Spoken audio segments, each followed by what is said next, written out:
The real secret. The universe doesn't give a fuck about you. It may not sound like it, but this is good news. The universe doesn't give a fuck about you. Not because you are not worthy, or are out of alignment with the cosmos, or have been put under a curse for 10 generations. No, the universe doesn't give a fuck about you because it has no fucks to give. Many of us are taught to spend our lives hoping for something outside of ourselves to fix our problems and make us whole. A winning lottery ticket, a wise guide who knows all the answers, a guru, a guardian angel, or some magical being, force, energy, or genie sitting out there in the universe who will make everything work out for us. For years, I longed to believe this too. I thought there was a stern cosmic parent tracking all our actions and deciding if we were worthy to receive our dream house or to meet our soulmate or to be cured of cancer. As a neuroscientist and physician, I know today that we have no proof of such a force or being, but we have a great deal of scientific evidence of the power of our own minds to produce changes in our lives that may at first appear impossible. This is the practice of manifestation. There is much confusion about manifestation in popular culture. So, before I go any further, here is what I mean by the term. Manifesting is defining an intention such that it gets embedded into our subconscious, which functions below the level of consciousness. By doing so, we activate brain networks associated with goal orientation that make an intention important, salient, or noteworthy. In practice, this means that regardless of whether or not that intention is present on a conscious level, brain mechanisms that remain focused on the goal are activated around the clock. Our inner intention now guides our life. By using our inner power to tap the vast resources of our own brain, we gradually decrease the impact of our external environment and begin living from our deepest intentions. In fact, the first step in successfully manifesting is to separate yourself from the belief that there is an external source for solving your problems, and that this external source is what is manifesting in your life. If you want to lead a rich, meaningful, and prosperous life, you do not have to appease any power beyond yourself. You simply must believe that the source of your well-being and success is nothing other than the power of your own mind. The reality is that the same mind that creates the obstacles to the life you want is also the source of the intention that will make the life that you want real. This is the real secret. The fuck you give must be your own. This is the real magic. I say this to you as a neurosurgeon who has studied and operated on the brain, and as a neuroscientist who has spent decades investigating the human mind and brain. As a practitioner of spiritual techniques who has collaborated with the Dalai Lama and other spiritual leaders to teach compassion to thousands of people, and as a human being who has learned it all the hard way. Manifestation is about cultivating a fierce belief in possibility. As a child, I was acutely aware of the power of negative circumstances to limit a human life. I grew up in poverty, with an alcoholic father and a chronically depressed and suicidal mother. I had the feeling that life was a punishment or a curse or, possibly worst of all, a random and chaotic mess without rhyme or reason.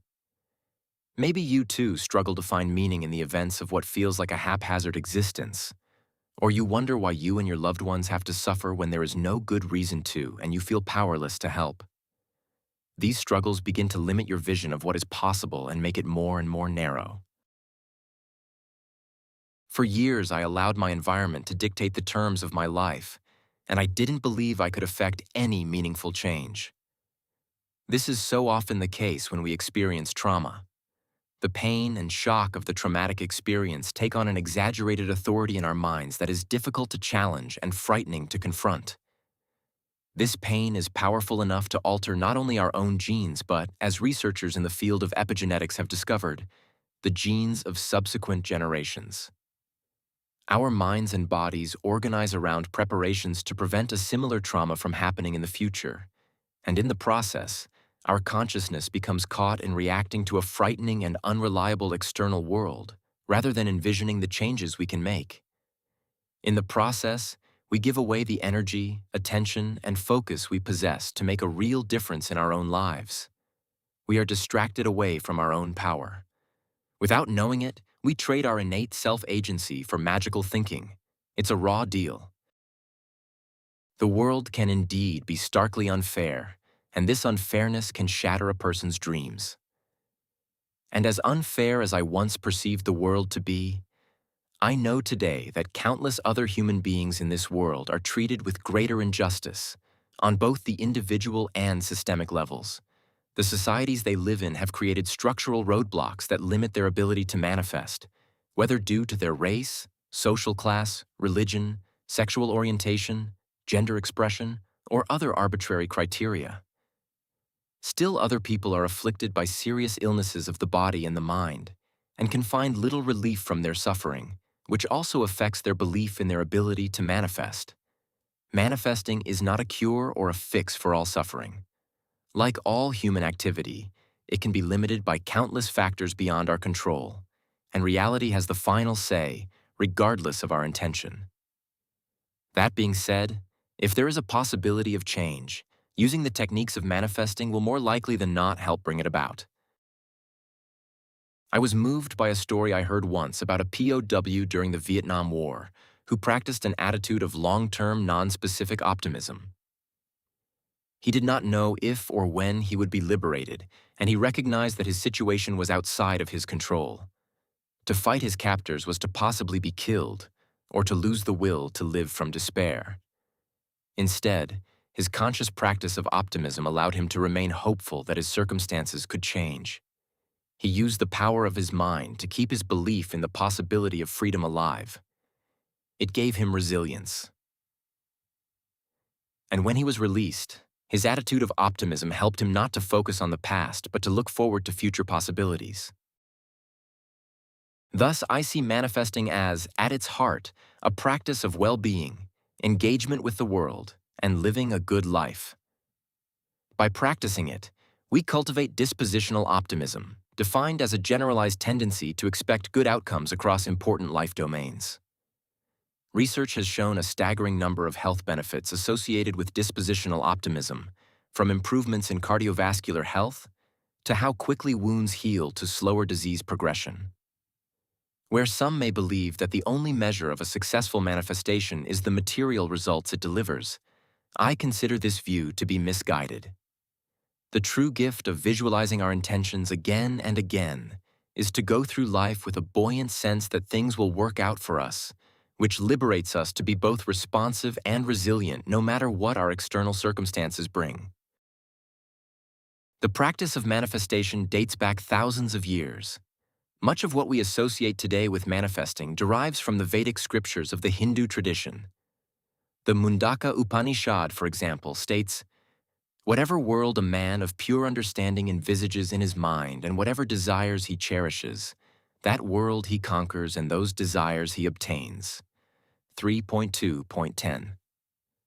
The Buddha similarly commented on the powerful ability of thoughts to shape our experience of the world when he said, "Whatever a monk keeps pursuing with his thinking and pondering, that becomes the inclination of his awareness." In the 19th century, the spiritual movement known as New Thought drew from a wide variety of religious and philosophical sources, including alchemy, New England transcendentalism, the Christian Gospels, and Hinduism to formulate the notion of the law of attraction. At its core, the law of attraction is the belief that our thoughts determine the nature of the experiences that come into our lives. Positive thoughts bring positive experiences, and negative thoughts bring negative ones. New Thought served as the foundation for much of the popular literature on manifesting in Western culture, from Napoleon Hill's Think and Grow Rich, 1937, to Norman Vincent Peale's The Power of Positive Thinking, 1952, to perhaps the most well-known and notorious, Rhonda Byrne's The Secret, 2006. The notion of the law of attraction has led to many unfortunate misunderstandings on the nature of manifestation.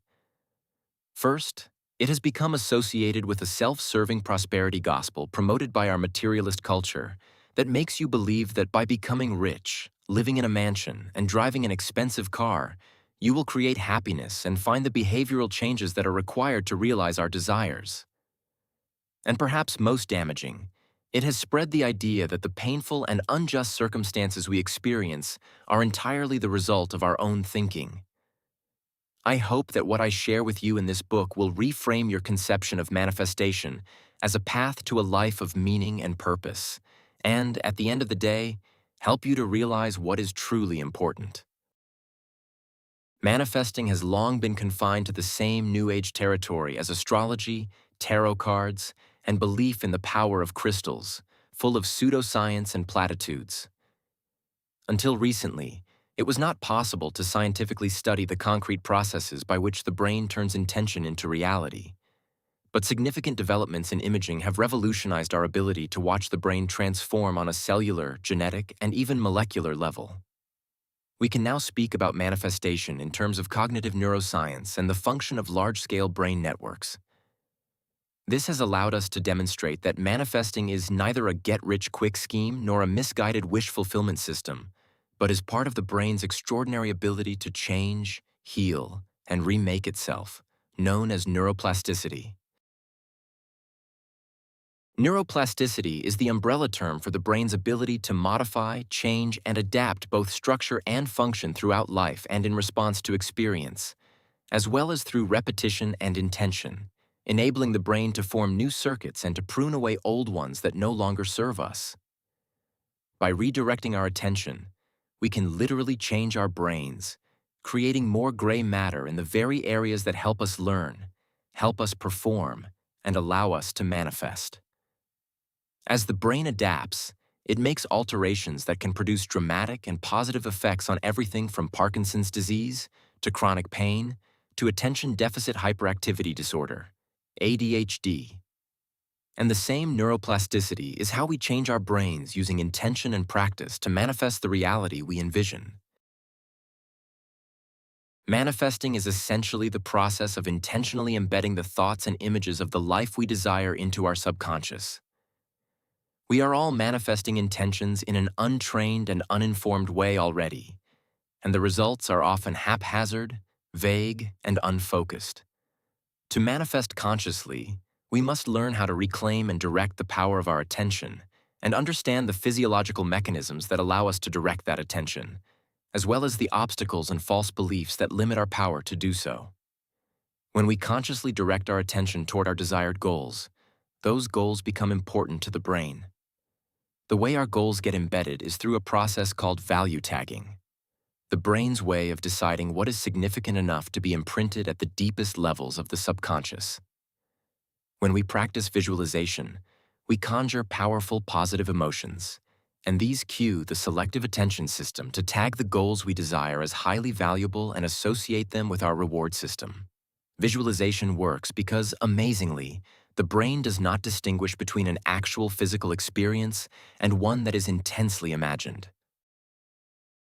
Once the goal is embedded in our subconscious, our brain works like a bloodhound seeking opportunities to bring it about in reality, putting the full force of our conscious and subconscious minds behind the search. As opportunities arise, we notice them and respond, taking the necessary action to further our goal. We repeat this process of embedding our intention many, many times. Once we have done everything we can to manifest our goal, we must accept that is all we can do and no longer have attachment to the outcome.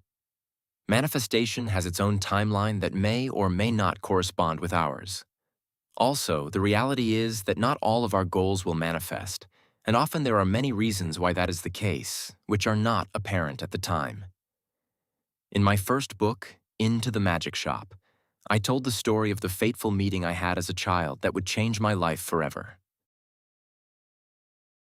Growing up in poverty and stuck in a painful family situation in the high desert of California, I believed I was under a kind of curse that would keep my life small and at the mercy of my circumstances. Then one summer day, while my parents were arguing, I got on my bike and rode as fast and as far as I could from my house, and with dust in my mouth, wandered into a magic shop. I met a kind woman named Ruth, who wore a blue muumuu and looked up from the paperback she was reading. Her glasses were perched on her nose and held by a chain around her neck. Ruth gave me an incredibly radiant smile. The very nature of her smile made me feel okay. She made me feel safe. She told me it was her son's shop, and she didn't know anything about magic. After we spoke for about 20 minutes, Ruth indicated that she would be in town for 6 weeks that summer and offered to teach me about another type of magic if I came to the shop every day. Over those 6 weeks, Ruth fed me a bottomless supply of Chips Ahoy cookies and taught me what she called real magic. Techniques I could use to relax my body, tame my mind, open my heart, and clarify and visualize my intention. Those happy hours I spent in the back room of the magic shop sitting across from Ruth in a metal chair on the brown shag carpet were my first experiences of neuroplasticity. Her kindness and attention rewired my brain. Despite my initial hesitation, confusion, and fear, Ruth taught me to detach from my thinking enough to see it for what it was. Just thoughts, one after the other, passing through my mind and disappearing. At first, I would react with fear or aggression to the frightening voice and images of disaster coursing through my mind. But I learned I could replace the negative thoughts with positive, self-affirming ones. I could let go of the voice that told me, "People like you never amount to anything," and replace it with the voice of the person I wanted to be living the life I wanted to live. I discovered I had a brain that could be reshaped to form new pathways through repetition and intention toward my own healing. With her help, I realized my own inner power. What I didn't understand at the time was that what Ruth was teaching me was effectively what today we would call manifestation. Though there was indeed something magical about Ruth and what she had to share, her advice was very practical. In a way, she was helping me study the power of the human brain and heart long before I became a physician and neurosurgeon. Buoyed by Ruth's kindness and care, I devoted myself to my vision of the future I wanted. And this was the first step in truly manifesting into reality the life I desired. I went from taking all my cues from the world outside of myself to making choices based on an intimate inner dialogue with myself that I practiced daily. It was hard work, and I often wanted to give up. When I became impatient, I remember Ruth telling me, "Jim, be patient, be patient. You just have to be patient. Changing your brain takes time." It was hard to be patient, especially because I didn't know exactly what was happening or was going to happen. But I learned patience, and I learned how to be present and listen. Or at the time, I thought I had listened. Ruth's kindness, presence, and patience changed the trajectory of my life, and her lessons became the basis for practically everything I went on to achieve in life. Ultimately, I used Ruth's practices to get myself out of my hometown in the high desert and into college, then on to medical school and later training as a neurosurgeon, and subsequently to an endeavor as a successful medical entrepreneur. But somewhere along the way, I lost touch with my own heart, and this cost me gravely. Not only financially, but in my most intimate human relationships. Ruth's emphasis was unfailingly on the importance of opening the heart. Whatever goal I sought, whatever lofty object I desired to achieve, she always brought my mind back to a heartfelt connection with myself and others. And so, I've often found it disheartening that this magic that is within every human being has been so frequently misunderstood, commodified, or presented as something only certain people can access. While manifesting is commonly understood in our culture as a way of gaining great wealth and possessions, available only to the lucky few, I see it as a daily practice of well-being that promotes thriving, wholeness, and an open-hearted engagement with our world. And where the so-called prosperity gospel would have us believe that our desire is the primary engine of manifesting, I am here to tell you that it is in fact our ability to direct our attention. When I first rode into the magic shop, I had no idea of the impact it would have. I had no expectation that the most popular K-pop band today, BTS, would use my book as inspiration for their third album, Love Yourself, Tear, or record the song Magic Shop inspired by the book, or that I would find myself discussing a movie adaptation of my story with the actor John Hamm, or that a 16-year-old girl would be inspired to make a phone app based on my alphabet of the heart concept. I honestly thought that, whether my book sold any copies or not, if it affected one person's life for the better, that would be enough. Since the book's publication, I've received thousands of messages from readers. Even now, 200 to 300 new messages arrive via email every month. Others come handwritten on sheets torn from yellow legal pads or in calligraphy on beautiful handmade paper.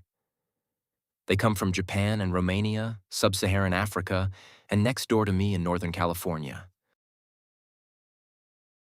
These heartfelt responses to my story have taught me to believe with confidence that we are not alone, even in our deepest moments of hopelessness, despair, and fear. Everyone has wounds, and when we share them honestly, they become the means for deep connection between all of us. As I listen to readers' responses to my work, I notice that a significant percentage of the messages I receive are from people who are suffering in their lives and looking for their power to heal their own wounds and change their situations for the better. Their circumstances are vastly different, but their longings are strikingly similar. In particular, they want to know how visualization works to manifest their dreams. Into the Magic Shop was the story of my own personal journey of manifesting myself out of poverty, into wealth, out of it again, and finally, back to the heart of compassion at the center of what Ruth taught me. It was one person's story, with all its uniqueness, its highs and lows, advantages and setbacks. But Mind Magic is about your journey. In this book, I'm going to show you how to harness your brain's power to make your intention reality and explain exactly how it works from the perspective of neuroscience. I will guide you through the 6 steps I and many others follow to manifest our intentions. These are informed by a lifelong practice of studying the mind as a neuroscientist and as a meditation practitioner myself. These 6 steps cover every aspect of the manifesting process, reclaiming our power to focus our mind, clarifying what we truly want, removing the obstacles in our mind, embedding the intention in our subconscious, pursuing our goal passionately, and letting go of our attachment to the outcome. Additionally, I have also included different kinds of stories of manifestation in the hope of inspiring you to start living and writing yours.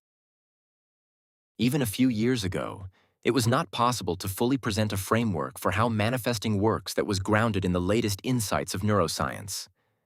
Now it is possible to cut through the pseudoscience and mysticism and reveal the concrete brain mechanics that underlie the relaxation, detachment, compassion, and visualization that Ruth taught me.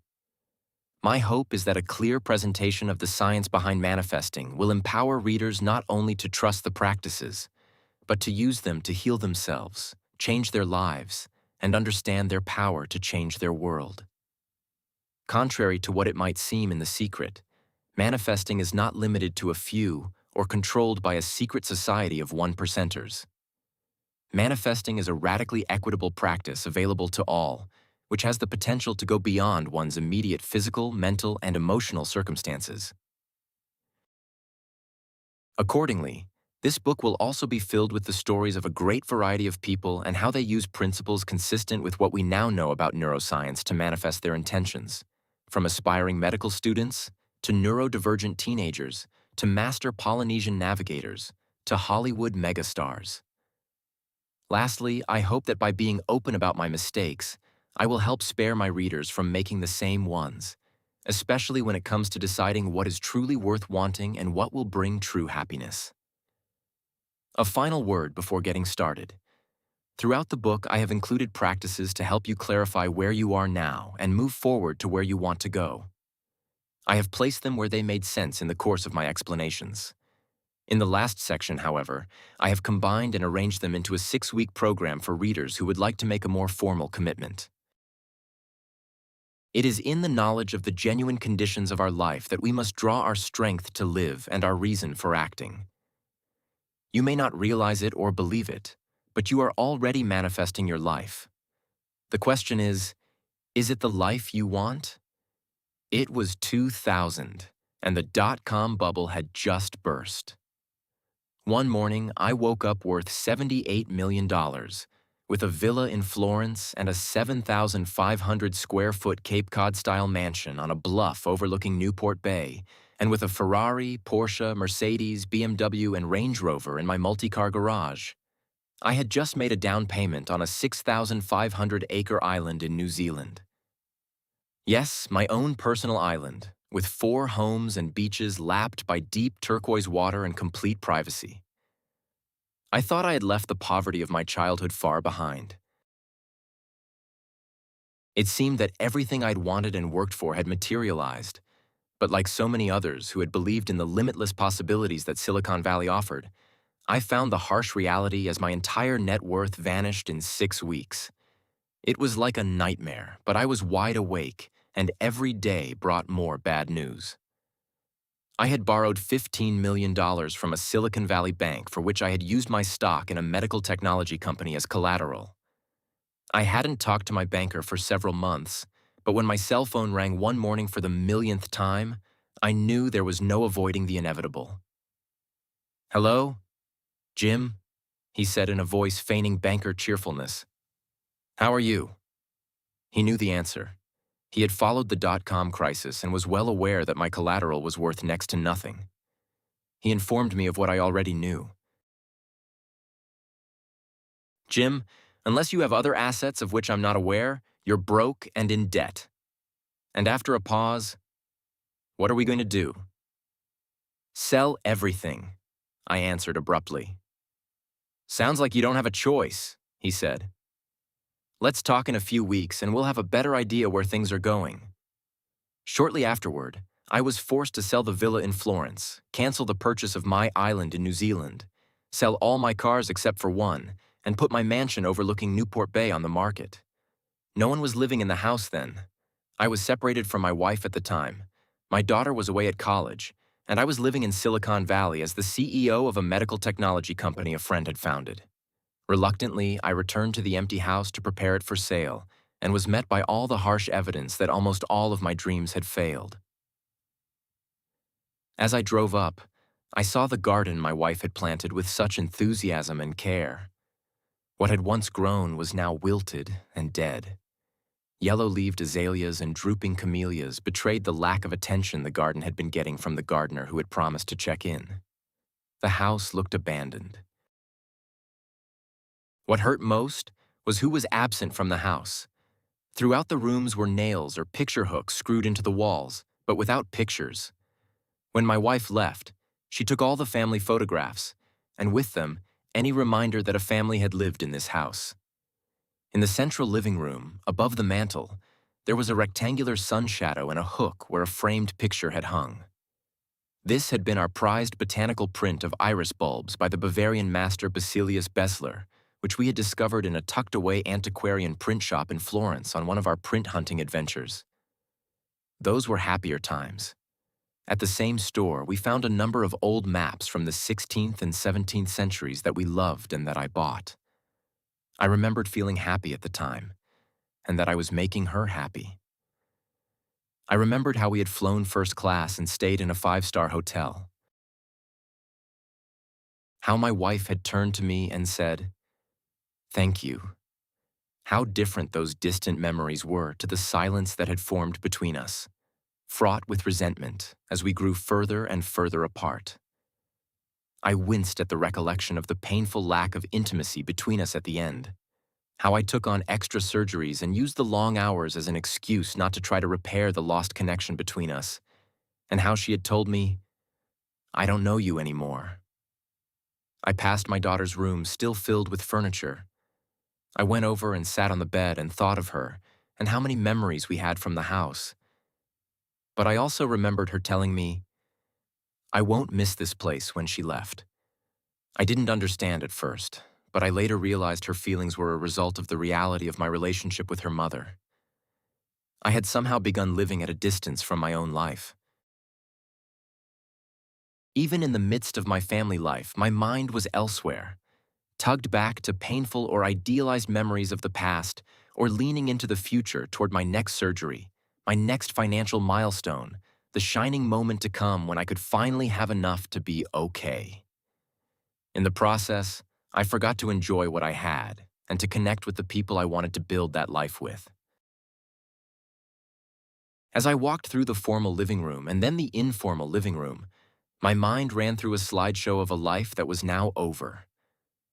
I passed my study with its grand navy blue wing chair with brass studs, where I had drunk port and smoked cigars from my humidor with friends, the humidor that I'd purchased at an auction for Big Brothers Big Sisters of America, of which I was the event chair. My name was engraved on a plaque on the top. When I'd sat in that chair and looked at the plaque as I got a cigar, I'd felt important.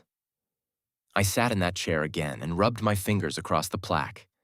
I felt neither important nor powerful. I felt small. If you are enjoying this book, then you belong in the Intellect Corner community. Why join? Because your voice shapes what gets made. You can request the books you want to hear and vote on other suggestions so I know exactly what to cover next. Plus, you'll get personalized reading recommendations from a community of people who share your taste. It's also the central hub.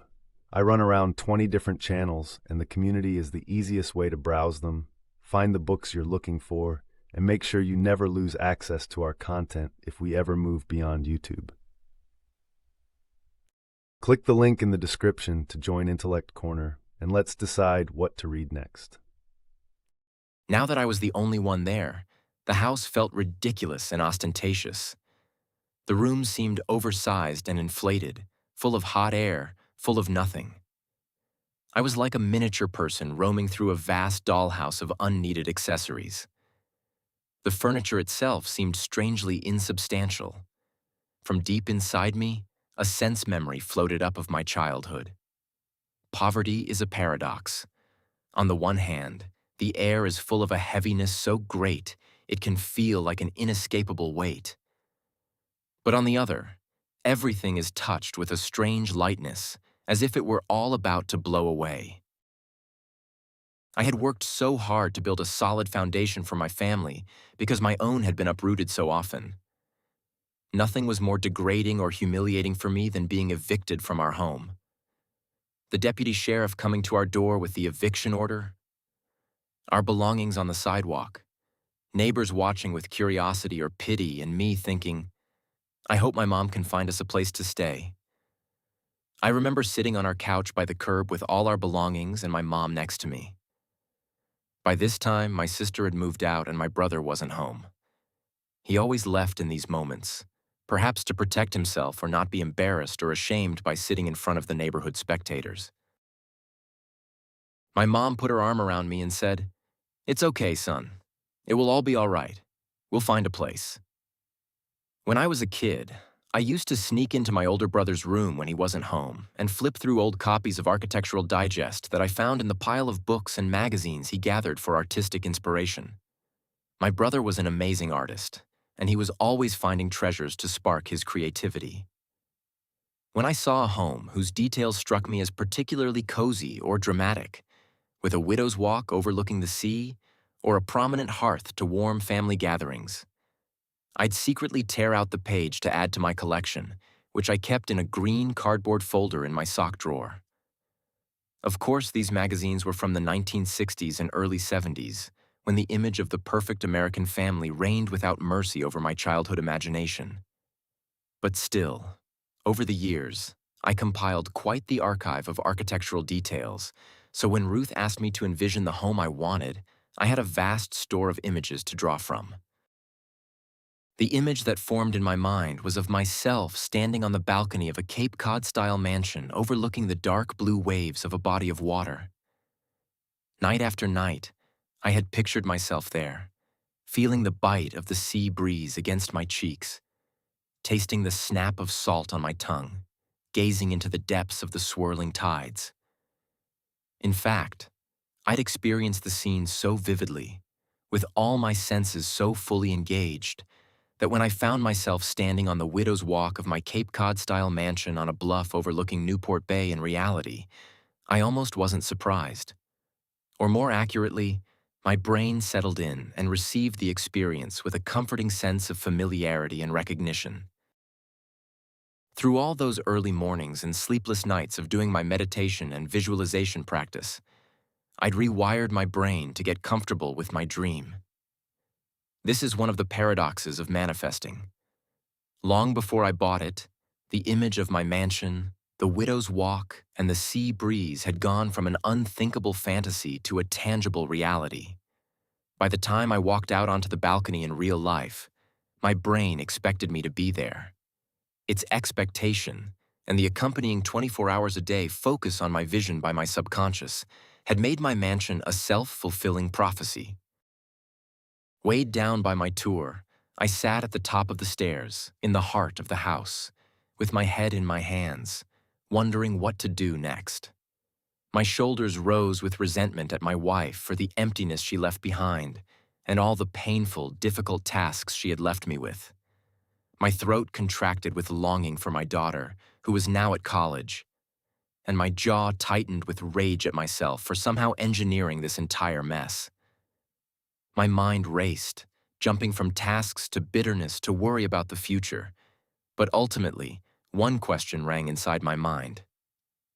What had I missed?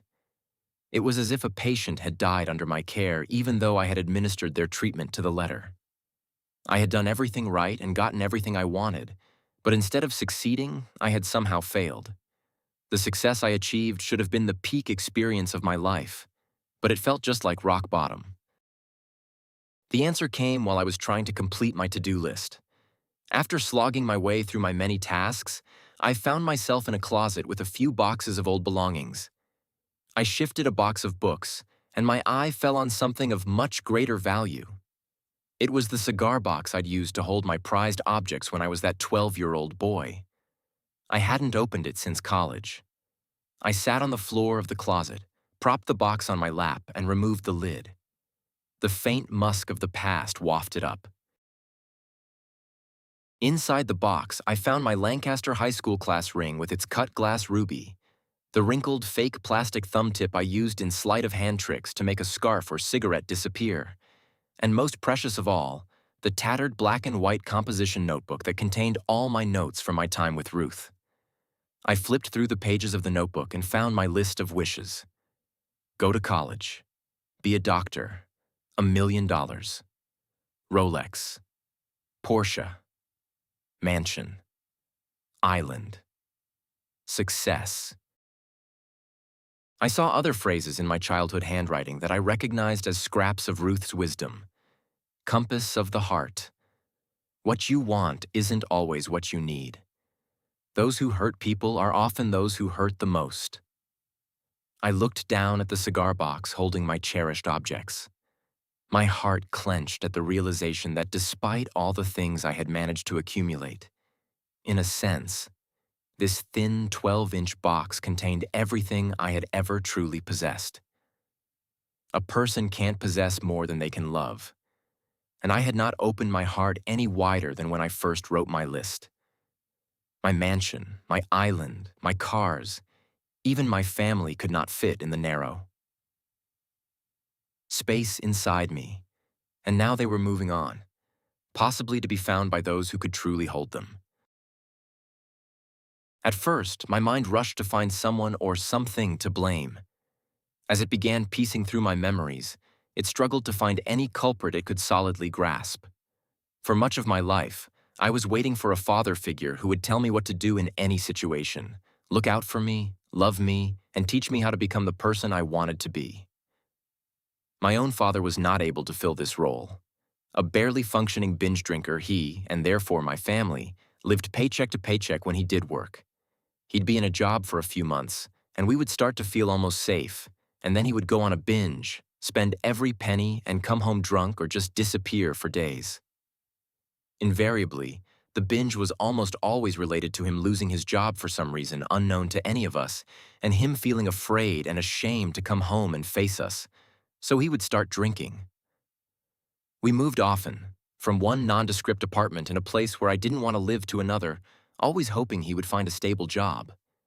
But that never happened. Even worse, my mother had suffered a debilitating stroke and spent most of her time hiding from the world in bed, and when her depression bottomed out, which it frequently did, she would attempt suicide, usually overdosing on her sleeping pills. I often felt like a leaf being blown by an ill wind, or a child actor in a 50s sitcom in which everything goes disastrously wrong. I felt at odds with the universe, as if I had done something to offend it, that somehow the whole situation was all my fault, yet I couldn't identify my crime or how to set it right. Without a grown-up to look out for me, I developed an overblown sense of responsibility and a serious chip on my shoulder. Without my knowing it, my negative thinking hummed in my mind like the cruel DJ of an underground radio station. These thoughts affected most of my interactions and produced experiences that gave rise to an unceasing series of painful and unhappy events. And these negative thoughts, circulating back to my brain and throughout my body, kept my negative view of the world feeling solid and real. I had achieved all of the external trappings I associated with success. I wanted to believe Ruth's magic had healed me. I wanted to believe that I had given up my childish hope for a better or different past, taken all my power back, and moved on. If that hadn't worked, something else must be the problem. So I next tried to blame my brain. But it wasn't my brain's fault. After all, my brain and subconscious had dutifully carried out the directives I gave them and produced material results beyond my wildest dreams. The gold Rolex was wrapped heavily around my wrist. The Ferrari and BMW and Porsche were parked in my garage. The mansion itself could have jumped from the pages of the Architectural Digest I had so lovingly studied in the tiny apartment in the high desert, whose only view was either of the drab beige backside of another apartment complex lined with garbage cans, or the endless desert filled with tumbleweeds. Faithful servant, my brain had only done what I asked, without questioning my intention or motivation. My brain was just doing its job. It requires tremendous discipline and diligent repetition to create new neural pathways in the brain, and if they are not tended, they will become overgrown like any forest trail. Although it was Ruth's techniques that had brought me so much prosperity and success, by the time I reached bankruptcy, it had been years since I'd practiced them. As I achieved item after item on my list, I felt more and more confidence in my ability to manifest my desires and less urgency to stay connected with Ruth's message. As a result, I practiced Ruth's techniques less and less often. You too may have been introduced to a practice years ago or had a spiritual experience that changed who you thought you were. But today you find yourself drifting away from it or struggling to keep it a part of your life. It's like an addiction. The longer you are sober, the more confident you feel that you don't need to go to AA. In retrospect, I'd forgotten how important Ruth's lessons had been. Without the clarity and comfort of the practices to keep me tied to my transformative experience with Ruth, I faced alone the dissolution of my family, the loss of my fortune, and the liquidation of my assets. Most significantly, I had to face that I had lost touch with the powerful habit of opening my heart that had temporarily enabled me to quiet the cruel negative monologue about myself running through my mind. Without a steady drip of the medicine of compassion, my deep-seated habit of self-criticism and self-doubt had returned with a vengeance. You're not good enough. People like you never amount to anything. You'll never make it. For a while, the trumpet of my material success drowned out the rumbling of my inner critic. But then I began to hear it, like a menacing inquisitor murmuring in the back of my mind as I attended a fancy gala or drove one of my sports cars along the coast. And finally, it pushed to the forefront and berated me, just like it had when I was a boy. This voice, arising out of what Ruth called the wounds of the heart, frightened me and drove me to prove it wrong. If I could only get the world to believe I was good enough, to believe I had made it, I could silence the voice once and for all. Or so I believed. More than anything else, my pursuit of material success came down to my desperate desire to escape my own inner tormentor, the voice of my inner shame.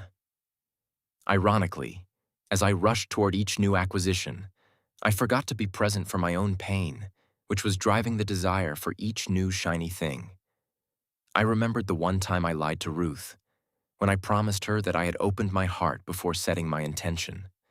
What I did not realize was I had been persisting in that lie ever since.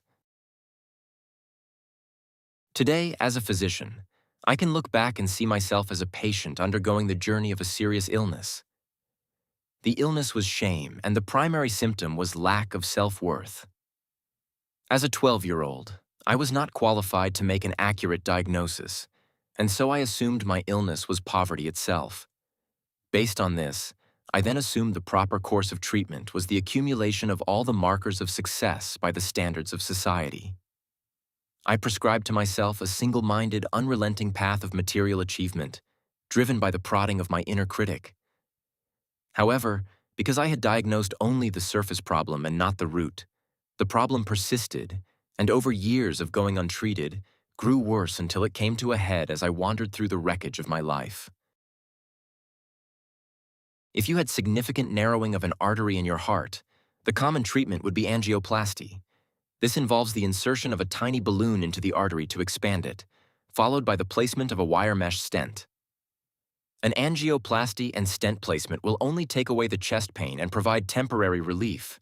But unless the habitual behaviors and emotional distress that caused the plaque in the first place are addressed, the stent will often need to be replaced within 1 year. Eventually, you are faced with a choice: address the underlying problem or die. The material successes I pursued were essentially no more than stents offering temporary relief from my sense of shame. All the while, the illness of shame continued to impede my innate sense of self-worth. I had somehow bypassed my true affliction. The fact is that I was not alone. Millions of us live in a fog of denial and false hopes, not quite knowing what ails us, or not wanting to know, stumbling through our days and wishing for the best, then unraveling when we find ourselves reliving the same story over and over in bewilderment. For many of us, we are manifesting our own unhappiness. Sitting on the floor of the closet, I finally saw my life and what had become of it. I saw my graduation from college and then from medical school, my wedding, my hopes for the future, the birth of my daughter, my career as a neurosurgeon, my success as an entrepreneur, my divorce, my estrangement from my daughter, and now my loneliness and failure. I had devoted so much time to vividly picturing my future successes that I had never vividly witnessed my life in the present. In that moment, sitting at the top of the stairs, 12-year-old Jim and 44-year-old Jim met each other in their shared bewilderment. What had I missed? As I began to cry, I saw what I had missed.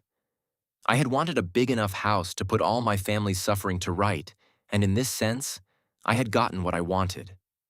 In my mind, I created a mansion, not a home. But deeper down, it was this experience of home I most deeply longed for: safety, belonging, connection, and warmth. An experience of being present for the ones I loved, caring for them and being cared for by them, and sharing their struggles. I had manifested the outer trappings of my dream, but had forgotten to fill that dream with the people and loving relationships that gave it meaning. I had forgotten to satisfy my heart's longing. I went up to the Widow's Walk to look out on the bay one last time. When I had first imagined the home where I would eventually live, the image that stood out was of standing on a balcony looking out over Newport Bay. And I had manifested that vision into reality. There was Lido Isle, and there was Balboa Peninsula ringed with the stately sailboats that announced their owners' lives of luxury and leisure. There was a lone chair on the balcony, and I sat down for a few moments. I closed my eyes to think, and suddenly I heard a noise behind me. I looked over and there was a nest of possums burrowed in a crevice under an overhang and behind a fire extinguisher. The empty house must have been an inviting refuge for the mother possum. A baby possum's cry sounds like a human sneeze. And sitting there in that chair, I felt as if I were overhearing a child's birthday party where everyone has a cold. As I faced the task of dismantling my home, I marveled at the possum's diligence in assembling hers. How she had painstakingly carried bits of leaves, grass, twigs, moss, and bark in her tail. How, with no degree in architecture or interior design, she had created a structure perfectly suited to shelter her young until they were ready to venture out on their own. I knew I was in free fall, and my mind latched on to the first tender thing it could find. What was I going to do about the possum's nest? It could take forever to get animal control to come and look, and even then, would their methods be humane? I couldn't just cast the defenseless young out into the elements to be starved, frozen, or devoured. The house was the last remaining thing holding me to my old life and keeping me from my new one, whatever that might look like.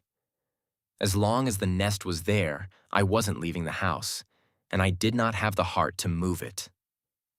God damn it, you bastards! I screamed at the possums, not caring if my neighbors heard me or thought I was crazy. Just let me go, please, I thought to myself, but I knew I couldn't just walk away. It was time to face my reality and take responsibility for my life just as it was. I had gotten the things I thought I wanted, and they had brought with them a whole host of unanticipated problems. I had manifested them, and now it was my task to deal with them. In fact, I could not start my new life, whatever form it might take, without dealing with the problems of my old one. My life might have fallen apart externally, but internally, despite all emotional evidence to the contrary, I was still okay. It was possible to separate my consciousness from the negative emotional reactions the situation was causing in my mind and body. The only way for my nervous system to believe this was if I calmed down. I needed to relax, breathe deeply, and exhale, letting go of the tension before I could think clearly. After a bit of research, I set up a live trap for the mother possum, a bed of torn-up newspapers with a few apple slices inside. Possums are nocturnal, so I had to stay up and make sure she got inside. Then, wearing gardening gloves, I made sure none of her babies had been left in the nest or on the balcony behind the fire extinguisher.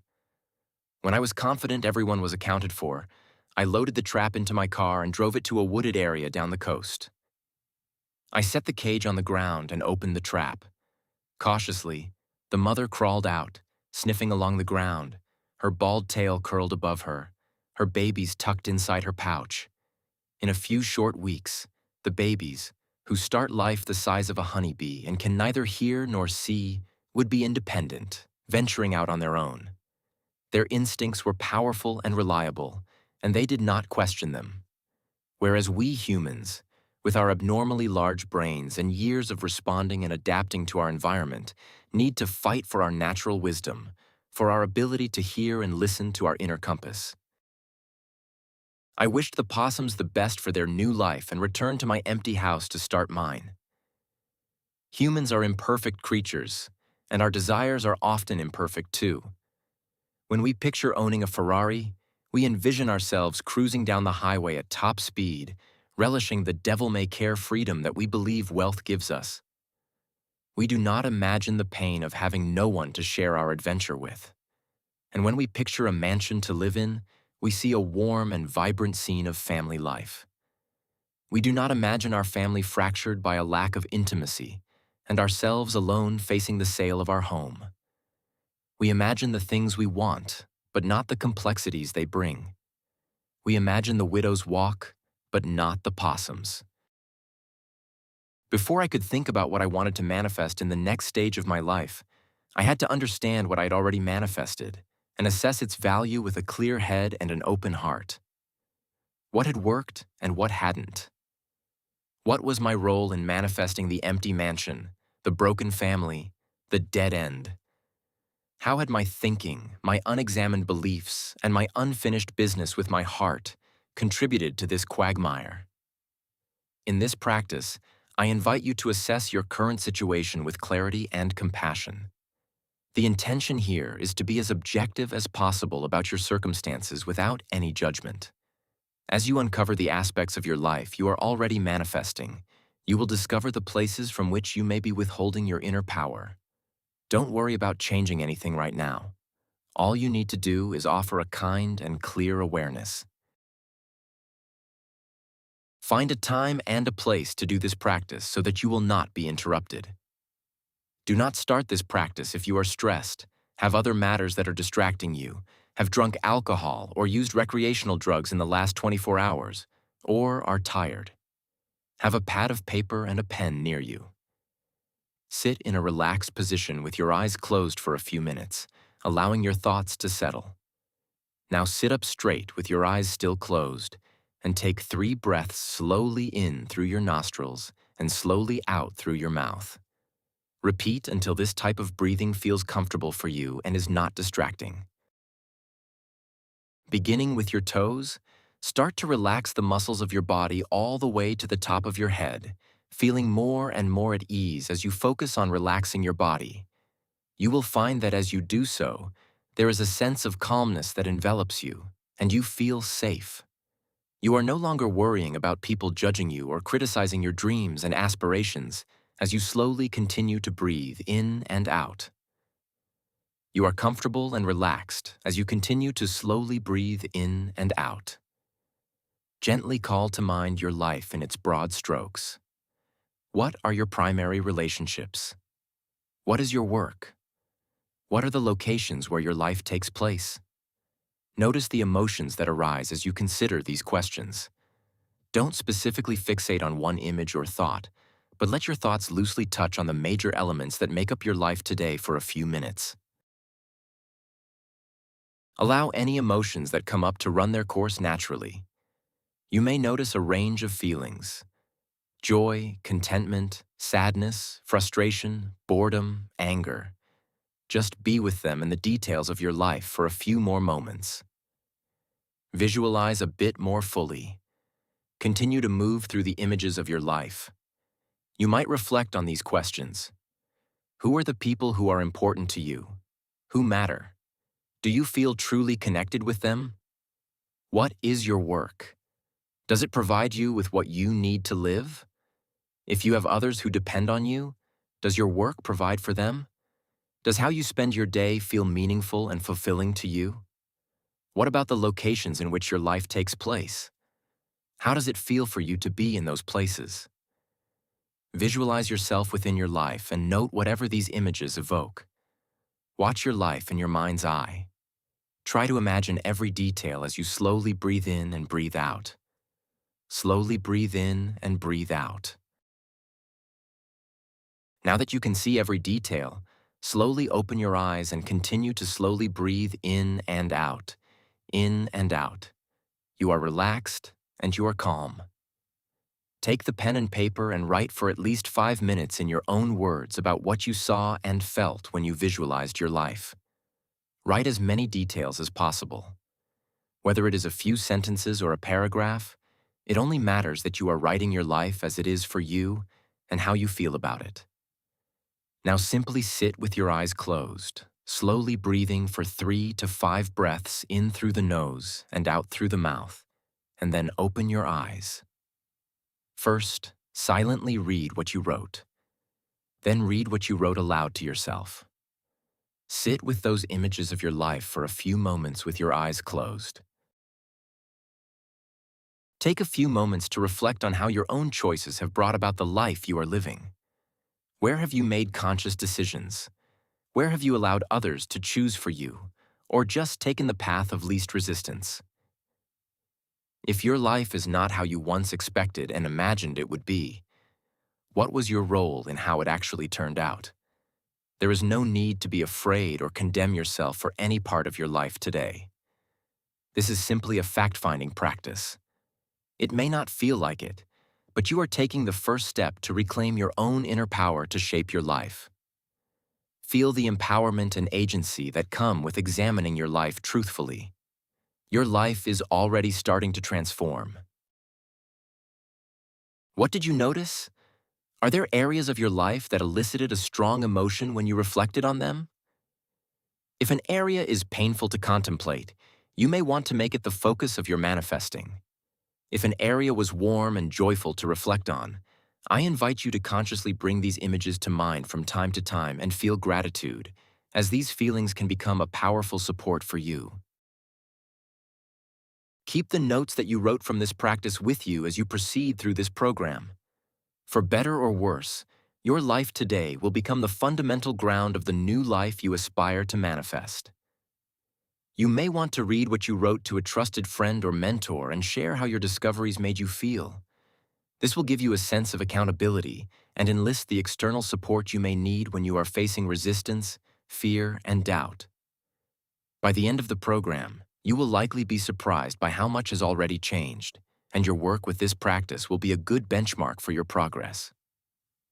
You may also discover how much you are already manifesting, and then take an opportunity to express appreciation for your efforts up to this point and gratitude to life for what it has brought you. Now that we know our starting point and have clearly seen the life we are already manifesting, we can begin the process of creating the life we want to work toward. But before we embark on our manifestation journey, we need to understand the hardware we are working with, how it was designed, and how it works together. The physiology of manifesting. Any man could, if he were so inclined, be the sculptor of his own brain. When I was in high school, I knew a guy named George Calloway. Your school may have had someone like him too. George was a Renaissance man. Straight A student, student council president, and 3-sport letterman. He could make a buzzer-beating three-pointer from the corner baseline, hit a grand slam that made everyone in the stands rise to their feet and scream, and then turn around and orate an inarguable rebuttal on why the U.S. electoral college system should be abolished. Everywhere you looked, George was switching effortlessly between activities. Of course, I envied him, and occasionally wished that just once I could watch him flop on his face like an ordinary and fallible human being. But mostly, I admired the way he served the greater purpose of whatever team, student committee, or fundraiser needed him at the time. The brain is full of George Calloways. Our neurons are multi-sport athletes, constantly forming and changing teams depending on what cognitive activity they need to produce. Data interpretation from our 5 senses, moral reasoning, pattern recognition, memory, intuition. Groups of neurons combine together in identifiable regions, and these regions scale into what are known as large-scale brain networks. These networks operate like self-organizing coalitions of Calloways, working in tandem and collaborating to execute high-level tasks and create blindingly complex elements of our consciousness. From a neuroscience perspective, large-scale or intrinsic networks are collections of widespread brain regions that have been found using scanning techniques such as functional magnetic resonance imaging, fMRI, the electroencephalogram, EEG, positron emission tomography, PET, and magnetoencephalography, MEG. Each network is identified by the role it plays in the overall production of cognition. The regions within a large-scale network display functional connectivity, which means they have been statistically correlated to light up together when the brain is performing certain high-level cognitive activities like processing an image or recalling a memory. Neurons may recombine in service of various mind functions depending on the situation, a bit like the best players in the NBA combining to form an all-star or Olympic team. The large-scale brain networks are the building blocks of a functioning brain, and disruptions in their activity have been implicated in a variety of neuropsychiatric disorders such as depression, Alzheimer's disease, autism spectrum disorder, schizophrenia, ADHD, and bipolar disorder. Manifesting primarily makes use of 4 of these large circuits: the default mode network, DMN, the central executive network, CEN, the salience network, SN, and the attention network, AN. It is the interaction of these 4 primary brain areas, along with the 2 branches of the vagus nerve, that allows us to give our focused attention to our intentions and make our intentions important enough to the brain to embed them in our subconscious and use its power to manifest them. Much is known about how these large-scale networks interact, but there remains much that is still unknown. I will give an overview of these different brain networks and how getting them to work together is an integral part of our inner power to maximize our potential to manifest our intentions. To understand how the networks and the nervous system work together, let's consider their role in an actual example of manifesting. Anula grew up in Sri Lanka during a time of political and economic upheaval, the result of an ongoing civil war. As the years passed and the bombings intensified, her father worried about the direction the country was heading and began to think more and more about emigrating to the United States. Anula's parents also felt that she and her brother would have better educational opportunities outside of Sri Lanka. The devastating tsunami in 2004 accelerated this process. And finally, she and her family emigrated to the United States when Anula was 15. Although her parents' decision to relocate the family was intended to give their children a safer, more resource-accessible environment to thrive in, the family's quality of life was drastically affected by the move in the short term. Her father, who had been a microbiologist working with infectious diseases in Sri Lanka, applied for countless jobs in his profession in America, but could only work in a gas station and drive an Uber. Her mother, who had never been employed outside the home before, was also compelled to find work as a daycare provider to help support the family. As a result, they became financially unstable. Adding to the troubles, her mother was diagnosed with breast cancer. Without access to quality health care, the family was unable to receive treatment from good doctors, and every medical bill was a new reason for dread. I remember my mom taking me aside at one point, she recalls, and telling me, "You have to make something of yourself because this move is a huge sacrifice for the entire family." The financial insecurity and pressure to succeed weighed heavily on Anila. She had no way to calm herself down. Her amygdala, the almond-shaped mass inside each of the brain's cerebral hemispheres that acts as our threat detection system, was chronically overactive, filling her mind with anxiety and her body with stress hormones like cortisol. Although she was raised in a country where Buddhism was widely practiced and exposed to meditation, she was even taught it in school. Once she arrived in America, her spiritual practice got lost in the worries and problems of daily living. The transition from high school to college was especially difficult for Anula. Not only was she away from her family for the first time, but she was also diagnosed with multiple chronic illnesses and began suffering from debilitating anxiety and depression. It was like a whirlpool, just being sucked down a hole, she says. She knew from the start of college that she wanted to go into medicine. However, due to her physical and mental ailments and the stress of her family's instability, she was not able to perform academically in a competitive way. Whenever she was about to take a test, her anxiety raged, filling her mind with frightening thoughts of failure and vivid images of embarrassment. Because her amygdala was experiencing a constant state of threat, she could not direct her attention toward her intention. Year after year, her pre-med advisors told her, "Your GPA is not good enough for med school." She just had to go on living with the pain of knowing her dream but being unable to pursue it. After college, she took a job as an associate data manager at a pharmaceutical company with the intention to continue pursuing her goal of becoming a doctor. She tried to take the medical college admission test, MCAT, but was overwhelmed by fear. Her extreme anxiety produced physical symptoms. "I actually wanted to throw up. I would pace, and I couldn't focus. And when the pressure would build up, I couldn't function. It hurt my self-esteem and self-confidence as well. It shook me." Once she went through with scheduling the test, but then canceled it at the last minute due to nerves.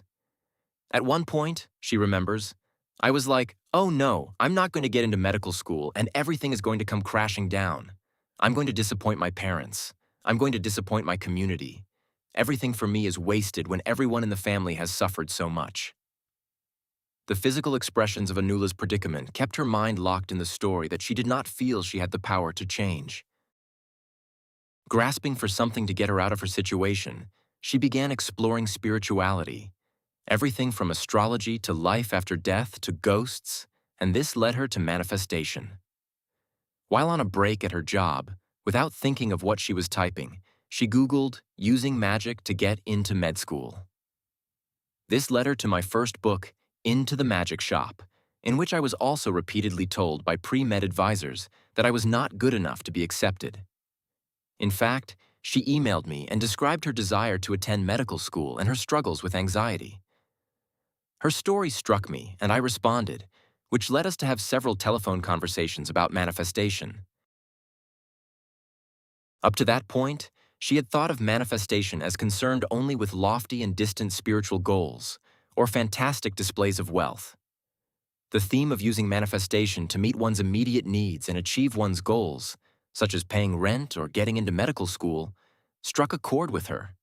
When she saw how she could apply the techniques to help her take small steps and make practical improvements in her life, something changed in her belief in herself.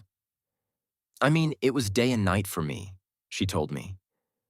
Because of her spiritual background in Buddhism, the meditation practices outlined in my book particularly resonated with her. She quickly took to practicing meditation and relaxation techniques to work with her overwhelming feelings of anxiety and depression. Relaxing her body, part by part, allowed her to calm down, her mind to settle, and her attention to become focused on her breath. It was the first time she'd been able to think clearly in a long time. Sympathetic versus parasympathetic nervous system. Human beings were not designed to be stressed out all the time. The state of chronic stress many of us suffer through daily is an unfortunate symptom of the way our nervous system functioning interacts with modern life at the most basic level. Humans possess a bundle of nerves that originate in the brainstem, the vagus nerve, part of what is called the autonomic nervous system, ANS, meaning that it typically works automatically, beneath the level of consciousness. This part of the nervous system developed early in our evolution as a species and has two divisions. The first to evolve was the sympathetic nervous system, SNS, whose job it is to ensure our physical survival and the survival of our genes, and whose primary activity is to engage the fight, flight, or freeze response. This is where the amygdala reigns. The fight, flight, or freeze response of the SNS has existed in countless species for millions of years. Because it evolved to act in life or death situations, it moves along very short neurons and therefore has the power to completely commandeer our physical and emotional resources in a split second, filling our body with stress hormones like cortisol and tensing our muscles for action. Later, the human nervous system evolved further with the addition of the parasympathetic nervous system, PNS, also known as the rest and digest response, whose job is to return the body to a peaceful resting state, a process known as homeostasis. The switch to rest and digest is accompanied by a wide variety of physiological changes to promote balance and harmony. Our muscles relax, our heart rate and blood pressure decrease, and we produce more saliva for digestion. When we are in rest and digest, we feel calm and composed. We are open to connection with others and with our environment, and we have access to the higher-level functions of the neocortex, including abstract planning, creativity, and logical reasoning. The distinction between the two responses will become crucial for our manifesting process. Only when we have shifted into the rest and digest response of the nervous system will our brains allow us to reclaim our attention, access the power of our imagination, and unlock our subconscious. There is a quote attributed to Viktor Frankl, although it's only documented in the writings of self-help authors Stephen R. Covey and Wayne Dyer, that says, "Between stimulus and response, there is a space. In that space is our power to choose our response. In our response lies our growth and our freedom." It is our ability to choose that allows us to focus our attention and influence our unlocked subconscious to manifest our intention. As Anala's story of chronic anxiety illustrates, the fight, flight, or freeze response was never meant to be chronically activated. It was designed to produce a short-term physiological response to a stressful situation, say encountering a rival tribe or outrunning a tiger, and then quickly return to its baseline of homeostasis. On the African savanna where our ancestors evolved, some energy was spent foraging for food, but much of life was spent in downtime. Threats, when they arose, were often lightning fast. They were not chronic and ceaseless as in our modern world. Thus, the body was designed to quickly return to its resting state where it could recover from the drama and release positive neurochemicals such as oxytocin and serotonin, which promote kindness and a sense of healthy connection. To be calm, contented, and caring is the baseline of our species. The problem is that while evolution takes millions of years to adapt to environmental change, humans have profoundly changed our environment in only a few thousand years. In fact, we lived as hunter-gatherers in groups of 50 to 100 until only 6 to 8,000 years ago. Unfortunately, today's fast-paced and anxiety-provoking world is riddled with the sorts of uncertainties and frustrations that trigger the fight, flight, or freeze response and keep it chronically activated by unreal, imagined, or insignificant threats. Essentially, we are responding to a passive-aggressive comment in a colleague's email through the same system that was designed to process a saber-toothed tiger attack. As we will see, the chronic activation of the fight, flight, or freeze response and its release of inflammatory proteins has damaging effects on the body, including an increase in heart disease and a weakened immune system. We pay a huge price in terms of health and longevity because of chronic stress. At this point in our history, we could say the fight, flight, or freeze response, although associated with our survival as a species, is really a holdover of evolutionary baggage no longer suited to responding to our present world. Although the rest and digest response is much more appropriate to flourishing in today's world, it is engaged in a constant struggle for control over the body and mind. Primary activity. Mobilize the body's fight, flight, or freeze response. Function. Control the body's response to perceived threat. Neuron pathways. Shorter neuron pathways equals faster response time. Body response. Body speeds and tenses up, becomes more alert. Functions not critical to survival shut down. Cardiovascular system, heart rate. Increases contraction and raises heart rate. Pulmonary system, lungs. Bronchial tubes dilate. Musculoskeletal system, muscles contract. Pupils, pupils dilate. Saliva and digestion, saliva secretion ceases. Adrenal gland, releases adrenaline. Neurotransmitters, epinephrine and norepinephrine, accelerates heart rate. Proteins, pro-inflammatory, division of autonomic nervous system, ANS. Parasympathetic nervous system, PNS. Primary activity. Regulate the body's homeostasis and rest and digest response. Function. Control the body's response while at rest. Neuron pathways. Longer neuron pathways equals slower response time. Body response counterbalance. Body restored to a state of calm. Cardiovascular system, heart rate. Decreases heart rate. Pulmonary system, lungs. Bronchial tubes constrict. Musculoskeletal system, muscles relax. Pupils contract. Saliva and digestion. Saliva secretion increases. Digestion increases. Adrenal gland, no involvement. Neurotransmitters. Acetylcholine. Slows down heart rate. Proteins, anti-inflammatory. To more clearly understand how our nervous system works, we must understand how impulses are propagated along the nerves themselves. Neurotransmitters.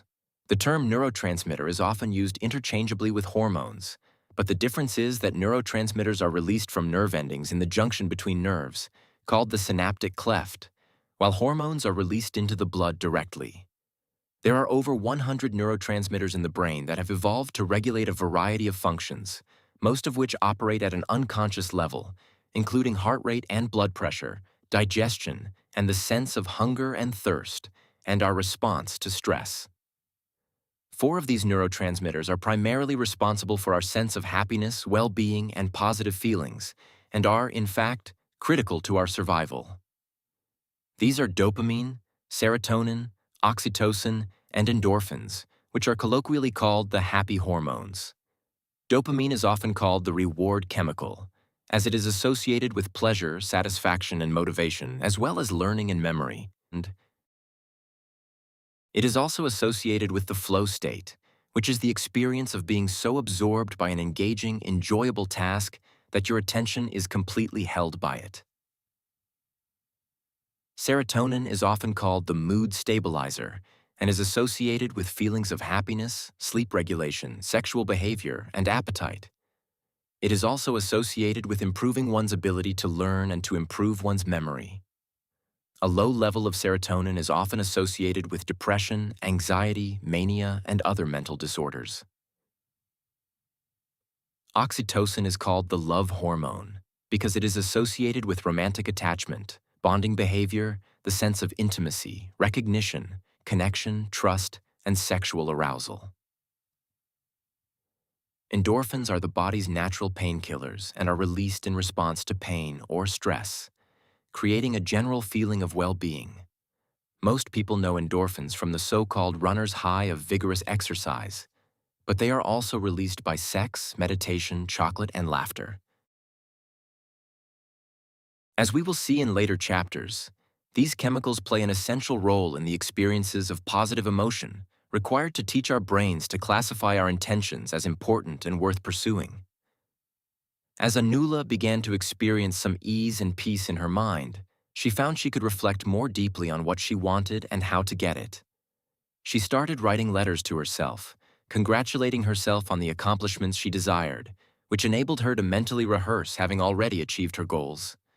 She started small. First, because she was still experiencing financial insecurity, she experimented with her desire to be promoted at her job. "Congratulations on your promotion, Anula," she wrote. She folded the letter and carried it in her purse. Whenever she was waiting in line or riding the bus, she took it out and reread it. Each time she took a deep breath and visualized the sensations and positive emotions of getting the promotion in reality. Reading the letter over and over improved her confidence at work. She felt herself tapping into the feeling of, "I know this will happen. In fact, it has already happened because I've decided it has." She began to observe how her tendency to be insecure and second-guess her decisions in her job was becoming drastically reduced. She was more decisive, which in turn improved her confidence and how she carried herself. This newfound confidence inspired respect in her colleagues and supervisors. While participating in team meetings, she had less fear, spoke up more, and ensured her voice was heard. She was starting to embody the leadership aspects that are typically required for the sort of promotion she desired. Normally, such a promotion would take a year or two, but within a few months, she was promoted to full data manager, with an increase in salary of about $20,000. Even though she was making progress, fears continued to haunt her and hijack her attention. She would take a step toward her goal, then be overcome by self-doubt and images of catastrophe again. "I knew what I wanted," she says, "but I was just not aligned spiritually, physically, or mentally. Instead of living in a manifestation mindset, my life was fear-based." The change came when she was able to align her personal goal with her ability to contribute to the larger whole of life. When I was trying to go through the med school process, it was all very me-centered and coming from a place of fear. I had to break out of that mode, open my heart, and reflect on how much of a difference I could make to my future patients. This allowed me to transform my fear into compassion. Having a clear mind and a relaxed body enabled her to reconnect with the compassion practice of metta, or loving kindness, which she was taught at school in Sri Lanka when she was 6. She began by offering compassion to herself and gradually expanded the compassion she felt to her loved ones, and ultimately, to the patients she could help in the future if she became a doctor. Whereas to her child self, the practice felt abstract and dry. Now it came alive as she envisioned the living and specific human beings she could help deliver from illness to health. She visualized in detail her open-hearted compassion for these patients and the care she could offer them. Her chest filled with warmth as she pictured making a correct diagnosis, performing a successful surgery, comforting a frightened family member. Her nervous system released, which allowed her to transcend her self-centered approach and align herself with a larger purpose. Anula diligently continued practicing her relaxation techniques. She calmed her nervous system by using breath meditation. 4-count breaths in, 8-count breaths out. She learned how to tense her entire body intentionally and then release the tension part by part. As her mind and body calmed down, she became able to soothe the voices of fear and shame and reduce their volume. Her ability to focus increased, as did her energy levels, allowing her to take practice MCAT exams. As her practice scores improved, the huge fear she had built up in her head slowly disappeared. The MCAT was no longer a monster. It was simply a step she needed to complete along the way to get to her desired destination. As she prepared to take the test again, she wrote herself letters congratulating herself on her high score and, later, on being accepted into medical school. Now, though, whenever she took out one of the letters to read, she combined the visualization and relaxation techniques with her open-hearted compassion for the suffering people she would be able to treat, and experienced again the deep feelings of connection, service, and joy. As she directed her attention toward her studies with newfound confidence, she discovered connections she had not perceived before in the material. She was able to gain a more holistic understanding of the systems within the body and how they related to one another.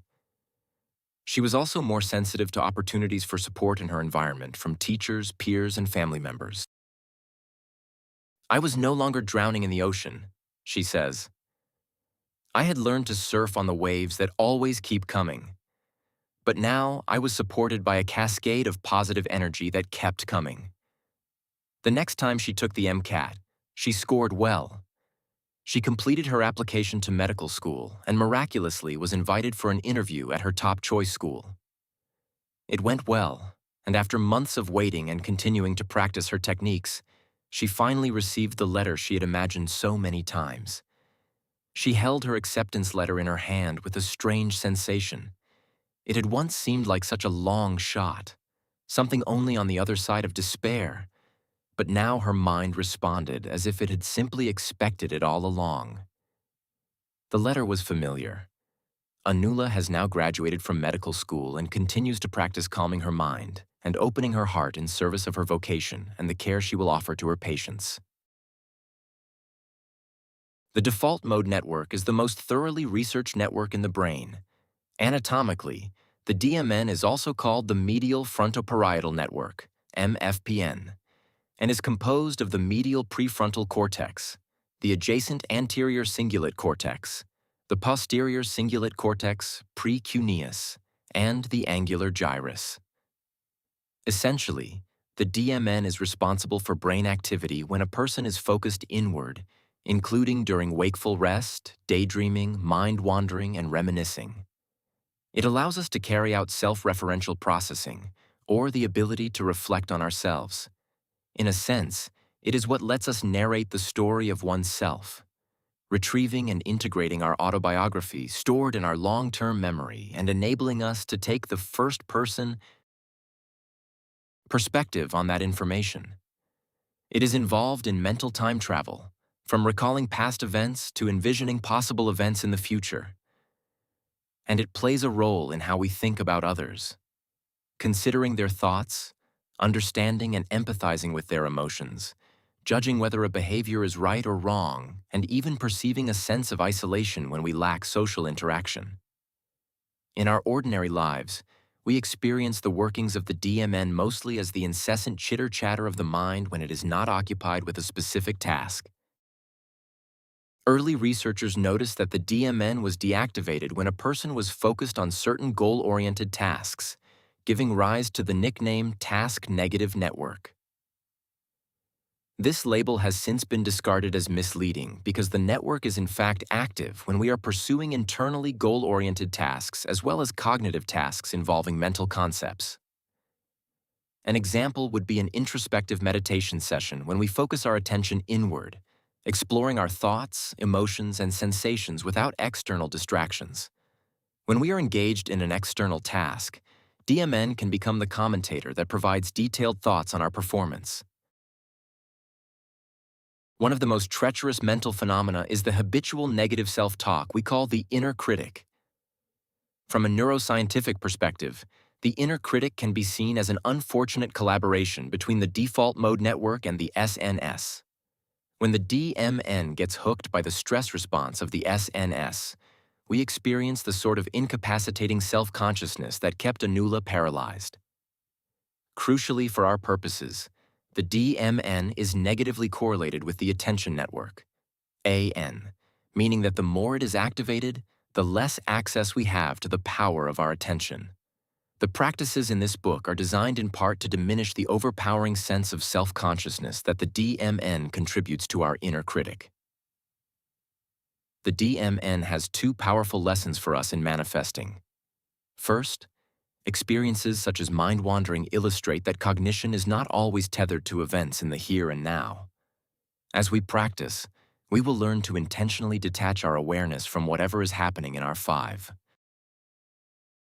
senses and direct it toward an imagined experience of the future we envision.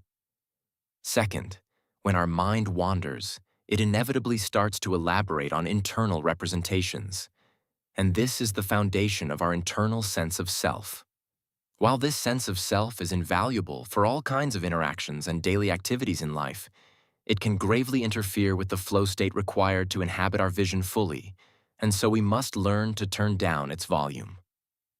The Salience Network, SN. The Salience Network is the cognitive system the brain uses to determine what is important. As we will explore in much greater detail later, the brain is bombarded with somewhere between 6 and 10 million bits of information per second, while being able to consciously process only 50 bits per second.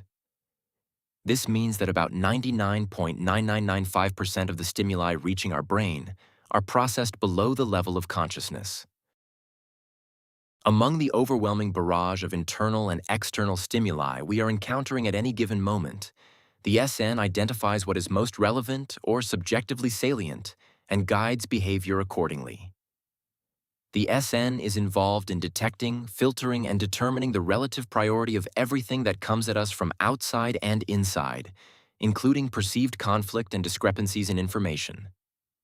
Our subconscious contains a classification of what we value and what we attend to automatically, and this influences how our SN scans for what is important in our experience. There is some evidence that dysfunction in the SN, such as when our attention is forcibly wrenched away from our conscious direction by compulsive thoughts, may be a core feature of anxiety, depression, pain, and substance disorders. Salience is usually related to context and is produced by novelty or the unexpected, but it can also be brought about by shifting one's attention consciously toward whatever feature we choose to value. A salient feature can be thought of as the figure that stands out against the background of other non-salient features.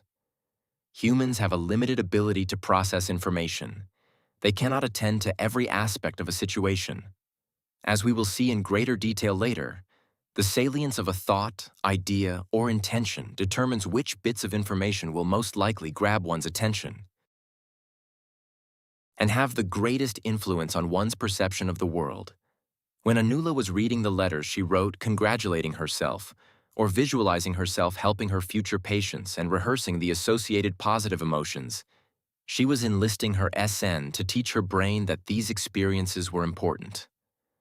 Once that importance was established, her subconscious was primed to bring such experiences about in reality in order to get another hit of the same good feelings. Through repetition, we can make the intention we are attending to salient to the exclusion of other inputs. By doing so, we create what is known as salience bias or cognitive ease, causing our intention to be one our subconscious cannot ignore.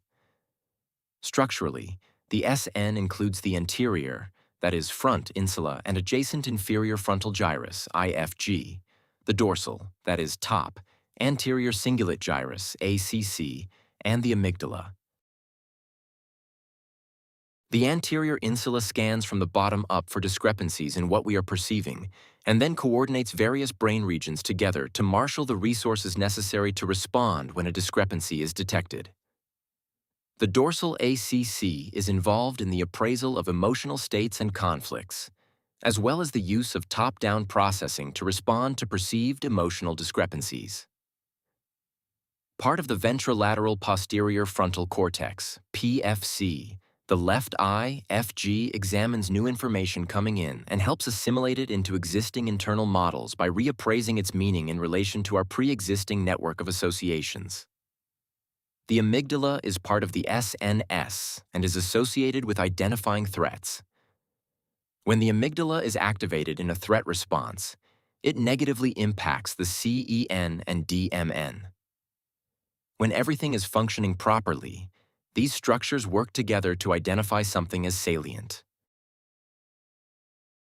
However, when it is under the influence of the stress response, in the present moment, or while recollecting a traumatic event, the SN may erroneously judge the importance of a particular internal or external event, triggering inappropriate autonomic or cognitive behavioral responses. Because our brain and nervous system receive such an overwhelming amount of data from both inside and outside the body, we cannot possibly give our attention to every detail. Instead, there is a kind of playbook in our subconscious that manages the precious territory of conscious attention and reroutes everything else into systems of automatic processing. As a result, we miss a shocking amount of information, even when it is blatantly before our eyes. One of the best-known experiments in psychology is called the invisible gorilla experiment or the selective attention test. In this experiment, subjects watch a video in which two groups of students, half wearing black and half wearing white t-shirts, are passing a basketball. The viewers are given two possible directives: count the number of passes made by the people wearing white shirts, or keep track of the number of bounce passes versus passes in the air. Then a person dressed in a full-body gorilla suit walks through the scene. At the end, the researchers are asked if they noticed anything unusual taking place in the video. Incredibly, 50% of subjects did not report seeing the gorilla. This experiment emphasizes the nature of directed attention and the phenomenon known as inattentional blindness. Subjects who were busy counting the ball passes, the directed salient component on which we focused our attention, missed other aspects of the event going on around them, no matter how bizarre and extraordinary. It also demonstrated how, when we are overwhelmed by too much sensory input, we do not even know how much we are missing. The attention network, AN. Within the salience network, there is a critical portion whose role is to focus our attention. This is called the attention network, AN, and it includes a ventral and a dorsal component. Essentially, the job of these networks is to determine how we pay attention and whether or not to allow our attention to be distracted away from our task. The dorsal attention network, DAN, is involved in the voluntary top-down deployment of attention. Within the DAN, the intraparietal sulcus and frontal eye fields influence the visual areas of the brain. These influencing factors allow for the orientation of attention. The ventral attention network, VAN, is the network that primarily includes the temporoparietal junction and the ventral frontal cortex of the right hemisphere. These areas respond when behaviorally relevant stimuli occur unexpectedly. The VAN is inhibited during focused attention in which top-down processing is being used, such as when visually searching for something. This response may prevent goal-driven attention from being distracted by non-relevant stimuli. It becomes active again when the target or relevant information about the target is found. Once Anula had calmed her SNS down through relaxation, she was able to carry out the focused attention required to embed her desired intention into her subconscious.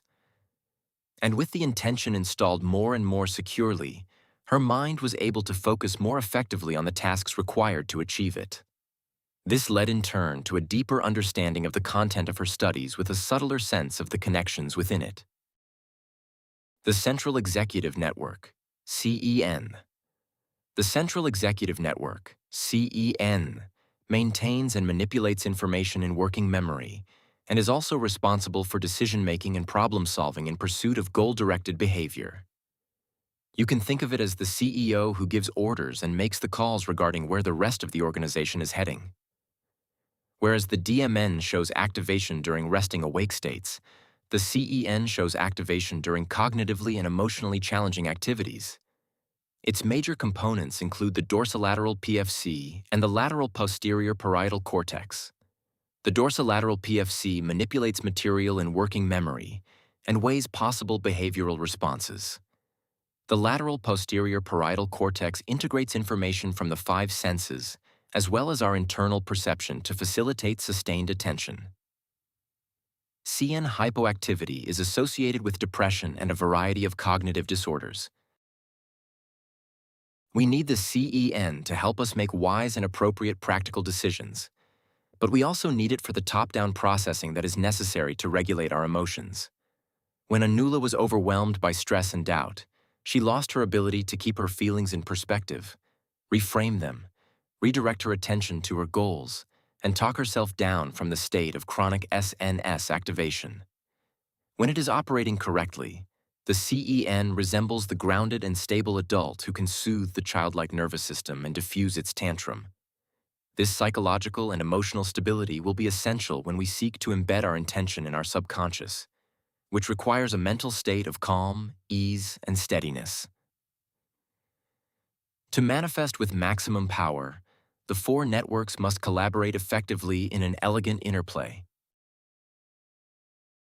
When the process is running smoothly, the SN works in tandem with the AN to determine that a stimulus, in this case our desired intention, requires higher cognitive processing. This interaction then activates the CEN and deactivates the ceaselessly monologuing default mode network, dynamically allowing us to focus and direct our thinking at will without distraction or self-consciousness. The teamwork of the networks opens a pathway for us to embed our intention in our subconscious, which in turn causes significant resources in the brain to be devoted to bringing it about in reality. The problem is the SNS, the gatekeeper of our subconscious. There is evidence that when under stress, the overengaged SNS can hijack the default mode network such that our faculty for self-reflection, normally engaged in during safe situations and mediated by the DMN, becomes reactive. When this happens, our sense of being a separate and vulnerable self under threat produces too much rumination and blocks our ability to activate the CN. This in turn likely undermines the capacity for effective cognitive functioning and embedding of intention, while decreasing our ability for emotion regulation. Thus, the embedding of one's intention to manifest must be done in a safe and non-threatening environment, resulting in maximization of one's cognitive control. The more relaxed our bodies are, and the safer we feel both internally and externally, the less interruption we get from the SNS, and the less it prompts an overwhelming torrent of self-reflection from the DMN. The green zone. Unlike fish and reptiles, whose many young are born immediately self-sustaining and able to seek their own protection, most warm-blooded mammals require significant post-birth parental caring and investment. They need someone to protect them, find food for them, nurture them, and create a safe environment for them as they grow. Therefore, it was necessary for mammals to evolve physiological traits that facilitated approach, contact, and connection. One of the major adaptations was the evolution of the dorsolateral vagal nerve in the myelinated parasympathetic nervous system, which links the organs with the central control systems. The reason this was so significant was that it formed the basis for the affiliative and care response, which in turn supplied the physiological pathways for our ability to feel and express compassion. This part of the myelinated vagus nerve is the basis for the green zone of well-being, in which we are calm, focused, in the flow, and able to care responsively for others. The green zone is also the state in which our consciousness can be mustered most effectively to visualize and pursue goals. When the PNS is activated, the tone of the vagus nerve increases. We then enter the green zone. This state of well-being facilitates general health, releases beneficial hormones such as oxytocin that are key to the immune and defense systems, helps with learning, critical thinking, and creativity by enabling the flow state, and basically optimizes the human experience. It is also the state that makes manifesting possible by putting our cortex in the driver's seat. The PNS brings with it the ability to process our emotions, memories, and plans, which then allow us to be much more thoughtful and discerning in our reactions to our experience. This spacious processing ability is the key to claiming your agency to change how you are going to react to the world itself. When we have choices about how we are going to react, those choices affect our physiology, which then affects how we respond to our environment. So, how do we make the crucial switch from a fight, flight, or freeze response to a rest and digest response? I am reminded of the practice I learned so many years ago in the magic shop. Get yourself ready. Find a time and a place to do this practice so that you will not be interrupted. Choose a posture. This practice can be done standing, sitting, or lying down. Before beginning, establish yourself in a posture that is comfortable enough for you to feel relaxed, yet solid and steady enough for you to be alert to your experience. Straighten your spine and let your shoulders drop. You are looking for a posture of relaxed confidence and gentle strength. Begin to settle. Close your eyes or softly direct your gaze at a point a few feet in front of you. Let your attention turn inward. Now become aware of the places where your body contacts whatever surface is holding you. Let gravity root you to the earth, and feel the ground pressing upward into your feet. Notice any areas of obvious tension in your body, and gently acknowledge them in your awareness. Begin by taking 3 deep breaths in through your nose and slowly out through your mouth. If you like, you can sigh loudly as you breathe out. Repeat these deep breaths until you get used to this type of breathing so that the breathing itself is not distracting to you. Once you feel comfortable breathing in this manner, specifically notice how you are sitting or lying and imagine you are looking at yourself positioned in that way. 4. Start the body scan A. Begin focusing on your toes and invite them to relax. Invite any tension in them to let go. Now focus on your feet, relaxing all the small muscles inside. Imagine the muscles in your feet almost melting away as you continue to breathe in and out. Focus only on your toes and feet. B. When you begin, your thoughts will naturally wander off and you will become distracted. Don't worry, this is completely natural. When you notice that your mind has wandered, simply begin again, bringing your focus back to the muscles of your toes and feet and relaxing them. 5. Continue the body scan A. Once you have been able to relax your toes and feet and they feel soft, light, and at ease, extend the practice upward, focusing on your calves and thighs. Sense the larger muscles of your legs and invite them each to relax until you feel they have almost melted away as you breathe in and out. B. Follow the same process with the muscles of your abdomen and chest. Next, focus on your spine and relax the muscles all along your back and up to your shoulders and neck. Remember, the goal is to be both relaxed and alert.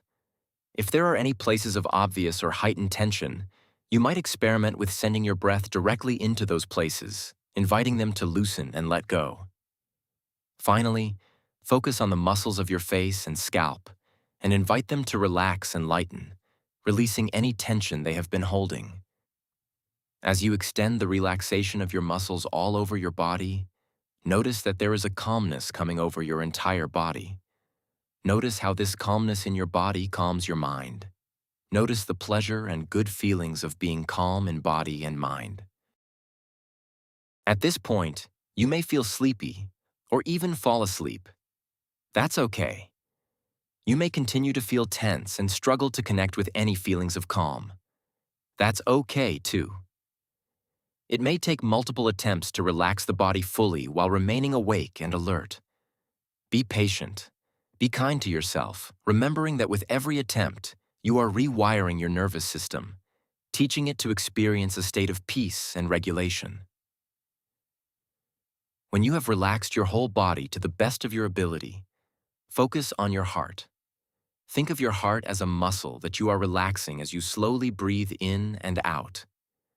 You may notice that your heartbeat is slowing down as your body relaxes and your breath slows. Imagine your body in a state of complete relaxation.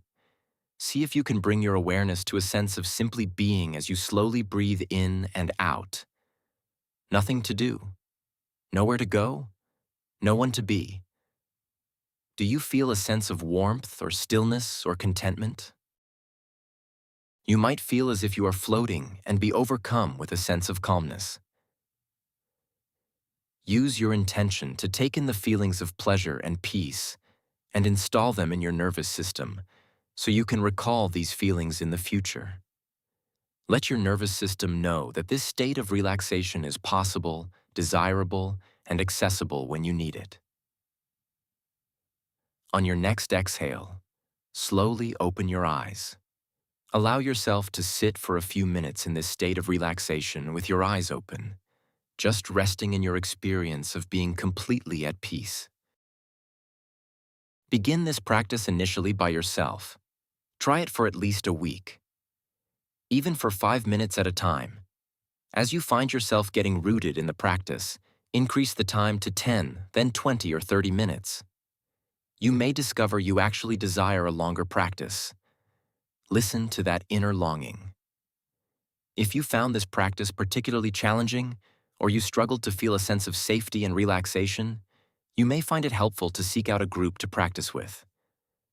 You might join a meditation community at a local yoga studio or gather a group of like-minded friends to explore these practices together. As you will see as this process unfolds, enlisting the support you need from others is a crucial skill to cultivate to help you achieve your goals. Vibration. The final component of our physiology is one that comes up often in conversations regarding manifesting: vibrational energy.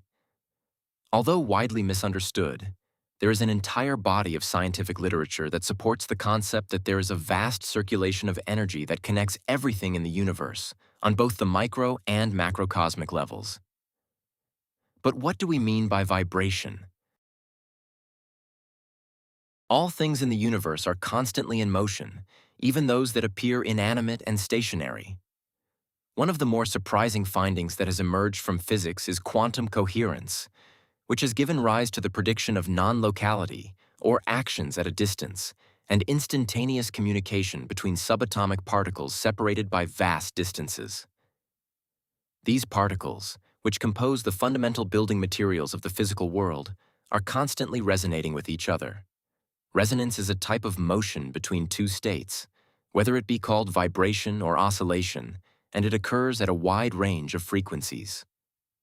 Thus, every part has a relationship with and is a part of a greater whole, which is again part of something greater. This is true of sentient beings, but is also true within and amongst systems, whether in atoms, organisms, social groups, planets, or galaxies. In this context, nothing can be considered separate, alone, or lacking relationships. Each part inescapably affects and is affected by all the other parts.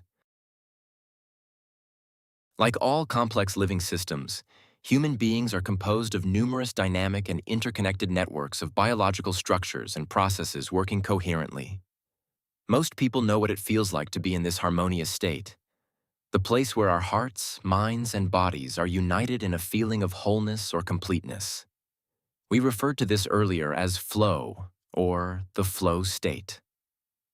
The term flow was first described by Mihaly Csikszentmihalyi in 1975 and has subsequently been widely referred to in a variety of fields beyond psychology. Terms such as the zone and oneness have also been used to describe this state. The concept, however, has existed for millennia under many other names. In such states, people typically feel connected not only to their deepest selves but to others, even to the earth itself. This state of internal and external connectedness is considered a coherent state of being. Coherence implies correlations, connectedness, consistency, and efficient energy utilization. Coherence is also used to describe the coupling and degree of synchronization between different oscillating systems. It can appear at one level of scale that a given system is operating autonomously, yet it is perfectly coordinated within the whole. We can witness the emergence of coherence all around us. As the mathematician Stephen Strogatz has shown, lasers are produced when photons of the same power and frequency are emitted together, and certain species of fireflies start flashing in sync when they gather in large numbers. In all living systems, there are micro-level systems, molecular machines, protons, and electrons, organs, and glands each functioning autonomously, doing very different things at different rates, yet all working together in a complex, harmoniously coordinated, and synchronized manner. On a local level, we can view the workings of the brain itself from the point of view of vibration. Various frequencies are detectable within the brain depending on the activity, with the most common being gamma, beta, alpha, theta, and delta. Gamma waves are the fastest wavelength brain waves and oscillate between 25 and 100 Hz. They are associated with large-scale coordinated brain activities such as focus, attention, learning, problem-solving, and information processing. Beta waves, which oscillate between 12 and 30 Hz, occur during most conscious waking states and are associated with attentiveness, alertness, and concentration that requires maximum brain arousal. Alpha waves are those with a frequency of 8 to 12 Hz and are associated with the brain in an idle state when not concentrating on anything in particular.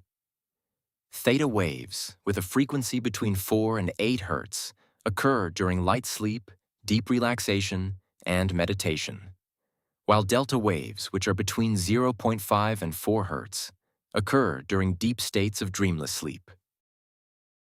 Researchers such as the neurophysiologist Pascal Fries have explored ways in which patterns of synchronization among these frequencies in the brain produce different types of human consciousness.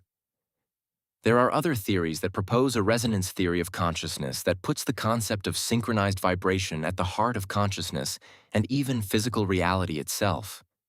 Although the exact relationship between electrical brain waves and consciousness is still debated, the most important phenomenon of vibration for our purposes is what is known as neural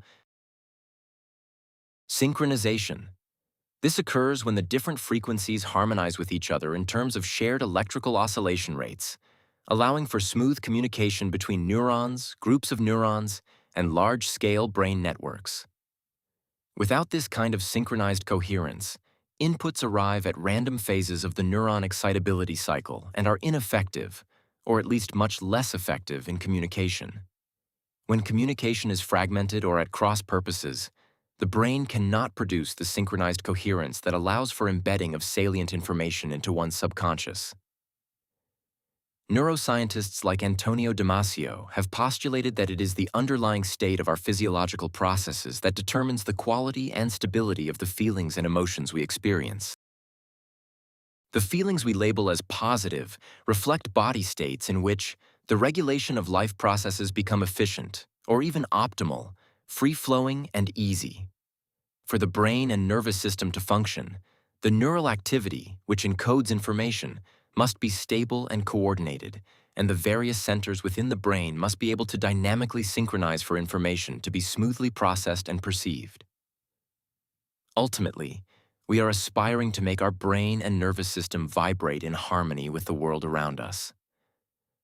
As Anula puts it, when you raise your energy by stepping out of the dark cloud, you align yourself with your destiny and things start manifesting. Amazingly, the most significant vibration of the human body is the one produced by the heart. Many people do not realize that the largest electromagnetic field in the human body is found within the heart.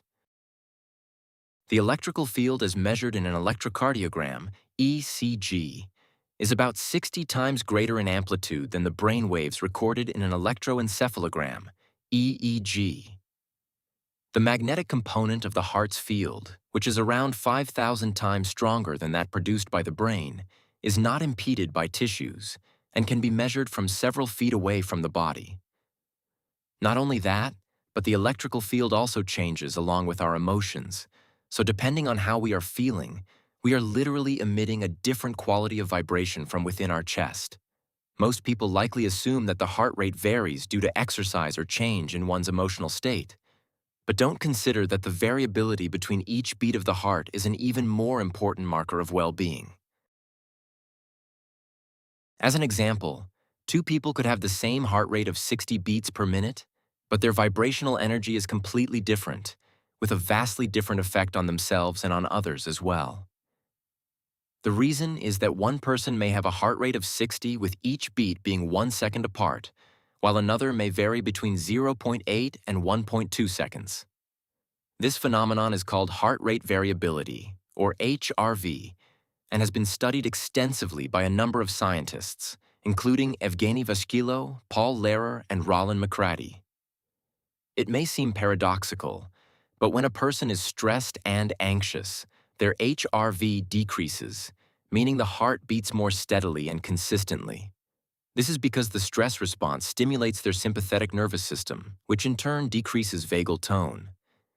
The accompanying rigidity in the heart rate can result in a variety of associated negative mental and physiologic effects. In fact, there is a condition called broken heart syndrome, first reported in Japan, in which individuals have sudden cardiac death as a result of severe emotional trauma from a breakup or the death of a loved one. Conversely, when one is calm, thoughtful, relaxed, and caring, their HRV increases because they are stimulating their PNS by increasing vagal tone. It is when our PNS is stimulated that our physiology works at its best. This phenomenon results in the release of many of our happy hormones, such as oxytocin and serotonin. It also results in the lowering of one's blood pressure, a decrease in one's heart rate, and a decrease in the release of stress hormones and the production of inflammatory proteins. This phenomenon is a result of one's heart rate being coherent, and it is this coherence that creates a measurable energy field that results in improvement not only in our mental and physical well-being, but also in that of those around us. When groups of people who are generating this type of coherence come together, the effect becomes larger and more powerful. It has also been demonstrated that the heart sends more information to the brain than the other way around. When the heart rhythm is coherent, there can be an impact on large-scale brain networks, and there also tends to be an increase in heart-brain synchronization. And when heart rate variability increases, one sees an increase in activity and amplitude of brain waves. When Anula began opening her heart to her future patients, she was literally recalibrating the frequency produced by her heart, which in turn had a harmonizing effect on both her physiology and her interactions with others. As we will see later in this book, to harness the full potential of our inner power to manifest our intention, it is necessary to work not just with the brain, but with the heart as well.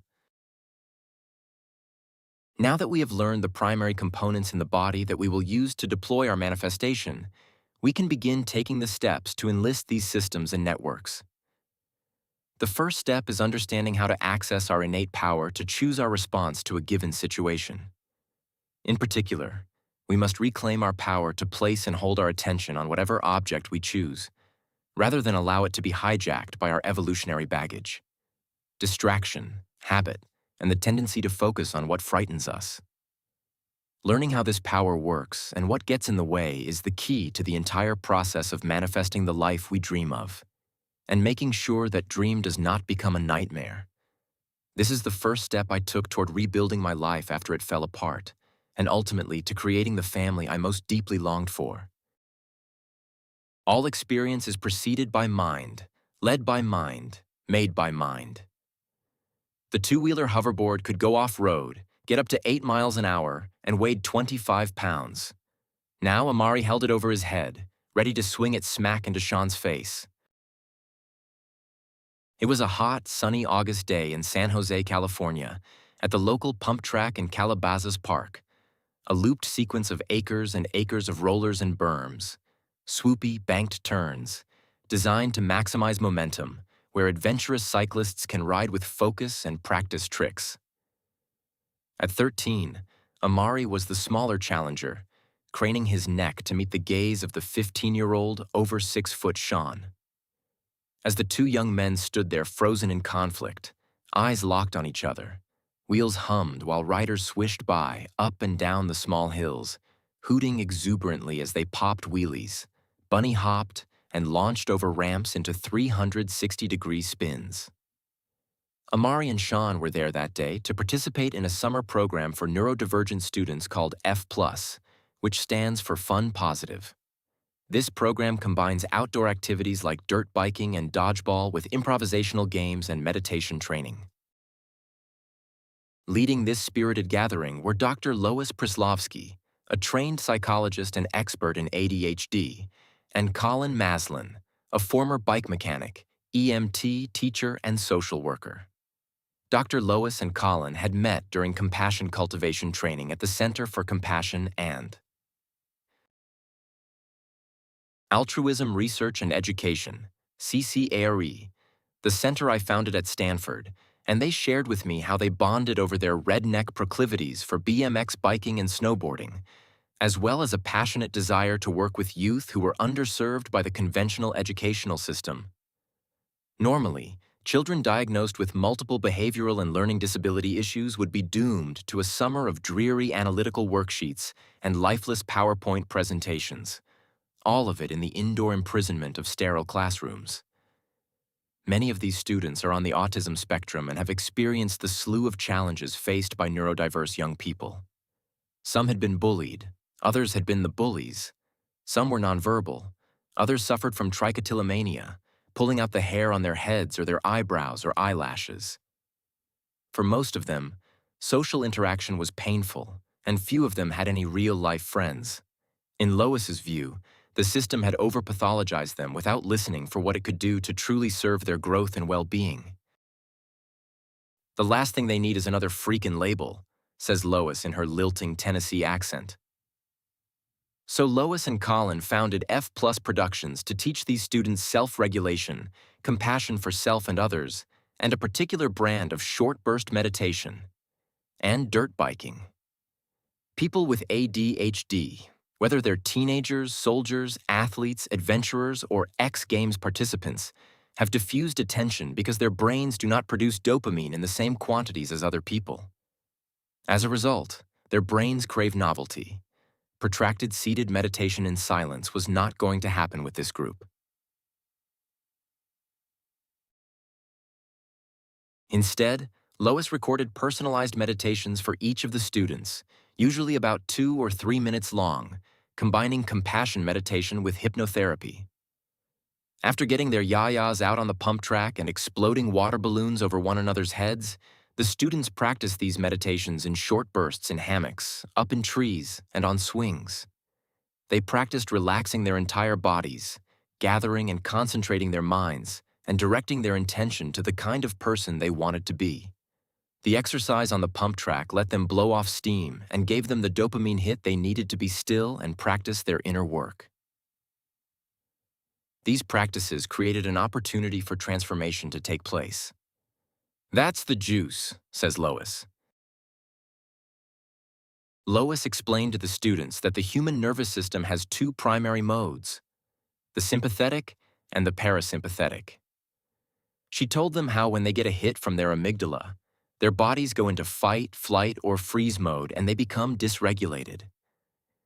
They needed to calm their minds, open their hearts, and come back to their intention. They used a special biofeedback headset to monitor their brainwaves, and when they hit the alpha state associated with relaxation, creativity, and visualization, they heard the trill of birdsong in their ears. Amari is a warrior type, the kind of boy who grows up to be a Division I right guard, going all in to protect the quarterback's exposed ribcage and heart. And Amari was sensitive about his name. Ever since he was young, other kids had been making fun of it, teasing him with sing-song nicknames that rhymed. That day at the track, Sean had failed to read the social cues of the situation and called Amari by one of the nicknames he hated, over and over again. Amari had brushed it off at first, excited to learn how to keep his balance as the hoverboard swooshed around the track. Finally, Sean repeated the nickname, and Amari, wanting to teach his classmate that this was not okay, obligingly raised the hoverboard as if to attack Sean. So there they stood, 2 young men facing off, flooded with testosterone and looking forward to the pleasure of pummeling each other. Other kids had gathered around to watch the rumble. Lois approached and asked calmly, "How's that going to work out for the 2 of you?" She brought a liberating wildness to the camp that made the students feel at ease. They knew she wasn't afraid to get in the mix with them. One of them had accidentally broken her hand. Another had tried to pull her hat off her head, But in the process, her glasses had gotten caught on her ponytail and carved a small scar next to her left eye. She'd been upset for about 20 seconds, then got regulated. They saw how she could lose her cool, then find it again. "Well, I'm gonna smash it in his face," said Amari. Earlier in the day, the students at F Plus had been practicing speaking from their hearts. Each one was invited to stand up on a picnic bench and speak authentically. When he first came into the program, Amari could not speak from his heart. He struggled to communicate directly with others, preferring to keep silent. He frequently got in fights and was often in trouble for behavioral infractions. When he began working with F Plus 2 years before, says Lois, he could not practice offering compassion to another human being. So we started with pets. Once we got living creatures going, we brought in human beings, and then they're offering compassion to the friends they're making for the first time at the camp. Hoverboard raised above his broad shoulders, temples sweating, Amari considered. He knew his nervous system had flipped its lid and sent him into fight, flight, or freeze mode. He'd been there many times. He knew where it would lead. He saw Lois standing there, waiting cheerfully for his next move. And then, instead of swinging the hoverboard, he lowered it and started laughing. Then Lois was laughing, and Sean was laughing, and all the others who were watching laughed too. The training had worked. Finally, Amari spoke from his heart. "Please do not call me by that name," he told Sean. "I don't like it." At the beginning of the summer, Lois and Colin had measured Amari's emotional state and then measured it again at the end. After 6 weeks, his depression and anxiety had decreased while his compassion for self and others had risen. His parents were thrilled. They knew something magical was happening. As Amari and the other students had learned to regulate their responses, they slowly regained an extraordinary capacity. They took back their ability to direct attention where they chose, away from stress and conditioning and reaction, and toward a new response that embodied the kind of people they longed in their hearts to be. As they reclaimed their attention, choice returned, and choice signaled the presence of an inner power that is the essential element in carrying out any intention. In neuroscience, this inner power is known as self-agency. Inner power. Within each of us is an incredible inner power that we limit by our own beliefs. It is the power to endure discomfort, to delay gratification, to decide what we let into our minds from our environment and what we don't, to control our response to any given situation, whether real in the moment or replaying in our minds from the past. This is our power of choice. It is this power that allows us to focus our attention where we choose, no matter how loud or frightening or seductive the external stimuli trying to distract us. This is the power Amari called upon to switch out of fight, flight, or freeze, put down the hoverboard, and speak from his heart. This is the power we can call upon ourselves to direct our attention toward inner intentions that produce powerful, positive emotions, strong enough to break us out of the emotional addictions that have kept us living small. As we go about our lives, many of us feel ourselves to be the victims of forces outside of ourselves, or even forces within ourselves that we can't control, tame, or regulate. Our reactions to these forces feel automatic, and we watch helplessly as they seem to steal our inner power away from us. In the moment, these forces feel overpowering and travel deep grooves carved by long-standing habits. The reality is that we can cultivate practices to reclaim our influence over countless processes that appear automatic and inaccessible to conscious control. Because the power of the practice lies in our mind's belief in possibility and its ability to change our physical reality, it is not limited by anyone else's belief that our desires are not possible, whether that's a skeptical individual or family member or a biased society. Unlike a financial investment, which requires that you already have capital, manifesting demands only an investment of time, energy, attention, and heart. It is an investment in yourself. The techniques, although they do require diligence and repetition, do not cost any money to practice, and do not require advanced training of any kind. Now, it may indeed be challenging to surmount deep-seated limiting beliefs about your potential, especially when they are upheld by your family, country, or religion. But thankfully, you will discover that your beliefs about yourself are one of the few areas you do have control over. Therefore, if you set your mind to transcending them in yourself, no one else's beliefs will have the power to limit what you can achieve. In the end, it's not about the universe. It's about you. We may have come to believe that our inner power is limited by our external circumstances or our past conditioning, but it starts in our own minds. Much of the time, we go through life feeling things are happening to us, not motivated by us, and certainly not occurring for us. This feeling of being a passive participant in an experience is like being the passenger in a car that someone else is driving, either with no intended destination or toward a place that will inevitably cause us pain. It is disheartening, is disempowering, and diminishes our belief in our ability to make choices that serve us. Often we may feel as if some other force has thrown us into the trunk and gone joyriding with the vehicle of our lives, and it can be a long time until we groggily regain consciousness and find ourselves far from where we wanted to be. This is the experience of so many who carry unresolved trauma that continues to dictate their choices unconsciously. Our attention is not only hijacked from the inside. Many of the most irresistible assaults on our ability to focus our minds come from the world around us. Billions of dollars are spent on advertising designed to persuade us that our lives lack something essential and to captivate our minds with the one special product that can fill that lack. Social media companies succeed by capturing as much of our attention as they can through psychological processes that mirror addiction, then selling that attention and data to the highest bidders. And news outlets go to great lengths to present stories designed to hijack our amygdala so that we cannot look away. The typical American spends about 1,460 hours per year on their smartphone, which translates to about 91 waking days. We do not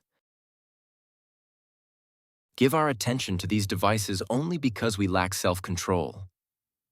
Our devices are designed to exploit a psychological phenomenon known as a variable ratio reinforcement schedule.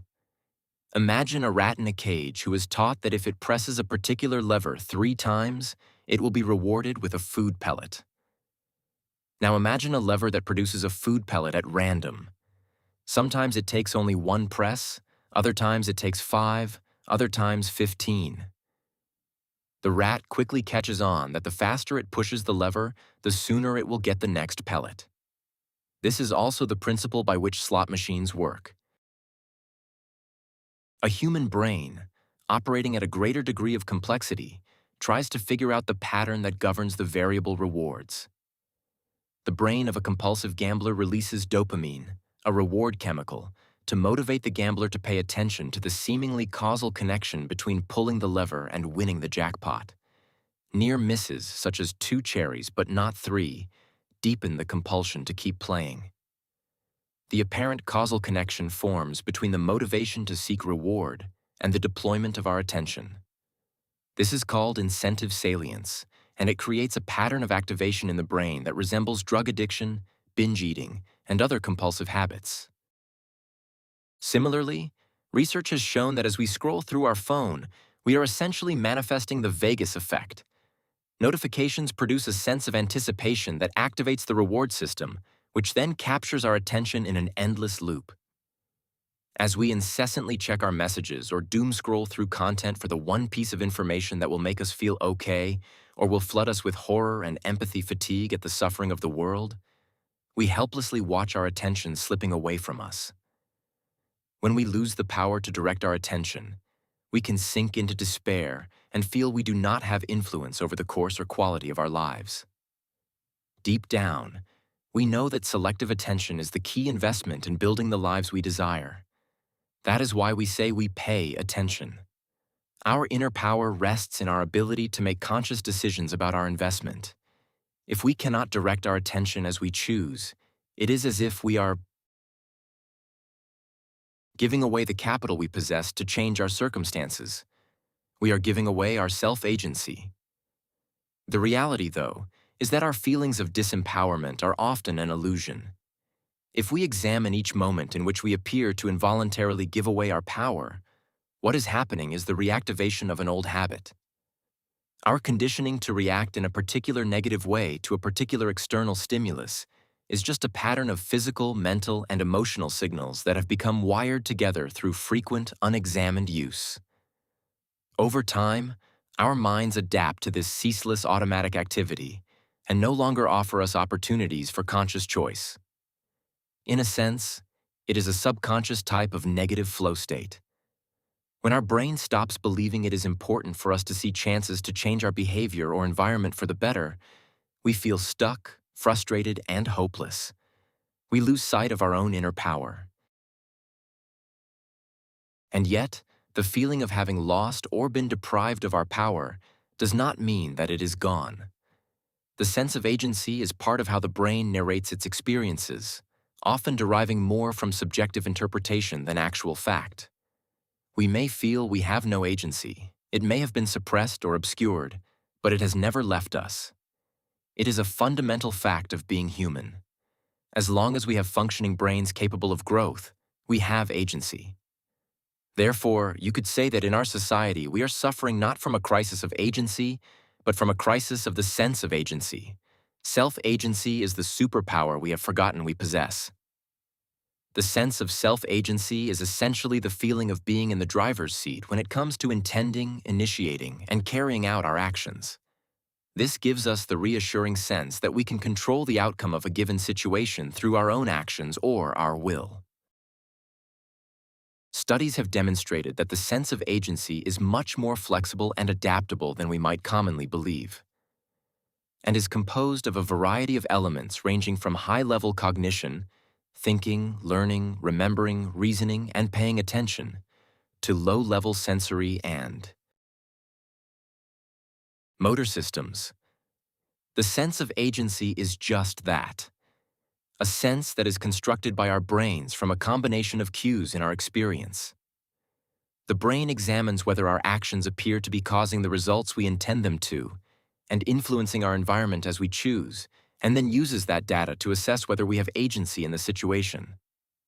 The humbling truth is that our conscious mind does not have access to most of the subconscious processes by which we carry out actions, such as our ability to perform movements, and therefore it can only set an intention, watch its effects, and then interpret them accordingly.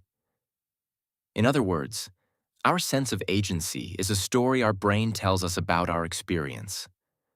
When the story the brain tells us is that we do not have the power to perform the actions necessary to influence our circumstances for the better, we feel disheartened and lose our motivation. When the story tells us we do have the capacity to act on our desires, we feel empowered, confident, and integrated.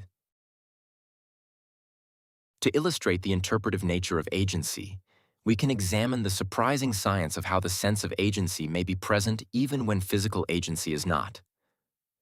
As a neurosurgeon, I have seen many patients, either due to disease or trauma, with a condition known as anosognosia. Anosognosia comes from the Greek words nosos, disease, and gnosis, knowledge, so patients with anosognosia do not know or realize they have a particular disease or impairment. One example is hemiplegia, which describes patients who are paralyzed, usually following a stroke. If the stroke also affects those areas of the brain associated with integration of self-awareness, these patients may be unaware on a conscious level that their movements are impaired. Researchers at the University of Turin examining such patients made a surprising discovery. One woman presented severe and persistent anosognosia for the paralysis on her left side. She never spontaneously reported her motor problems. When questioned about her left arm, she always claimed that it could move without any problem. When asked to actually perform movements with it, she attempted to perform the action, and after a few seconds she appeared to be satisfied with her performance. This woman experienced a sense of agency for movements she was unable to make. Despite all evidence to the contrary, she truly believed she was able to move her paralyzed arm. The researchers concluded that the experience of agency in patients like these is strongly governed by cues in the brain that precede movement, such as intentions and predictions of action, not the actual actions themselves. The story the woman's brain was telling her about her power to act was radically different from her physical reality. The important point here is that the sense of agency is really a perceived subjective experience that can be influenced by our own thought processes. Therefore, the depth and efficacy of our sense of inner power comes down to the story we tell ourselves about our ability to express that power. As we will explore in future chapters, the feeling of inner power is ultimately the feeling of being able to direct the full capacity of our brain toward an intention we choose, in particular harnessing the power of our subconscious. And the strange thing about the subconscious is that it runs on beliefs. What we subconsciously believe is often what limits the possibilities of a given situation. There may be a large gap between a person's feeling of inner power and their ability to express that power in practice. In a sense, many of us suffer from the opposite of the patients with anosognosia. We labor under the delusion that we are paralyzed when we are in fact fully able to act effectively. In psychology, self-efficacy is the belief of an individual in their capacity to act in the ways that are necessary to achieve their goals. Self-efficacy may influence how and why individuals choose to participate in or stick with an activity, and it is believed to be a more accurate predictor of behavior than a person's actual ability. One may get confused that self-agency implies free will. The nature of free will is a much deeper discussion that brings into play what we know of brain science, psychology, philosophy, and religion. Some hold that we lack free will because so much of our behavior is governed by forces and influences not apparent to the conscious mind, while others argue that all actions are predicated on the interaction of molecules, atoms, and particles, and therefore every event is predetermined. We just ignorantly think we are. Causing our own actions. I am not intending to solve this age-old debate. And happily, for the purposes of our discussion of manifesting, we do not have to solve it. I am simply indicating that we do have choices regarding how we manipulate processes within ourselves to manifest our intentions. It is this cognitive control, rooted in the functioning of the CEN, that enables our ability to adjust and direct cognitive resources to complete the goal-directed task of embedding our intention into the subconscious and therefore optimizing our ability to manifest. One must focus one's attention and make salient that which one wishes to embed in the subconscious by first embedding it into one's working memory. It is sustained selective attention through what is called effortful control that results in its power to embed in the subconscious. It might seem that self-agency or one's inner power is fixed, but one must think of it as a kind of potential energy. Potential energy is a resource that is contained until it is released. The sad reality is that many people do not believe they have such energy and thus end up defining their lives by their limitations and believing change is not possible. Imagine if every day you take a drive in the mountains and every day it is so foggy that your view down into the valley below is obscured. And in fact, you've never seen the valley but have only been told it exists. You have been told that in the valley are beautiful waterfalls, lush gardens, beautiful redwood trees, but you have never seen any of that. All you've seen is fog. Eventually, you question if there is any truth to what you've been told. Now imagine that you go on your drive and you reach the top of the mountain, and this time, the view is clear and bright and you can see far into the distance.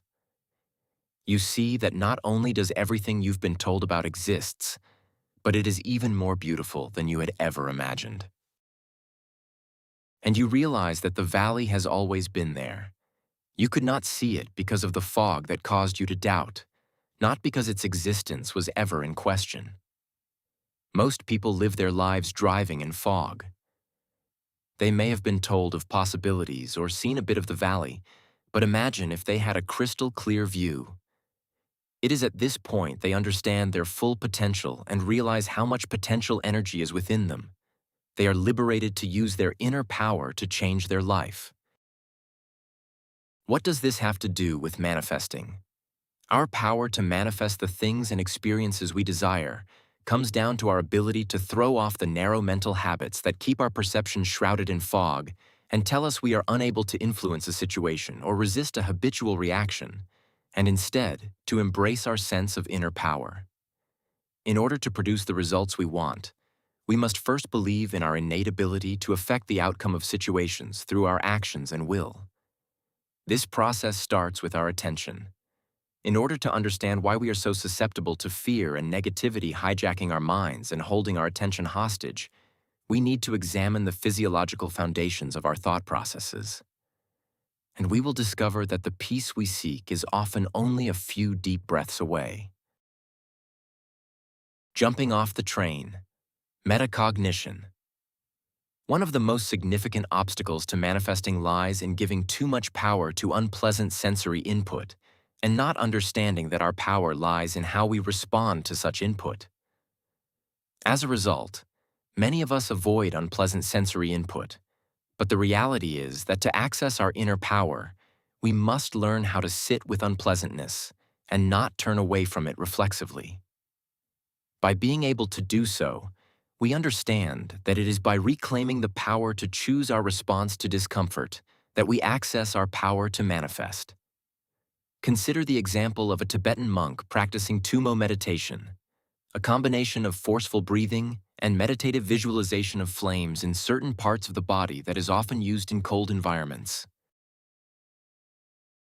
Using this technique, the practitioner can increase their heart rate, maintain a consistent body temperature even while submerged in ice, and manipulate other physiological processes that most people would argue you cannot consciously access.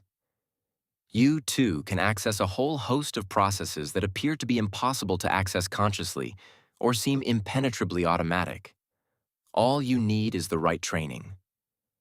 We must learn to resist the highly natural urge to escape or deny our discomfort, and instead develop the capacity to stay with it long enough for it to transform and dissolve. This is the key to our liberation and fundamental to manifesting. The Dutch athlete Wim Hof, also known as the Iceman, is famous for his endurance when being subjected to extreme cold. He has set world records for swimming under ice and prolonged full-body contact with ice, and holds the record for a barefoot half marathon over snow and ice. He attributes his success to what he calls the Wim Hof method, WHM, which is a combination of forced breathing, cold exposure, and what some would call a form of meditation. By deliberately hyperventilating, Hof temporarily suppresses his innate physiologic response and raises his heart rate and adrenaline levels. Interestingly, scientists studying Hof concluded that the WHM engages higher-order areas in the cortex, left anterior and right middle insula, that are uniquely associated with self-reflection and that facilitate both internal focus and sustained attention in the presence of adverse, e.g. cold, external stimuli. In other words, Hof's mental attitude of confidence and fearlessness about the experience allows him to activate his upper-level capacity for focus, which in turn diminishes his sense of time and space, skillfully drawing his attention away from unpleasant physical sensations and tricking his body into skipping its normal threat response. As a result, he enters and remains in a kind of flow state. Although we are conditioned to identify with negative emotional responses to the external environment, with practice it is possible for us to recognize our conditioning for what it is and disidentify from it little by little. Inner power arises when a person learns to discern between their negative conditioning and their inner awareness, and thereby discovers that the emotional reaction is conditioned and not hardwired. The discomfort in the body and in the mind gradually loosen as their sense of identification with their habits dissolves. The reality of manifesting is that most of us avoid experiences of discomfort. Although loud and compelling to the survival systems of the brain, these uncomfortable feelings, which often derive from painful childhood experiences, are in the end just mental habits often created to protect our childhood self. It is these habits learned as children that determine how we respond to so many experiences we face as adults. These experiences are the subconscious drivers of our behavior that we have never evaluated consciously. If we did, we would quickly discover these habits are not useful solutions to what confronts us as adults. The first key is to transform our relationship with discomfort. We must become aware of our thoughts about it and recognize our ability to work with them. This is the power of metacognition, or the practice of consciously viewing your own thinking. Through this process, we can actually set ourselves outside the situation in our minds and look at our thought processes to see exactly how we are thinking. The second key is to learn to recognize our thought processes without becoming overly absorbed in their drama and identified with their stories. Only then are we able to jump off the train of thought.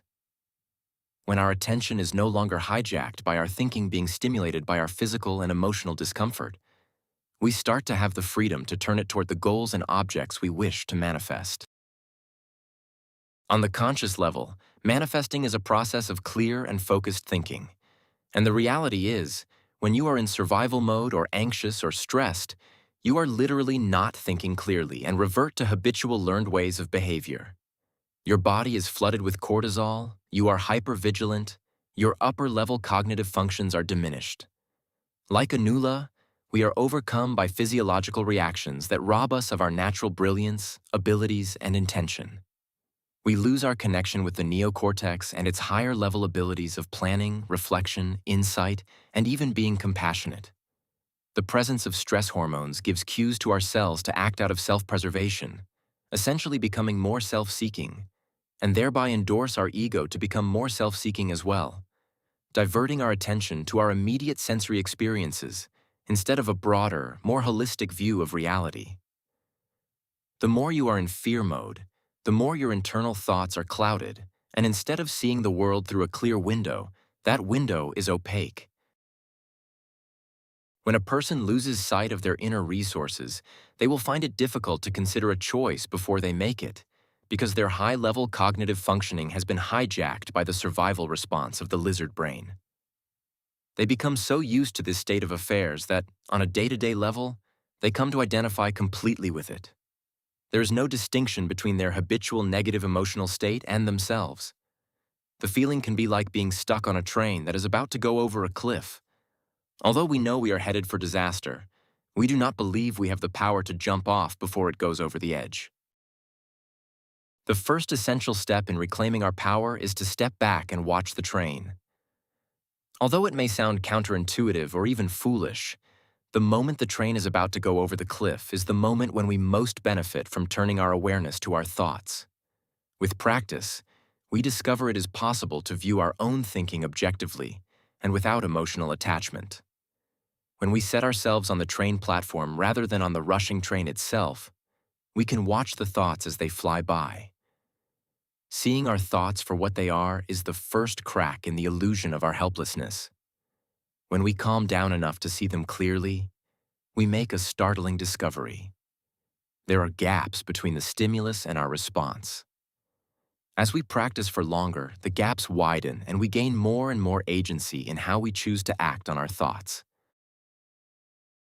Because the fight, flight, or freeze response often manifests in our conscious mind as rapid-fire, high-volume negativity, the most powerful place to cultivate the sense of inner power and the most ready to hand is in learning to detach emotionally from our thoughts. When we realize the tricks that evolution and our own physiology have created to make us do certain things or use shortcuts in how we think of things or respond to them, we become empowered to perform a kind of manual override. When we become aware of the tricks and see them for what they are, we can start changing them. There is the standard way in which we respond to a stimulus, but now we also have a new way. We can jump off the train. Jumping off the train is an invitation to the unknown, the untraveled, the unfamiliar, but with the possibility of liberation from our self-created prison. If you are in a state of fight, flight, or freeze activation, and you are thinking to yourself, "But this is all happening to me. I am the victim. I do not have the agency, and I am making my situation worse with all my negative thinking." And I am saying, the truth is that your thoughts are influencing your reality, but you have more power over your thoughts than you think, And for that very reason, you have more influence over your reality. I encourage you, when you take stock of your life and consider how to move forward, do not stop at negative external circumstances. Take the inner attitude into account. Do not take external environmental evidence as conclusive or some kind of prophecy of the only things to come. Every day is an opportunity to change how you perceive and react to the world. Don't get me wrong, experiencing the unpleasant physical sensations of your habitual negative rumination is highly uncomfortable. It can be excruciating and make us want to run for the hills or regress to our old coping mechanisms. It is a monumental task that requires tremendous discipline and support. For those who are negatively affected by systemic oppression on a societal level, the task of liberating the mind from habitual fear can feel all the more like swimming against the current, because powerful and often violent forces of prejudice are mustered against their sense of individual sovereignty. However, once you understand that you can relate to your thought processes moment by moment with much greater clarity and power, you can begin experimenting with thoughts that produce a good reality. You will begin to learn how, if you think and act in your old way, it produces one version of reality, and if you learn your lesson and choose otherwise, it produces another, more desirable one. The magic of the process is that it's the same hardware. When you set your mind to a good result, the pathway is exactly the same, but the software is updated through positive neurofeedback. As the Stoic philosopher Epictetus said, it is not events that disturb people, it is their judgments concerning them. It only requires you to take the first step. Practice. Building inner power. When you feel your body is somewhat more relaxed, reflect on a simple activity that you've wanted to do, but for whatever reason you have not done. An example would be to get up early and walk for 15 minutes, or commit to not drinking soft drinks or alcohol. Start to relax. Before you go to sleep, sit in a comfortable position in a chair. Close your eyes and focus on relaxing every muscle in your body. Begin at your toes and go all the way to the top of your head while you are slowly breathing in through the nose and out through the mouth. Once you are relaxed, focus on your breath, slowly breathing in through your nostrils, holding it for 5 seconds, and then slowly releasing your breath through your mouth. Visualize your intention. After you have done this for 5 minutes, think of yourself doing that simple activity. Don't just think of yourself doing the activity, but also see yourself doing it. 3. Record your intention. Once you have done this, open your eyes and write on a piece of paper your goal or the activity, and lay the paper on your nightstand. 4. Install your intention. Lie down and close your eyes and slowly breathe in and out for a few minutes as you see yourself carrying out your intention. Let this breathing lead you into sleep. 5. Review your intention. When you wake up, sit up and read the paper. Embed the thought of your goal and proceed with your day. If you've committed to walking in the morning, proceed to do so. If you're not drinking soft drinks, every time there is a choice, pause and choose not to do so. Each time you have done or not done the activity you've chosen, congratulate yourself and then write on a piece of paper, "I congratulate myself for completing this task." By doing this daily, you demonstrate to yourself that you have the agency to complete a task that you've chosen to focus on. While the task may be simple, the activity of doing so engages those brain processes that are associated with embedding intention into the brain. This is the power of tiny habits. Continue this task until you no longer think about the process and it comes automatically. This is the power of tiny habits. In fact, my friend B.J. Fogg, a behavior scientist at Stanford, wrote a book called exactly that: Tiny Habits. He even gives us a formula: B equals MAP. Behavior. B happens when motivation, M, ability, A, and a prompt, P, come together at the same moment. Once the mind and body are in a state of balance and peace, and we have access to the power of our imagination, we can start thinking clearly about what we want to manifest in the present and future. Therefore, in our next chapter, we will continue the 6-step process of manifestation with Step 2. Clarify what you truly want. Clarify what you truly want. There is no favorable wind for the sailor who does not know where to go. In 1980, just before Nainoa Thompson embarked on his historic 2,200-mile wayfinding journey from Hawaii to Tahiti, his teacher, the master Polynesian navigator Mau Piailug, asked him a question. They were standing at Lanai Lookout on the southeastern shore of Oahu, observing the sky as they had done countless times before. Mau instructed Thompson to pay careful attention to every star, every seabird flight, every mare's tail and mackerel cloud whose path predicted the weather. Thompson was preparing to attempt a feat of seafaring that had not been done since the 14th century, a voyage from Hawaii to Tahiti in a double-hulled canoe called the Hokulea, Polynesian for the bright star Arcturus, without the use of Western navigational instruments. The trip had a deeply personal meaning for Thompson and his region, to prove that ancient Polynesians had made purposeful trips through the Pacific using sophisticated navigational methods based on the movements of nature, as opposed to passive drifting on currents or sailing from the Americas, as some Western doubters had posited. Mau was among the last living navigation experts in the ancient style from a people on the verge of cultural extinction, and Thompson's training had been the fruition of a lifetime's love for his island and its ocean. Standing on the shore overlooking the waves Thompson was about to face, Mau asked, "Can you point in the direction of Tahiti?" Thompson pointed. "Now," said Mau, "can you see the island?" Thompson was confused. Of course, he couldn't see Tahiti. It was over 2,000 miles away. But he understood Mau meant his question seriously. He considered it for a long time, then answered, "I cannot see the island, but I can see an image of the island in my mind." Mau said, "Good. Don't ever lose that image or you will be lost." Then he turned to Thompson and said, "Let's get in the car. Let's go home." This was Mau's last lesson. "He was telling me that I had to trust myself," Thompson said later, "and that if I had a vision of where I wanted to go and held on to it, I would get there."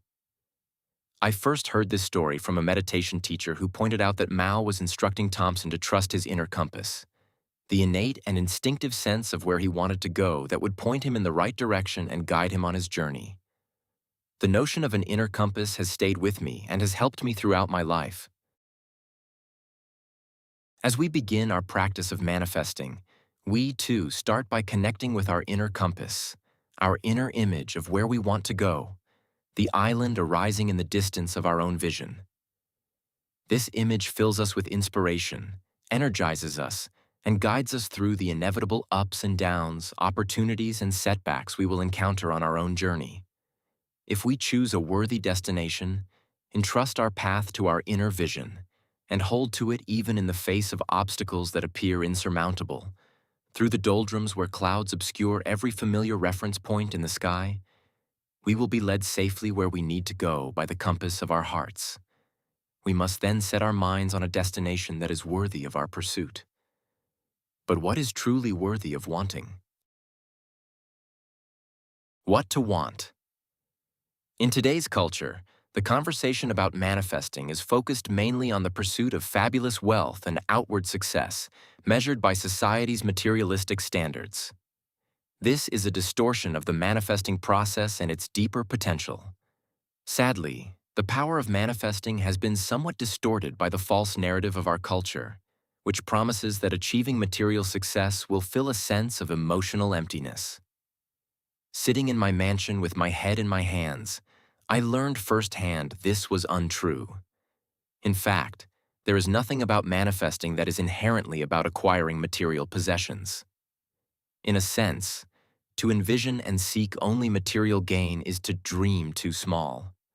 I now find it ironic that when my 12-year-old self imagined an island, it was to be private, all mine, its luxury a testament to my personal glory alone.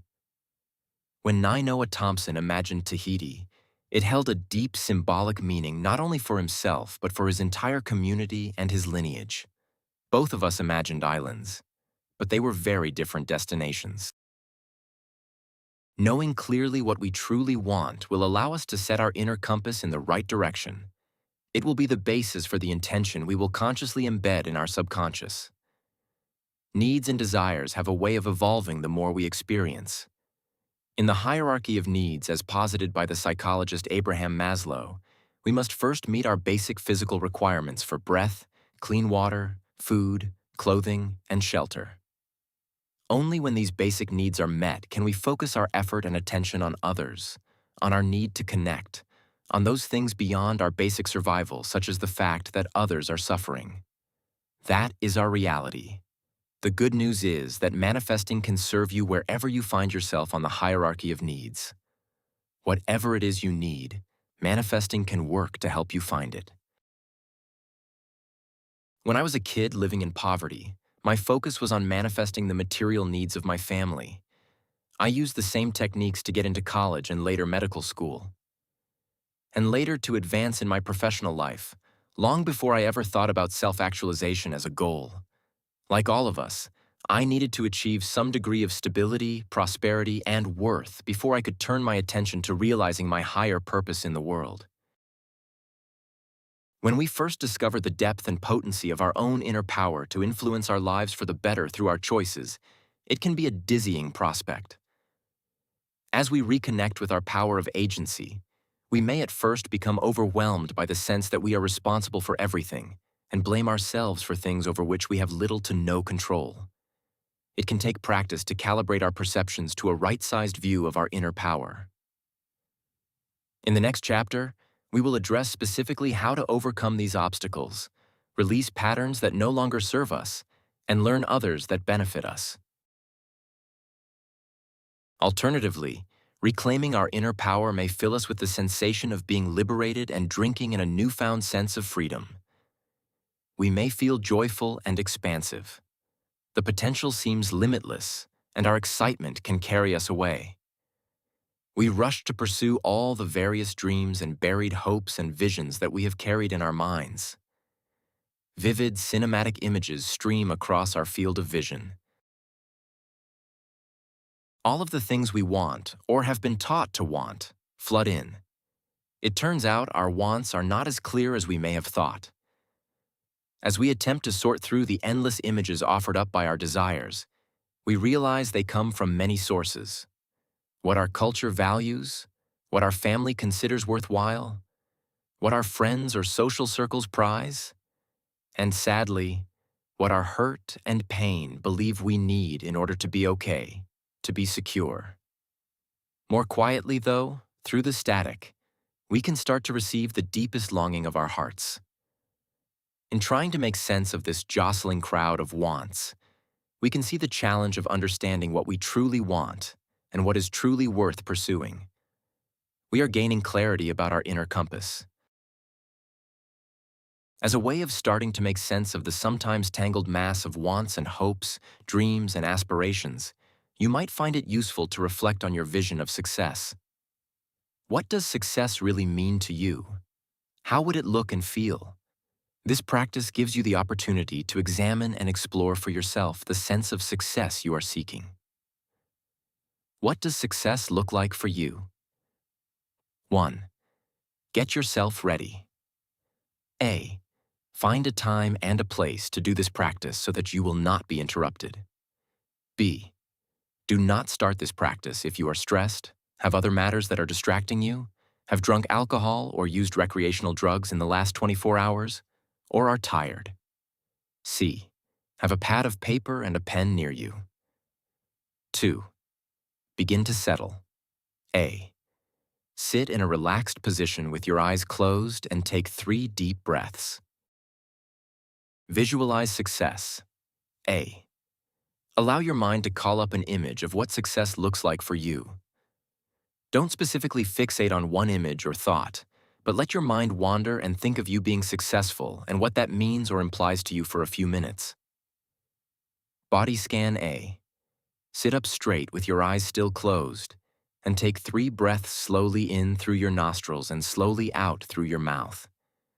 Repeat until this type of breathing feels comfortable for you and is not distracting. B. Beginning with your toes. Start to relax the muscles of your body all the way to the top of your head, feeling more and more at ease as you focus on relaxing your body. You will find that as you do so, there's a sense of calmness that envelops you, and you feel safe. You are no longer worrying about people judging you or criticizing your dreams and aspirations as you slowly continue to breathe in and out. C. You are comfortable and relaxed as you continue to slowly breathe in and out. Think again about what success looks like for you, but this time, focus more specifically on your success. Visualize yourself in that position. Watch yourself in your mind's eye being that success. Try to imagine every detail as you slowly breathe in and breathe out. Explore your 5 senses. What does success look like, feel like, sound like, smell like, taste like? Slowly breathe in and breathe out. Now that you can see every detail, slowly open your eyes and continue to slowly breathe in and out, in and out. You are relaxed and you are calm. Take the pen and paper and write for at least 5 minutes in your own words what you saw in your mind's eye about your success. Write as many details as possible. Whether it is a few sentences or a paragraph, it only matters that it defines success for you. B. Now simply sit with your eyes closed, slowly breathing for 3 to 5 breaths in through the nose and out through the mouth. Open your eyes. 7.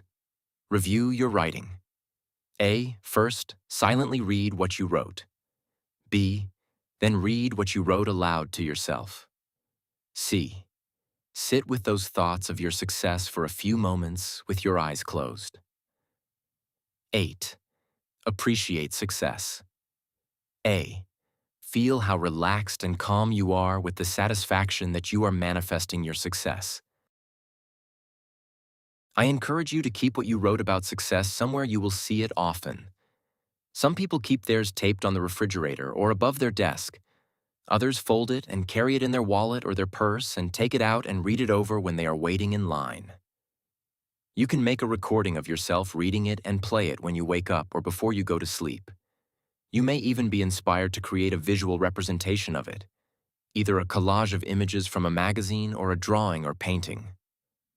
As we will learn in greater detail later in the book, we train the subconscious to seek our vision by repeatedly coupling images of it in the conscious mind with strong positive emotions in the body. And remember, our vision of success is constantly evolving. What you wrote today may be a precise representation of everything you truly desire, or it may be more of a jumping-off point for a lifetime of refinement. Success may even feel vague and elusive right now. When I first started manifesting, Ruth taught me to imagine I was looking through a window that was all fogged up, like the inside of a car when it's cold outside. My desire, in this case to become a doctor, was on the other side of the window. The more I practiced visualizing my intention, the clearer the window became. My experience of going from poverty to wealth to bankruptcy to wealth again taught me strategies for how to sift through the endless images offered up by our desires.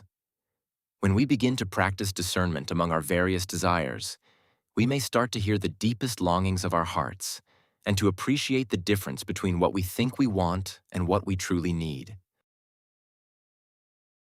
The key strategy I propose is reflecting on a time in your life when you felt good, fulfilled, cared about, or truly successful. When we start thinking of what we want to manifest, how to set our intention, and where to direct our attention, it can help to cast our mind back to a moment in our lives when we knew in our heart and in our gut that we were on the right track. This will empower us to attune to our inner compass. Ask yourself, what are the things that give me a sense of warmth inside of myself that is long, lasting? When did I feel deeply fulfilled, whole, aligned? Maybe it was a moment when we were surrounded by loved ones in a warm cocoon of safety and connection, or losing ourselves in an activity, in a state of complete absorption where we blinked and morning had become night in a flash, or being cared for and nurtured by a kind caregiver, or a simple act of kindness we performed ourselves, like making someone a meal or picking up litter in a favorite park, or sitting by the bed of someone who is dying and holding their hand, or the sublime sensation of both smallness and interconnection we feel when witnessing a towering mountain or the ceaseless power of a river's current. As you summon these memories in your mind's eye, notice the sensory details, the play of light on water or the tiny movements in a loved one's face. Pay attention to the feeling in your body as well. Can you experience again the warmth, tingling, lightness, spaciousness? The value of this change in perspective and reflecting on these experiences is that you start to get in touch with some of the powerful, holistic emotions that can arise when the PNS is online. Wonder, awe, interconnectedness, gratitude, inspiration. These are feelings that put us in touch with our highest selves, our highest sense of purpose, and the greatness of our hearts. It often turns out that these positive memories contain records of experiences that were not only personally rewarding and fulfilling, but also helped other people, whether family, friends, or groups on a larger scale. Reflecting on these positive emotions can be a helpful means of sifting through the mass of desires in our minds and discerning which ones are worthwhile to pursue. We may even have the sense that we are transcending our limited view of existence and become able to appreciate our oneness with everything. If you find it challenging or painful to look for a positive memory like this, do not be discouraged. It is equally effective to create that vision in your mind's eye. Sometimes you need to use your imagination to experience something for the first time. This prepares us to experience it in reality. The power of the imagination is that, although the images we create are unreal, the emotions we experience when we give ourselves fully to our visions are real. As noted above, the brain does not distinguish between an actual physical experience and one that is intensely imagined. It can be powerful to realize that the important thing is not the particulars or context of the experience that gives rise to the positive emotions, but your body's production of the emotions and the accompanying happy hormones in the first place. The important point is that experiences of elevated positive emotion, whether imagined or recalled, teach the subconscious to pay attention. The release of neurotransmitters such as dopamine and serotonin get the brain's attention, and the subconscious is then primed to seek out similar experiences in reality and pursue them with resilience. Christine Wamsler is a professor at Lund University in Sweden. She's an expert in sustainable development and associated inner-outer transformation processes. She argues that by tracing the roots of sustainability crises such as climate change through a culturally entrenched story of separateness, we can see the potential of inner transformation through meditation and the development of compassion both for self and others, which then fosters outer connection and transformation in the world. Christine and I became connected when I joined the advisory board for several projects of the Contemplative Sustainable Futures program. Through personal explorations involving both visualization and meditation, she experienced firsthand the importance of creating positive emotions. For several years, her inner drive and goal was to relieve suffering and support a more sustainable and just world through a scientific understanding of the mind. Unfortunately, her inner transformation was hampered by current institutional and political structures, which then impacted her ability to create outward transformation. At first, she had no financing for this type of work. Christine's adolescent daughter gave her 20 euros from her own pocket money to support her, and this gesture touched Christine and inspired her to use her inner power to pursue her goal. Thus, every night before bed, she decided to visualize a coworker walking into her office and informing her that she had received financial support for her work. She would picture herself sharing her happiness with her colleagues and celebrating with her family, seeing their smiling faces and brightening eyes, and then consciously tune in to the positive emotions in her heart. This would result in her entering a flow state and experiencing a deep sense of well-being and satisfaction. She remembers that the visualizations caused her to feel so happy and excited. They began to make it difficult for her to fall asleep, to the point that she had to start practicing earlier in the day.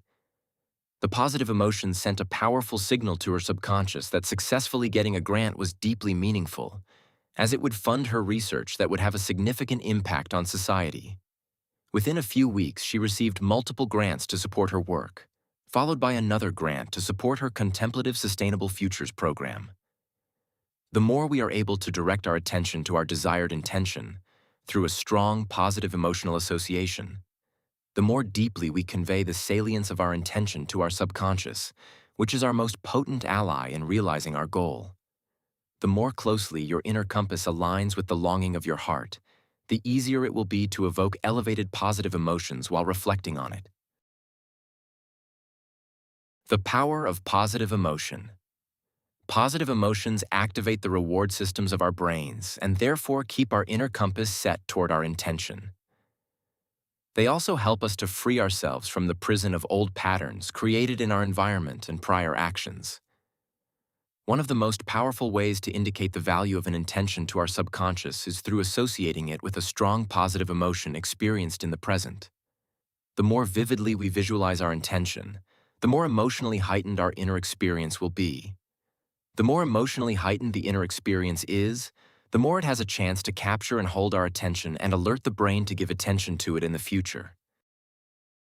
Part of how the brain determines how to classify information is through a process known as value tagging. Value tagging is part of the salience network and determines the importance of information entering our brain.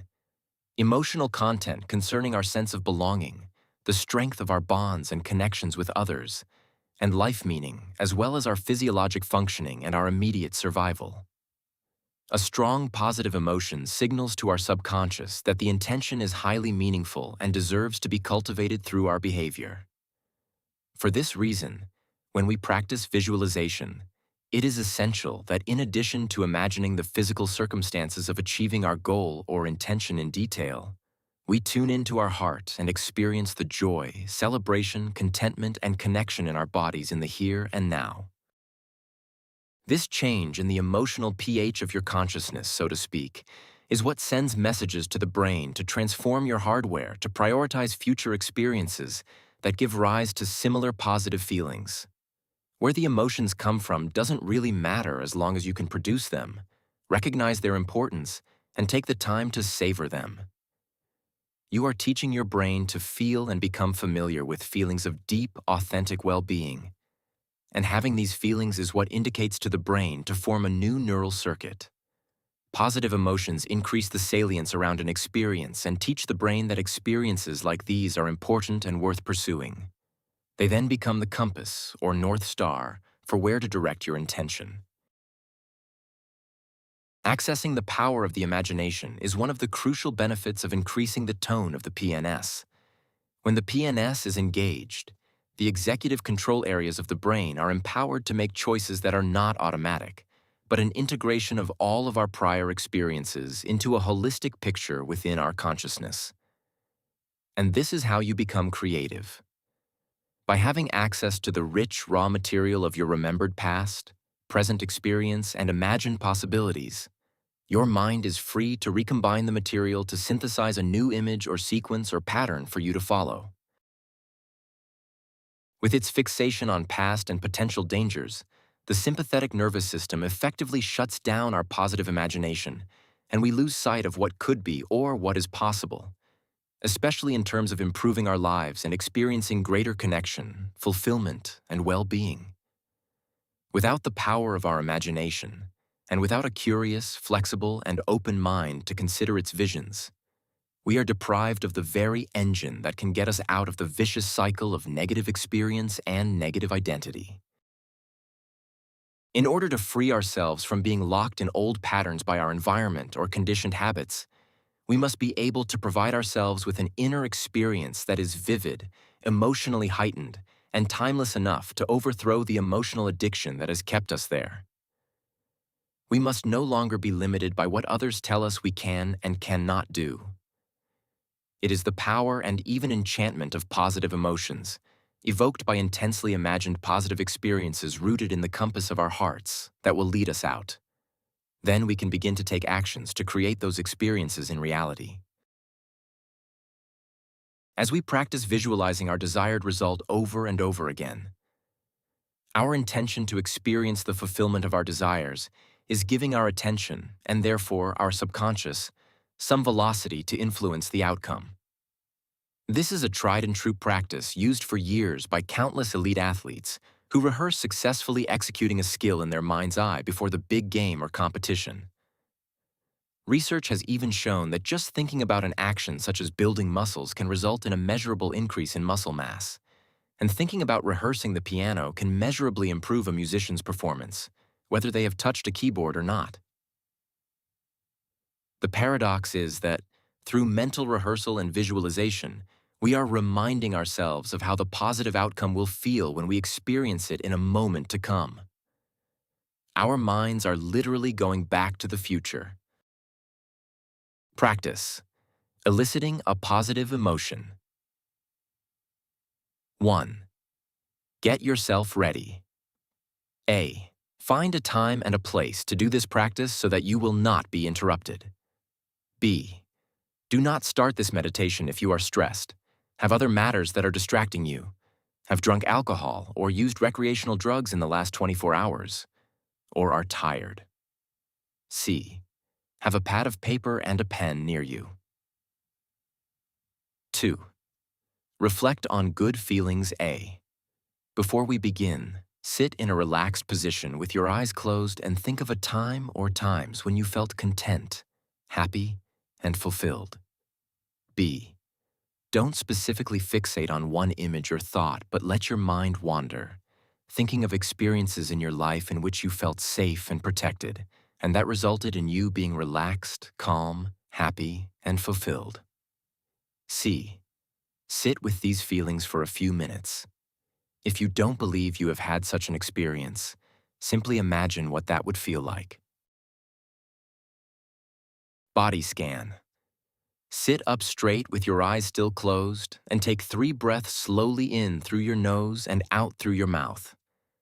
Repeat until this type of breathing feels comfortable for you and is not distracting. Beginning with your toes, start to relax the muscles of your body all the way to the top of your head, feeling more and more at ease as you focus on relaxing your body.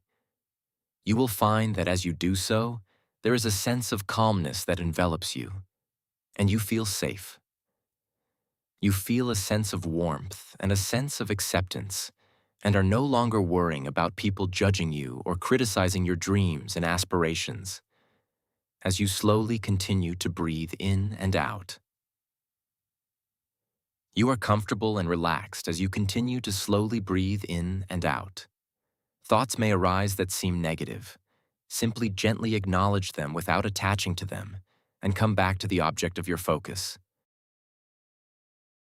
Call to mind again what it feels like to be safe. For many, this elicits thoughts of their mother or a loved one holding them or embracing them. A feeling of being protected. A feeling of warmth and freedom from concern. If these kinds of feelings do not feel accessible to you through memory, don't worry. Use your imagination to evoke images that provide feelings of warmth, safety, and unconditional care. You might visualize yourself being comforted by spiritual figures or animals, or just the beating heart of life itself. Now focus more specifically, while in this state, on the positive thoughts about yourself, those attributes you like, or those events when you yourself have offered love, concern, and nurturing to another. You sense deep contentment and are filled with positive emotions as you slowly breathe in and out. You are enveloped in them, realizing that your own contentment and fulfillment occurs both as you are being held and nurtured, but also when you offer the same to another. Watch yourself in your mind's eye as you experience happiness, fulfillment, warmth, and love. Love for yourself. Love for others that is freely given. Try to imagine every detail as you slowly breathe in and breathe out. Slowly breathe in and breathe out. See yourself being loved and giving love. Feel how the sense of happiness, contentment, and fulfillment affect your body. Feel how your heart slows down, how your slow breathing now seems natural. Feel how negative emotions leave you and are replaced with positive thoughts and feelings about yourself, your place in the world, and what you offer to others. Sit with those details. Bathe yourself in those feelings, continuing to slowly breathe in and slowly release your breath. You are relaxed and you are calm. 7. Record your experience. Take the pen and paper and write for at least 5 minutes in your own words what you saw in your mind's eye about your positive feelings of who you are, what your abilities are, and how those abilities positively affect others. While you think about these emotions, you feel safe, you feel warm, and you are able to feel deep within you that you are capable of anything. Write as many details as possible. Whether it is a few sentences or a paragraph, all that matters is that you are defining for yourself the power of caring, of nurturing, and how, when you do so, it affects your body. Now simply sit with your eyes closed, slowly breathing for 3 to 5 breaths in through the nose and out through the mouth. A. Open your eyes. First, silently read what you wrote. B. Then read what you wrote aloud to yourself. Sit with those thoughts of the power of caring and nurturing for a few moments with your eyes closed. C. Now think of how that caring and nurturing makes you feel safe. A. Feel how relaxed and calm you are with the satisfaction that you are loved and that you are capable of giving that love to not only yourself, but to others. And by doing so, create a deep, positive sense of yourself. Consciously connect these feelings with the sense of your inner compass. B. It is this inner compass in a state of peace that teaches your subconscious what is important and creates the inner environment for you to manifest your greatest desires and wishes. Philosophers, spiritual teachers, and scientists have identified 2 forms of well-being: hedonic and eudaimonic. Hedonic well-being, what we often call happiness, is transitory and characterized by attaining pleasure and avoiding pain, whereas eudaimonic well-being focuses more on meaning, realizing one's potential and contributing to one's community, and ultimately, is longer lasting. The debate over which of these 2 kinds of well-being makes for a truly happy life has raged for centuries. In ancient Greece, the philosopher Aristippus taught that the goal of life is to experience the maximum amount of pleasure, and that happiness is the totality of one's moments of pleasure. While Aristotle argued that well-being is to be found in doing what is truly worth doing. Although these 2 kinds of happiness are related and often overlap, they can differ sharply, and their differences have profound implications for our behavior, relationships, physical health, and our longevity. In 2013, a group of psychologists surveyed almost 400 adults, seeking correlations between their levels of happiness and meaning in many aspects of their lives, including behavior, emotions, personal relationships, health, stress levels, work lives, and creative pursuits. They found that although a happy life and a meaningful life are often linked, they don't necessarily go together, and they used statistical analysis to separate out the 2 kinds of well-being. They discovered that meaning, separate from happiness, is not inherently tied to social benchmarks such as comfort and wealth, while happiness, separate from meaning, is. They also identified major differences between a life full of pleasure and a life full of meaning. Happiness tends to be focused on the here and now, while meaning comes from reflecting on the evolving relationship between past, present, and future. As noted, happiness is usually experienced as transitory, while the satisfaction of meaning is longer lasting. Happiness from feeling good is often associated with self-centered taking behavior, while having a sense of meaning is often associated with selfless giving behavior. Where happiness depends on a sense of comfort, ease, or convenience, Meaningful lives often include a surprising amount of challenging experiences and even stress, worry, and anxiety. And finally, expressing oneself creatively and caring about personal, cultural, and communal identity were linked to a life of meaning but not of happiness. Many people seek our materialistic culture's image of happiness in the form of hedonic well-being or having all of our wants satisfied. In most cases, this pursuit fails to deliver the sense of a good life in the long term. While it is true that we must have our physical needs met before we are able to focus on seeking meaning and purpose, after a certain point, the satisfactions of physical pleasures drop off.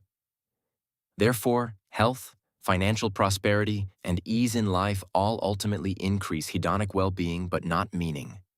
For most of us, only a life of eudaimonic satisfaction involved with meaning, purpose, and service to something we experience as larger than ourselves is the definition of true and sustained happiness. The differences between these two types of well-being are often written in our cells. In one study, researchers Barbara Fredrickson and Stephen Cole examined the self-reported levels of happiness and meaning in 84 different participants. To measure the feeling of happiness, they asked questions like, how often did you feel happy? How often did you feel satisfied? How often did you feel interested in life? The more frequently participants reported these feelings of hedonic well-being, the higher they scored on happiness. To measure their sense of meaning, the researchers asked a series of questions examining their orientation toward something larger than themselves. They asked questions like, how often did you feel your life has a sense of direction to it? How often have you had experiences that challenge you to grow and become a better person? And how often did you feel you had something to contribute to society? Once they had noted the levels of happiness and meaning in each participant, the researchers examined how certain genes expressed themselves in the participants' bodies. Cole, a genetics researcher, had previously identified specific gene expressions associated with various kinds of chronic adversity. Experiences of grief over a lost loved one, financial deprivation, loneliness, or military conflict cause the body to go into fight, flight, or freeze mode, the pattern of the nervous system that reflects threat, separation, and disconnection. When the body stays caught in the sense of threat, it triggers a gene pattern with two distinct features. The genes responsible for inflammation increase in activity, while the genes involved in antiviral responses decrease their functioning. In other words, when a body anticipates adversity and isolation, it prepares itself to face bacterial infections, while when it is doing well and feeling connected socially, it prepares to face viruses. This genetic pattern reveals the imprint of our evolutionary history. Early humans who suffered from loneliness and the ill effects of isolation were more likely to get bacterial infections from wounds. But when our ancestors were enmeshed in the social fabric of their tribe or band, they were more likely to contract viruses from prolonged contact with many different people. We continue to carry this genetic legacy, and it turns out that it speaks directly to the debate on well-being. When the researchers examined the genes of their participants, they made a fascinating discovery. It turned out that the people who reported high levels of happiness but little to no sense of meaning had the same genetic pattern expressed by people who are facing chronic adversity such as grief or loneliness. Their bodies, although frequently enjoying experiences of physical pleasure, were genetically disposed to inflammation.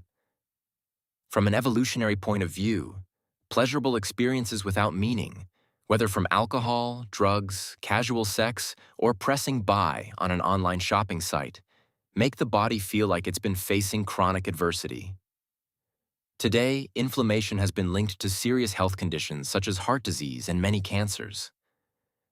And yet, 75% of the study participants reported feeling high in happiness and low on meaning, while only 25% reported eudaimonic predominance, the feeling that they had more meaning in their lives than happiness.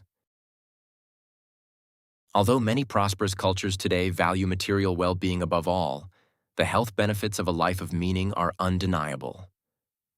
Participants with a strong sense of purpose, even if they were not especially hedonically happy, showed a genetic expression associated with the deactivation of their stress response and inflammatory process. Rather than preparing for the bacterial infections faced by our ancestors left to tend their wounds alone, their immune systems had shifted to prepare to fight off the viruses that come from being in the middle of the pack and experiencing a wide variety of social connections. Their bodies could tell the difference.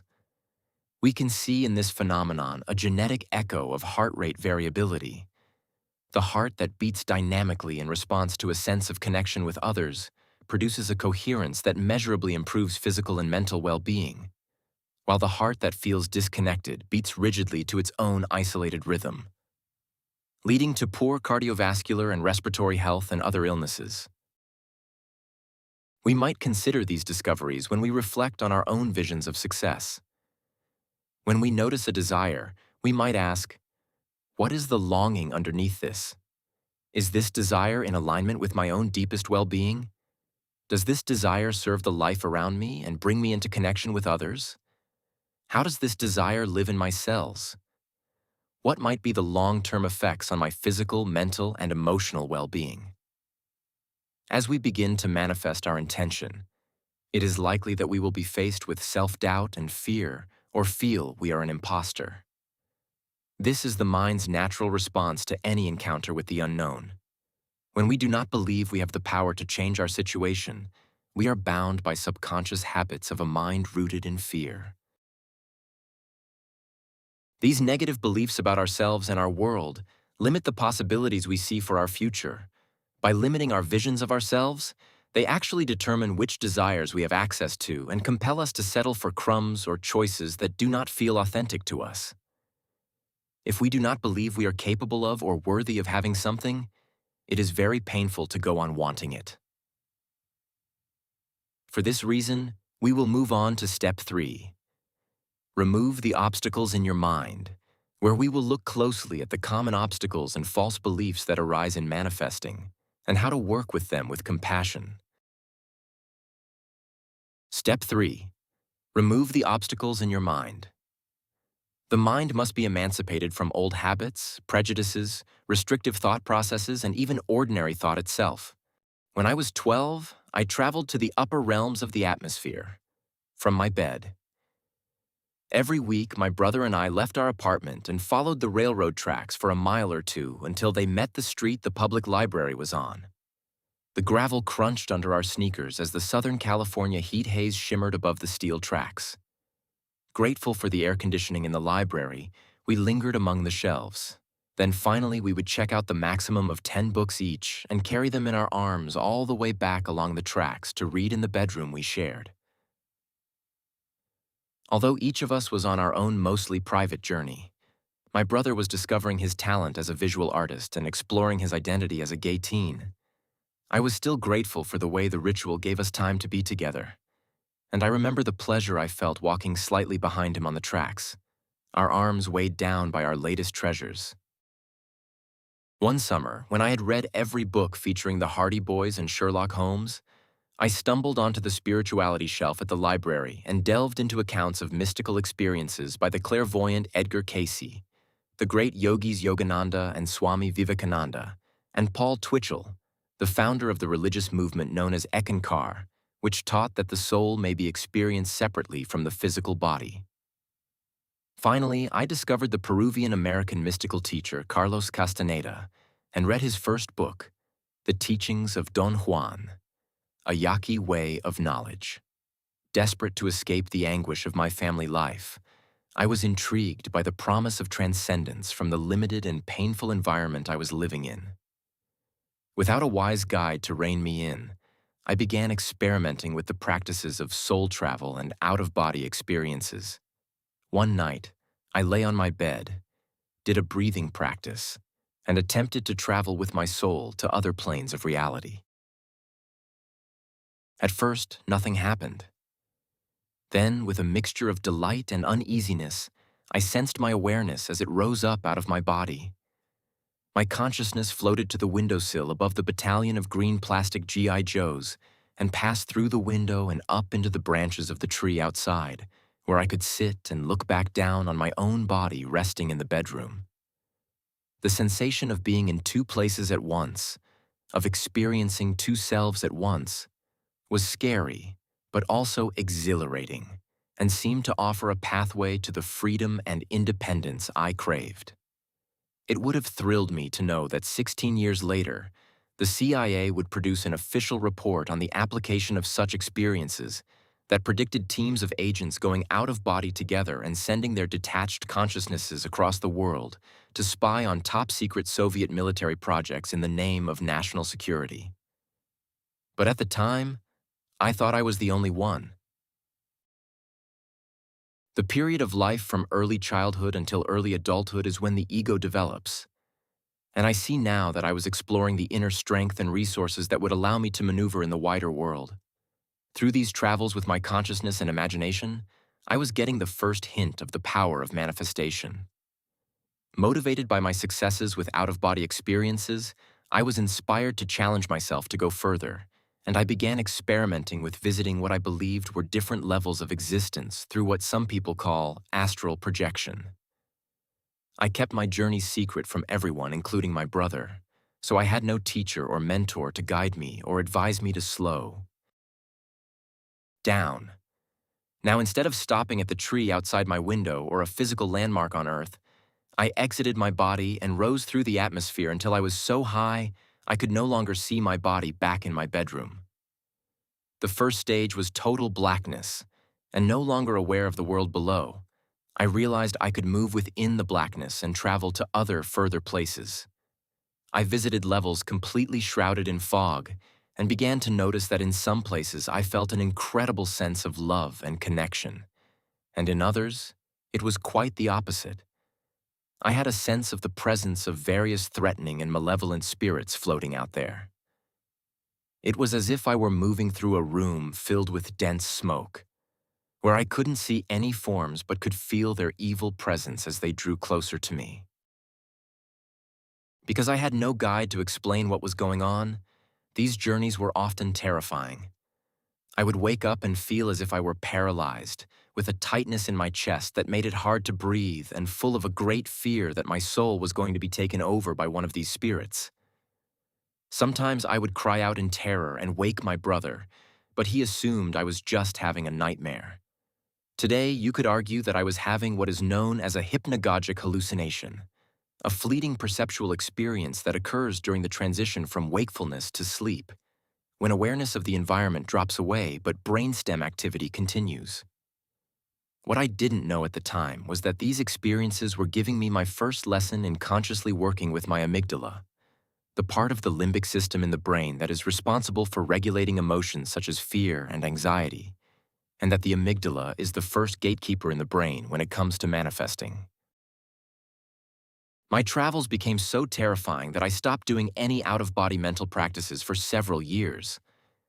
I began trying to process the fearful experiences and to relate to the part of myself that made the whole thing so frightening. Finally, I felt confident to try traveling again, and when I returned to my practice, a bit older and stronger, I once again rose into the higher realms and moved through spaces thick with smoky fog. I remember I again sensed the presence of one of the evil spirits, but my reaction to it was different. This time, I intuitively understood that the manifestation of those entities came from my own vulnerability to the shadow within me, my own fear of the unknown, and the aggression that came from a sense of helplessness, trying to protect my survival. Essentially, I understood I was afraid of my own fear. With a feeling of compassion, I realized that when the threatening presence approached, I was actually having a moment of recognizing my shadow self, as Jung would say. I could choose between resistance and acceptance. In that moment, the evil presence within the smoke-filled room that had terrified me simply came into me, and I absorbed it and no longer feared it. Once I no longer resisted, I no longer felt fear, which then allowed me to integrate it into myself and gave me the insight that, while it was part of me, I did not have to allow it to be in the driver's seat of my life. I also recognized that on some level it had helped me to survive. Today, I understand this experience as a key to my entire practice of manifesting because I began learning how to work with the amygdala. With practice, we can learn to accept that the amygdala will accompany us on our journeys, doing its job of trying to protect and care for our physical survival. But we do not need to let it make our decisions for us. Specifically, we do not let it choose where we direct our attention. As we will see in the following chapters, the practice of manifestation rests on our ability to direct our attention toward the objects of our intention, selective attention, and away from objects and experiences that distract it. Consciously directing our attention where we choose is the key to our inner power. The more skill we develop in learning to watch our experience without becoming emotionally activated, the more skill we have in placing and keeping our attention on the things we want to manifest. When we resist events, whether physical or emotional, our resistance stimulates the amygdala. The amygdala is very involved in our salience network SN, a collection of regions in the brain that decide which stimuli deserve our attention. The SN is constantly filtering the information coming through our senses and making rapid-fire judgments about what is most important to process and respond to. As part of the limbic system, the amygdala has the power to immediately reroute all our cognitive resources to focus exclusively on physical survival. The more fear we bring to an event, the more we are telling the amygdala that the salience of the event is very high and very threatening. And the less fear we bring, the less we are going to activate the threat salience, leaving our attention free to be directed as we choose. Put simply, if we want to manifest successfully, we must decrease the volume of the voice in our heads that tells us we can't do it. To become free of this inner critic, we must first understand what it actually is and what its function is in our consciousness. The power of the inner critic becomes clear when we revisit the role of the SNS. It is based primarily in our brainstem, is the oldest part of our brain, and has been present in our human ancestors for millions of years. Essentially, its job was to keep us alive in our original niche environment. As a result, it is the very thing that has been associated with our survival as a species, and that is why it is so deeply rooted in and attached to us. As the ancient key to our success as organic life, the SNS remains with us today as a prevalent force within our subconscious directing actions it believes are beneficial to our survival. In other words, evolution typically does not discard, it includes. While the attributes of the SNS served a purpose when our species lived on the savanna in Africa, in modern society it results for many in a negative ongoing dialogue in their head. In a sense, negativity is the first language of our species, and we must learn, slowly and painstakingly, to speak a new one. The problem is, where the SNS once protected our bodies from immediate physical dangers, it has followed us into our modern world, and now tries to protect our sense of self from the countless small assaults of our interconnected reality.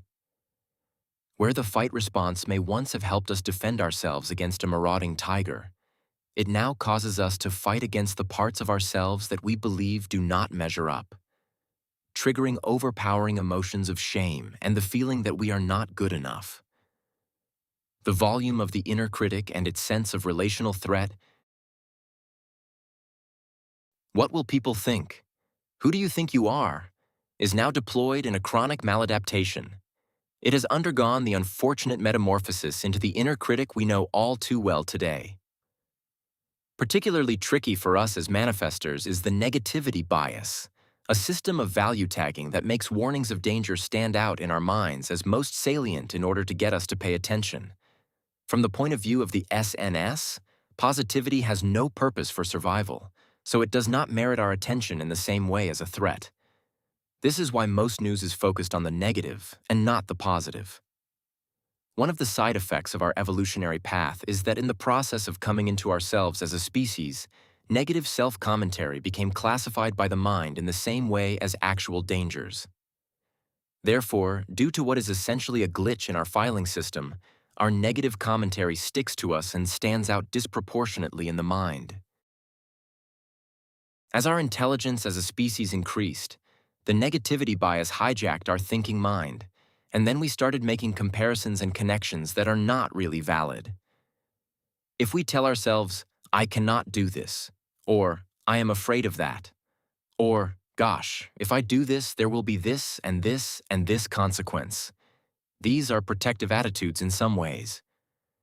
But then you take it to the next level, which is, well, I cannot do anything. I am not really good enough as a person.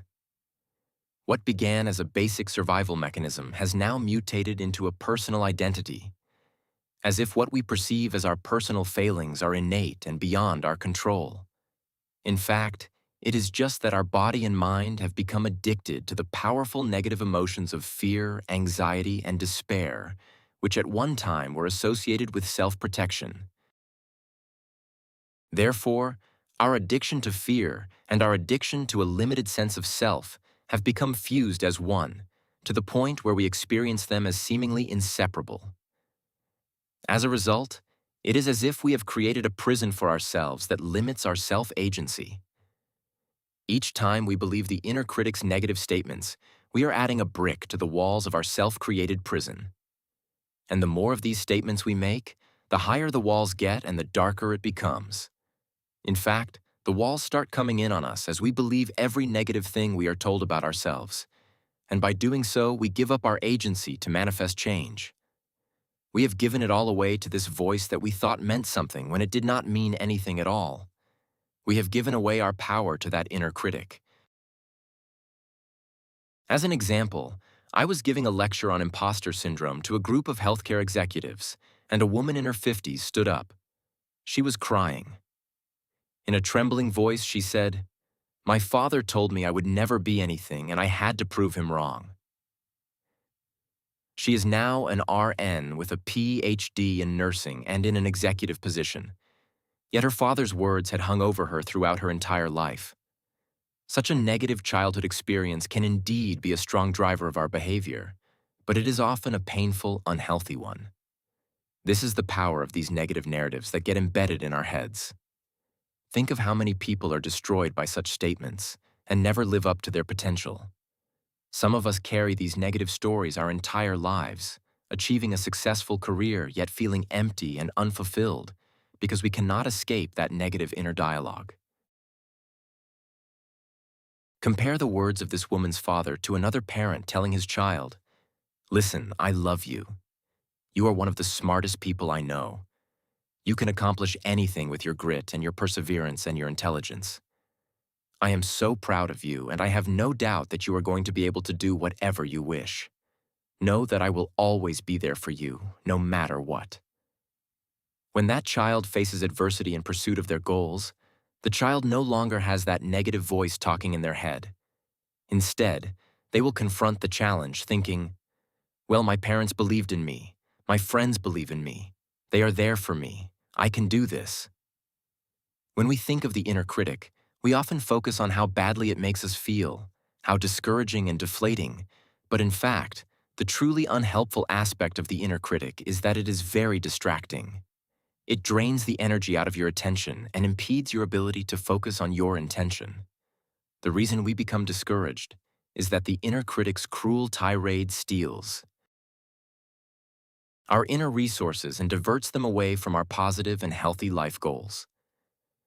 Feeding off the power of the fight, flight, or freeze system, the inner critic keeps a stranglehold on our salience network, the part of our brain whose job is to decide what is worthy of our attention.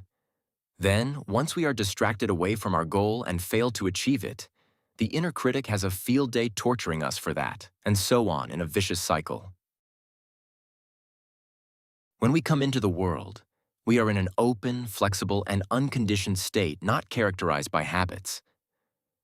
Soon thereafter, we begin having experiences with the outside world and with other people. And it is the most negative thoughts and experiences that stick to us. They are like post-it notes we stick on the walls of our mind. One note may read, "I am not good enough," and another, "I am not very smart," and another, "My father hates me. Therefore, I am not worthy of love." Although each of these notes arises from a particular passing experience, we are so impressionable in our early developmental stages that we imprint the emotional content into our mind as permanent learning. The glue is the fight, flight, or freeze system's exaggerated attention to negative stimuli, and so we emotionally code these messages we believe are essential to our physical survival. These sticky notes, often only accidents of our experience, start to become the basis for deeply rooted habit patterns carved into our neurons, which in turn become the architecture of our sense of self. We begin to carry these negative thoughts with us everywhere we go, applying them to more and more situations, and accumulating more and more of them until they obscure our vision and we believe they are truth. All we can hear when we listen to our minds are the negative thoughts. We lose sight of the open, curious, responsive state underneath. This sad set of lies starts to define the very way we see ourselves, the way we see the world, and, ultimately, the view of our worthiness to have what we want and need. The negative thoughts become the walls of our prison. Because we have internalized the beliefs muttered and shouted by the negative thoughts and acted them out innumerable times, we have come to install them in our subconscious, allowing them to dictate our behavior without even realizing it. And because we are acting under the influence of the negative thoughts when we interact with our environment, other people cannot access us anymore either. They too are fooled by the negative thoughts. Sadly, what the negative thoughts cover over is the radiant, glowing self that is inside each of us, the part that is loving, caring, and already complete. And when we cannot see and connect with our true selves, we lose sight of the inner compass that points us toward what we truly need and how to get it. When you are riddled with negative thoughts, not only can you not see yourself in your shining original state, but the covering blocks your light from shining through to manifest things in your world. It is almost inevitable that when we begin taking steps to manifest our deepest desires, the negative sticky notes will rear their heads and confront us with their old story about ourselves, our self-doubt, inadequacy, and feeling like an imposter. In our inner experience, negative thoughts show up as the infamous inner critic, a cruel, belittling, frightening tormentor whose loud voice diminishes our ability and willingness to pursue our dreams. For many of us, the biggest obstacle to our inner power to manifest what we desire is this negative inner voice and the fear it evokes in us. The inner critic is the voice telling us we are not good enough to jump off the train of chronic stress into the unknown and unfamiliar that is positive, healing, liberating, and that will ultimately take us to our destination. The body's path to liberation. Negative beliefs developed during our childhood are often carried subconsciously into adulthood. We do not spontaneously outgrow them. They are a natural function of our evolution, but we do not need to let them drive us. The challenge of human life is that the vast majority of the habits that shape our lives are established before we are consciously aware of them.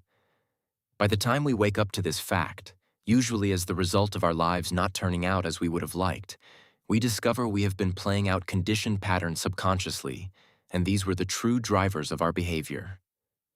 If we are unable to identify and understand where our primal negative feelings are coming from, it is easy to keep falling back into their trap because the mind and body naturally return to experiences related to childhood, for better or worse. The early experiences of comfort and safety, or their absence, that occurred when we were children set the stage for how we interact with the world as an adult, and they exercise a powerful gravitational pull on our consciousness, whether we are aware of them or not. The simplest evocative cue or sensory input associated with a traumatic experience can throw us back into the whirlpool of unresolved early emotions. Research has shown that only the upper levels of the brain are able to tell time, while the brain stem, which controls functions like body temperature and heart rate, contains no networks capable of processing the passage of time. What this means in practice is that when trauma is activated in our body and our consciousness shrinks down to its bare survival program, we have no way of knowing that the feelings will not last forever. We experience them as almost eternal, the way an infant would. Because they are tied to our instincts for survival, they can cause us to act from our primal nature, sometimes in ways that are violent and irrational. Therefore, in order to allow the mind to gather around the intention we want to manifest, we must soothe the primitive nervous system and make it feel safe enough to allow us to take the healthy risks that make us grow. Because negative beliefs are often imprinted during the critical years of early development, we must work with them on the same deep biological level.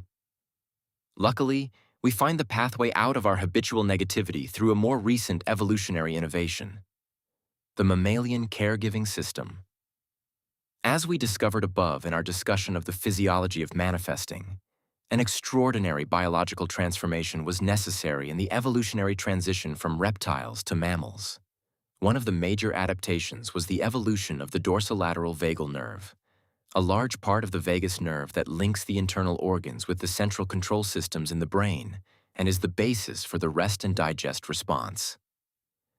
This adaptation made it possible for mammalian parents to offer the significant post-birth care and investment needed to protect warm-blooded young, to nurture them and be a safe haven for them as they grew. With its ability to signal to the rest of the body that we are okay right now, the vagus nerve will become our greatest physiological ally in the manifestation process.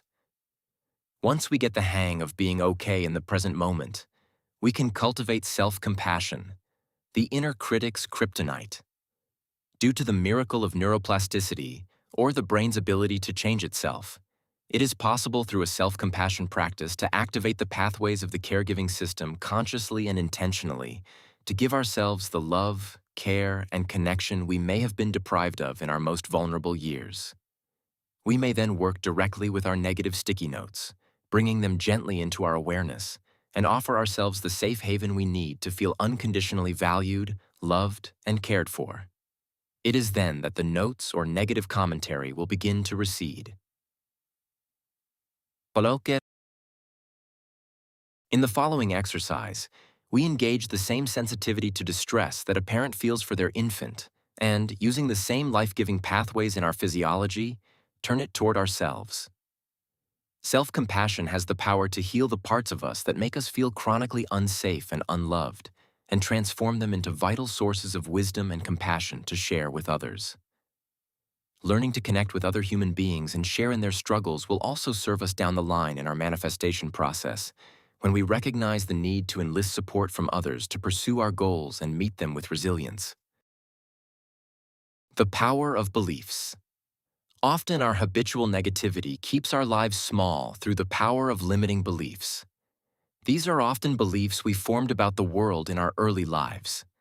They might have served us in coping with a difficult and painful environment, but they often contain traces of distortions created by our tendency as children to blame ourselves and misunderstand the deeper reality of situations.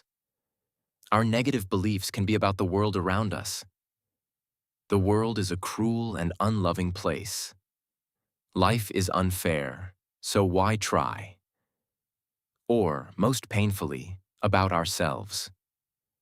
It takes great effort and care to unmask a long-standing false belief, but freedom from our distorted worldview will create the space to embed the positive beliefs that will give energy to our manifesting.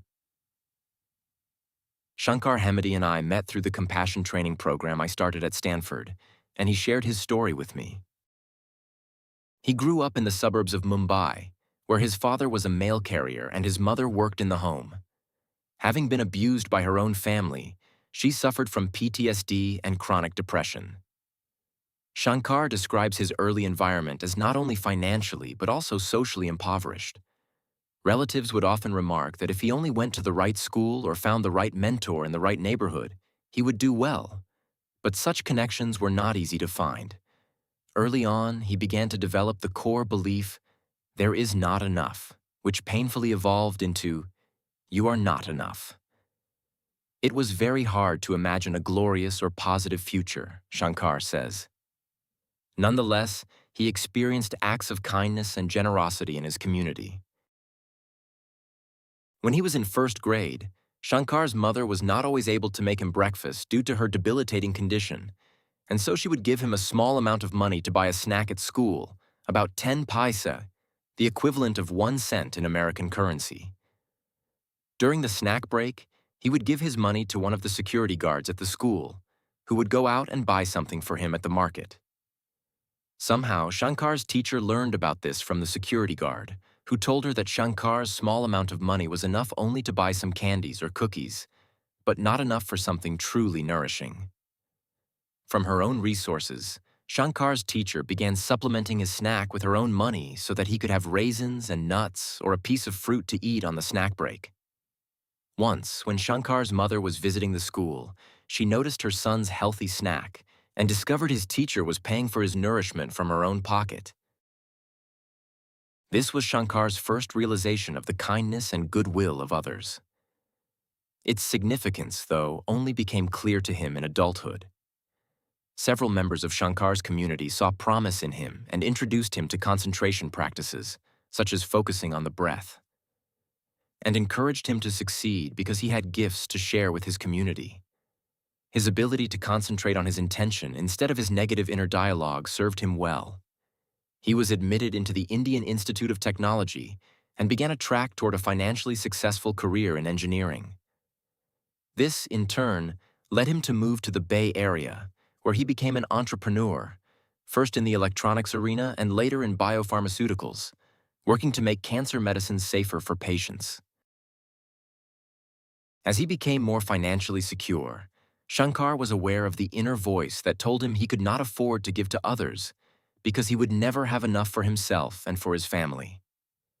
He was still haunted by the old stories of not enough. He began sitting silent meditation retreats. On one of the retreats, the memory of his school teacher's kindness came back to him, and he considered it again with the eyes of an adult.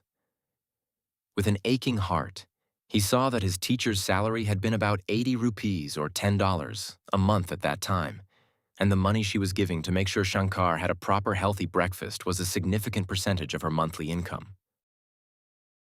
When he realized his teacher's altruism even when she had little for herself, Shankar found himself crying tears of gratitude for her selfless generosity.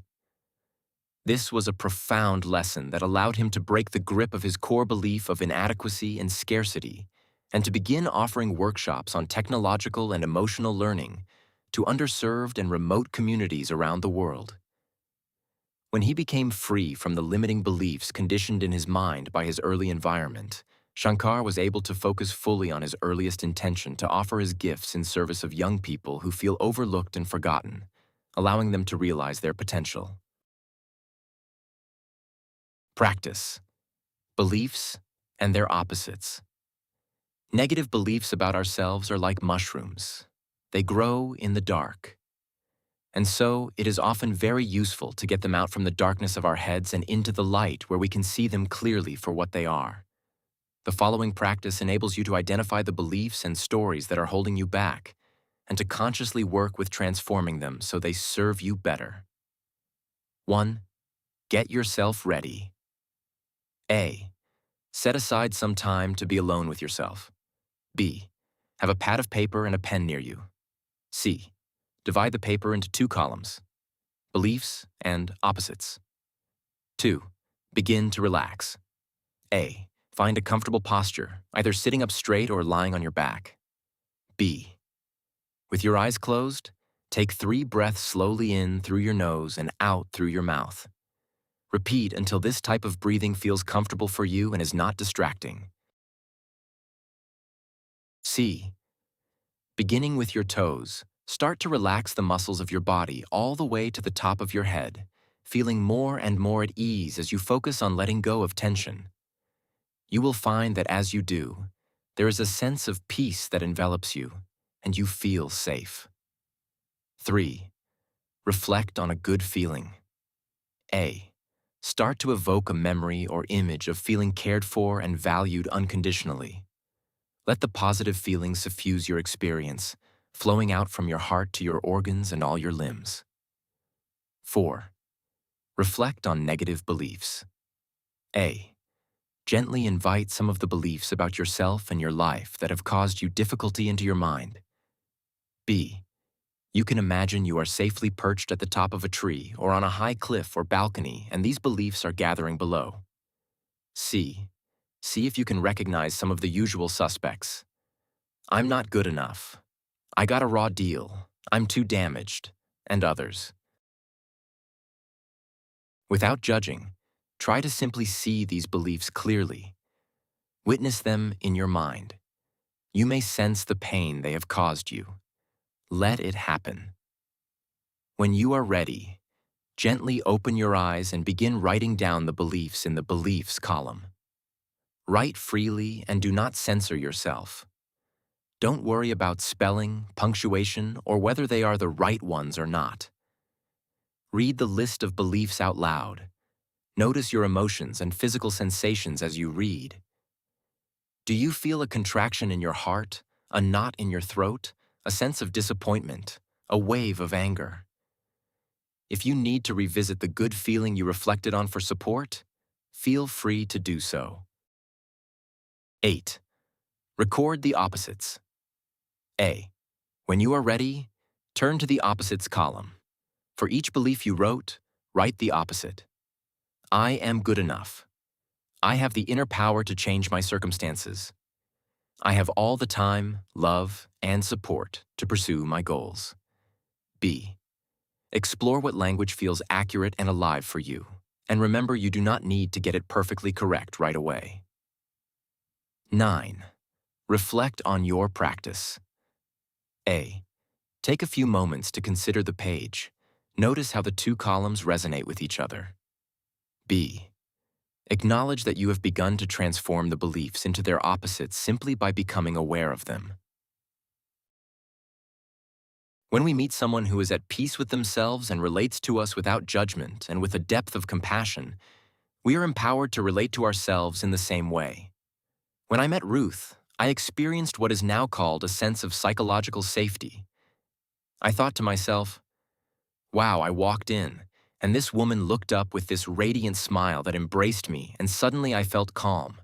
I felt I was not being judged. I felt this unconditional love in my interaction with her, and that changed everything. These positive feelings speak to the way out of our habitual negativity through a more recent evolutionary innovation, our PNS.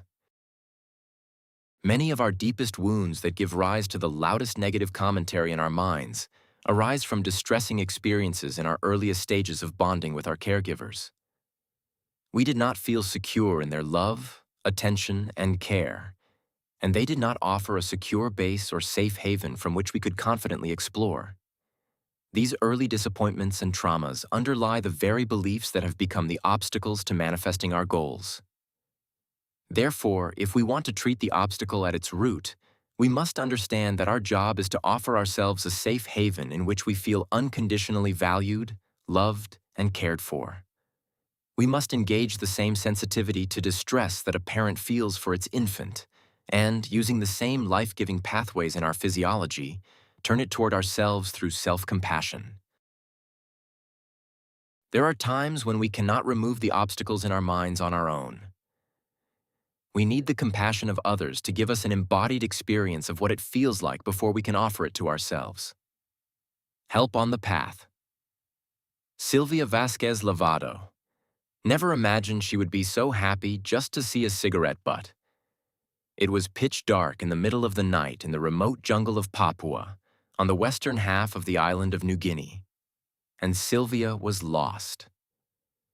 She and a local guide had become separated from the rest of their expedition and had spent hours trekking through unfamiliar terrain trying to reunite with them.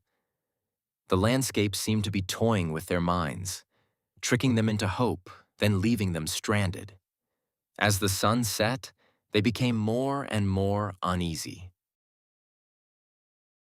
Getting lost in the jungle can mean you die, says Sylvia. You know how Dracula comes out at midnight? That's when all the fun animals come out, and survival chances are very challenging. The irony was that Sylvia had already achieved what she'd come there to do: climb to the top of Puncak Jaya in Papua Province, New Guinea, in Indonesia, the highest mountain peak on an island. At over 16,000 feet, it is one of the 7 summits, the highest mountains on each of the 7 traditional continents. It was 2015, and Puncak Jaya was the 5th summit Sylvia had climbed, having undertaken Kilimanjaro in Tanzania, Mount Elbrus in Russia, Aconcagua in Argentina, and Mount Kosciuszko in Australia. The climbs were not just recreational. They had a profound symbolic meaning for Sylvia. Growing up in Lima, Peru, Sylvia was a victim of childhood sexual abuse. The trauma of her abuse and her family's silence around it left deep emotional and psychic wounds. In her 20s, the pain led her into a spiral of serious depression, alcoholism, and broken relationships with women that held her life captive as she concealed her sexuality from her family.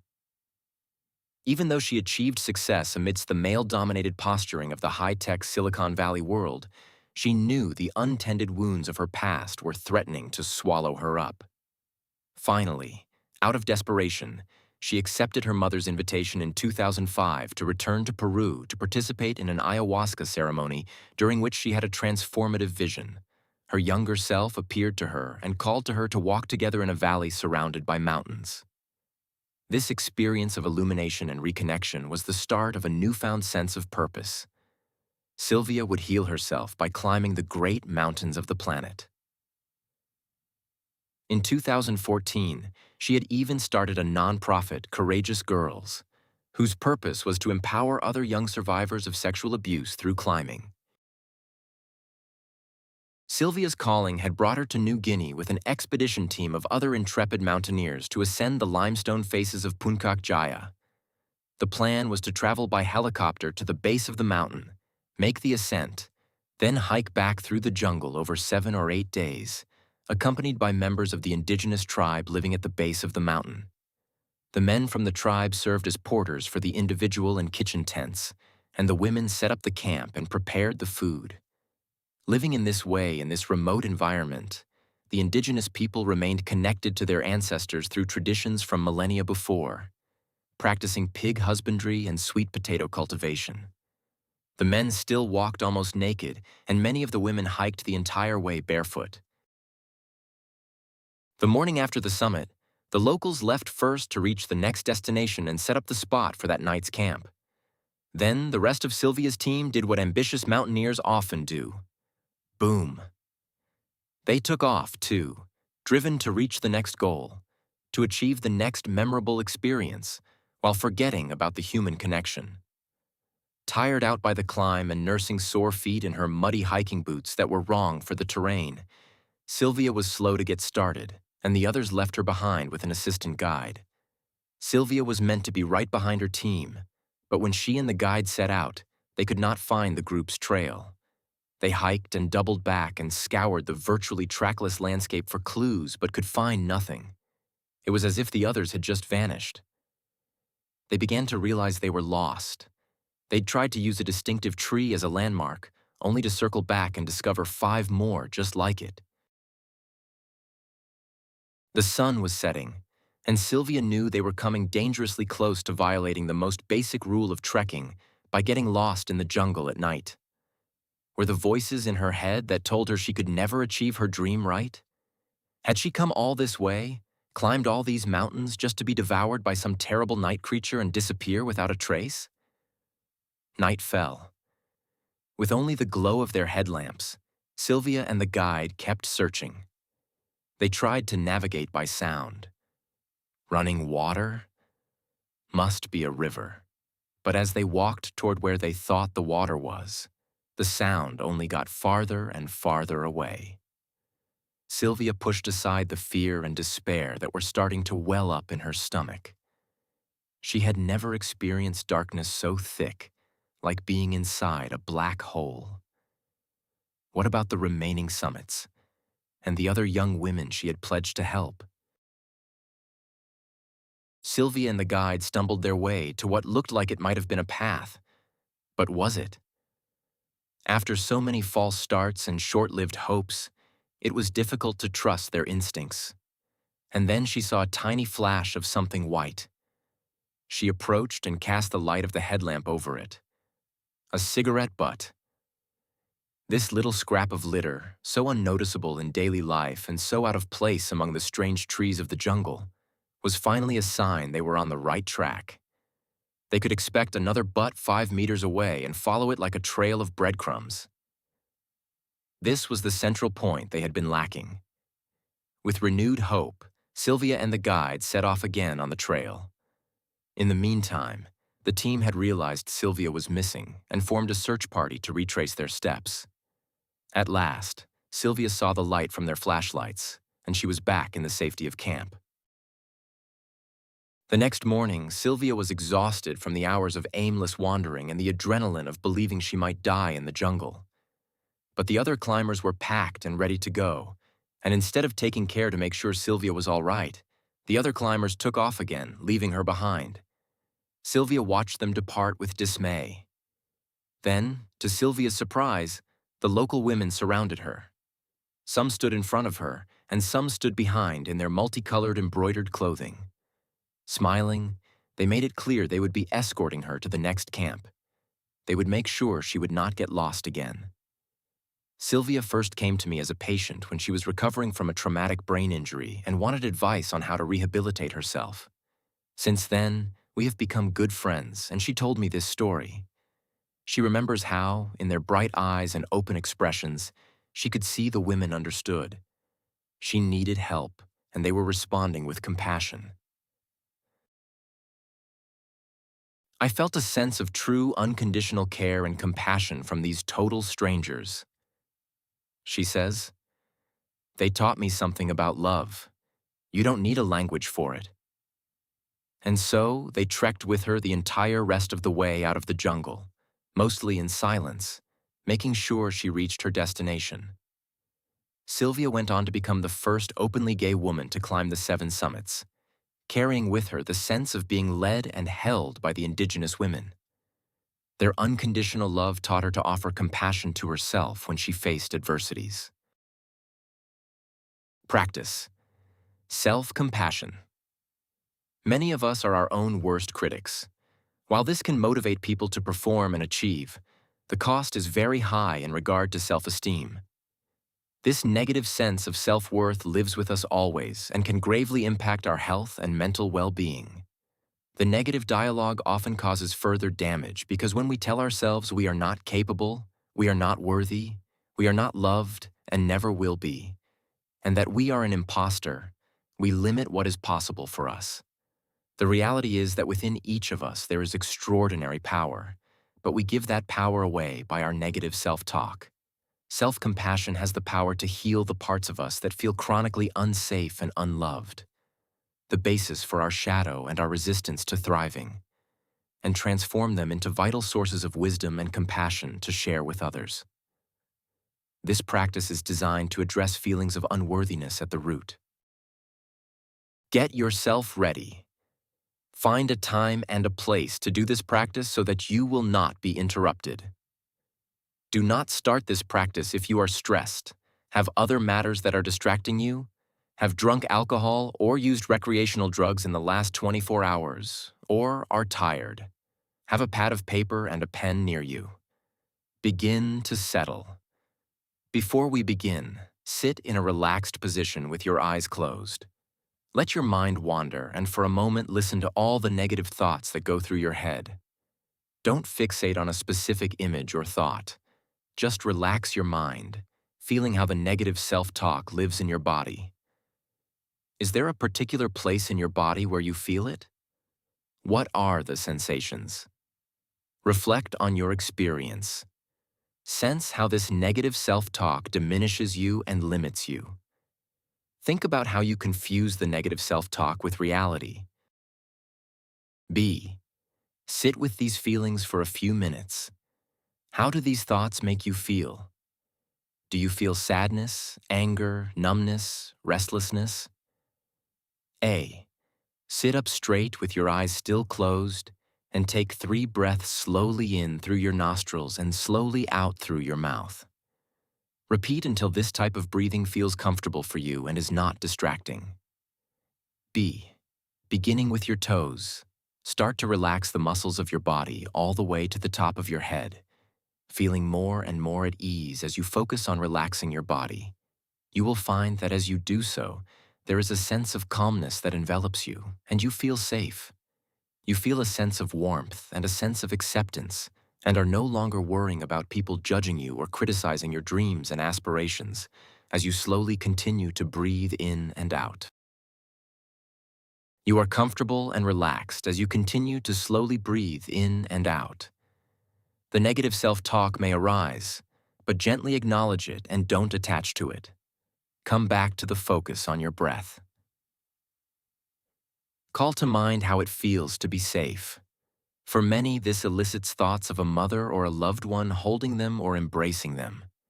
You could also picture yourself in an especially safe place, such as a secluded creek you used to visit, or being seated at the table of a warm family dinner. Whatever makes a feeling of being protected come alive for you. Whether safety means being in a relationship or in solitude for you, the effect will be the same. Remember, though, that solitude is different from loneliness. Stay with this feeling of safety and do not be concerned with anything beyond those feelings. While in this state, focus more specifically on positive thoughts about yourself, those attributes about yourself that you like, those events in your life when you have offered love, concern, and nurturing to another. You sense that deep contentment, those positive emotions as you slowly breathe in and out. You are enveloped, realizing that your own contentment and fulfillment occur both as you are being held and nurtured, but also when you offer the same to another. Connect with the feeling of your own innate goodness. Watch yourself in your mind's eye as you experience happiness, fulfillment, warmth, and love. Love for yourself. Love for others that is freely given. Try to imagine every detail as you slowly breathe in and breathe out. See yourself being loved and giving love. Feel how the sense of happiness, contentment, and fulfillment affect your body. Feel how your heart rate slows down, how your breathing now seems natural. Feel how negative emotions leave you and are replaced with positive thoughts and feelings about yourself, your place in the world, and what you offer to others. Sit with those details. Bathe yourself in those feelings, continuing to slowly breathe in and slowly release your breath. Realize that the negative self-talk is not you. Understand that from our evolution over thousands of years, negative thoughts and events stick to us to protect us. But in the modern world, they only limit us and cause us pain. Think specific positive thoughts about yourself, all that you have overcome, all that you have accomplished, and understand that in life there are ups and there are downs, but neither defines us.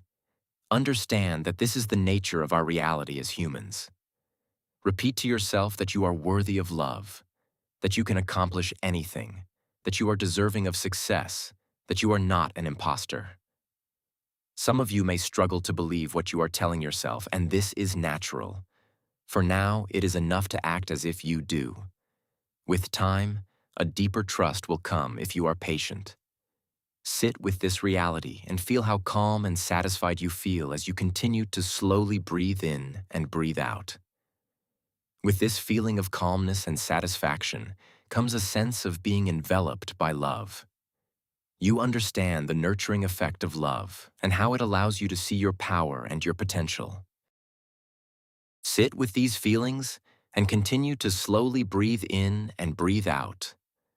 Breathe in and breathe out. You are relaxed and you are calm. Take the pen and paper and write for at least 5 minutes in your own words what you saw in your mind's eye about your positive feelings of who you are, your abilities, and how those abilities positively affect others. Consider how, when you think about these feelings, you feel safe, you feel warm, and you're able to feel deep within that you are capable of anything.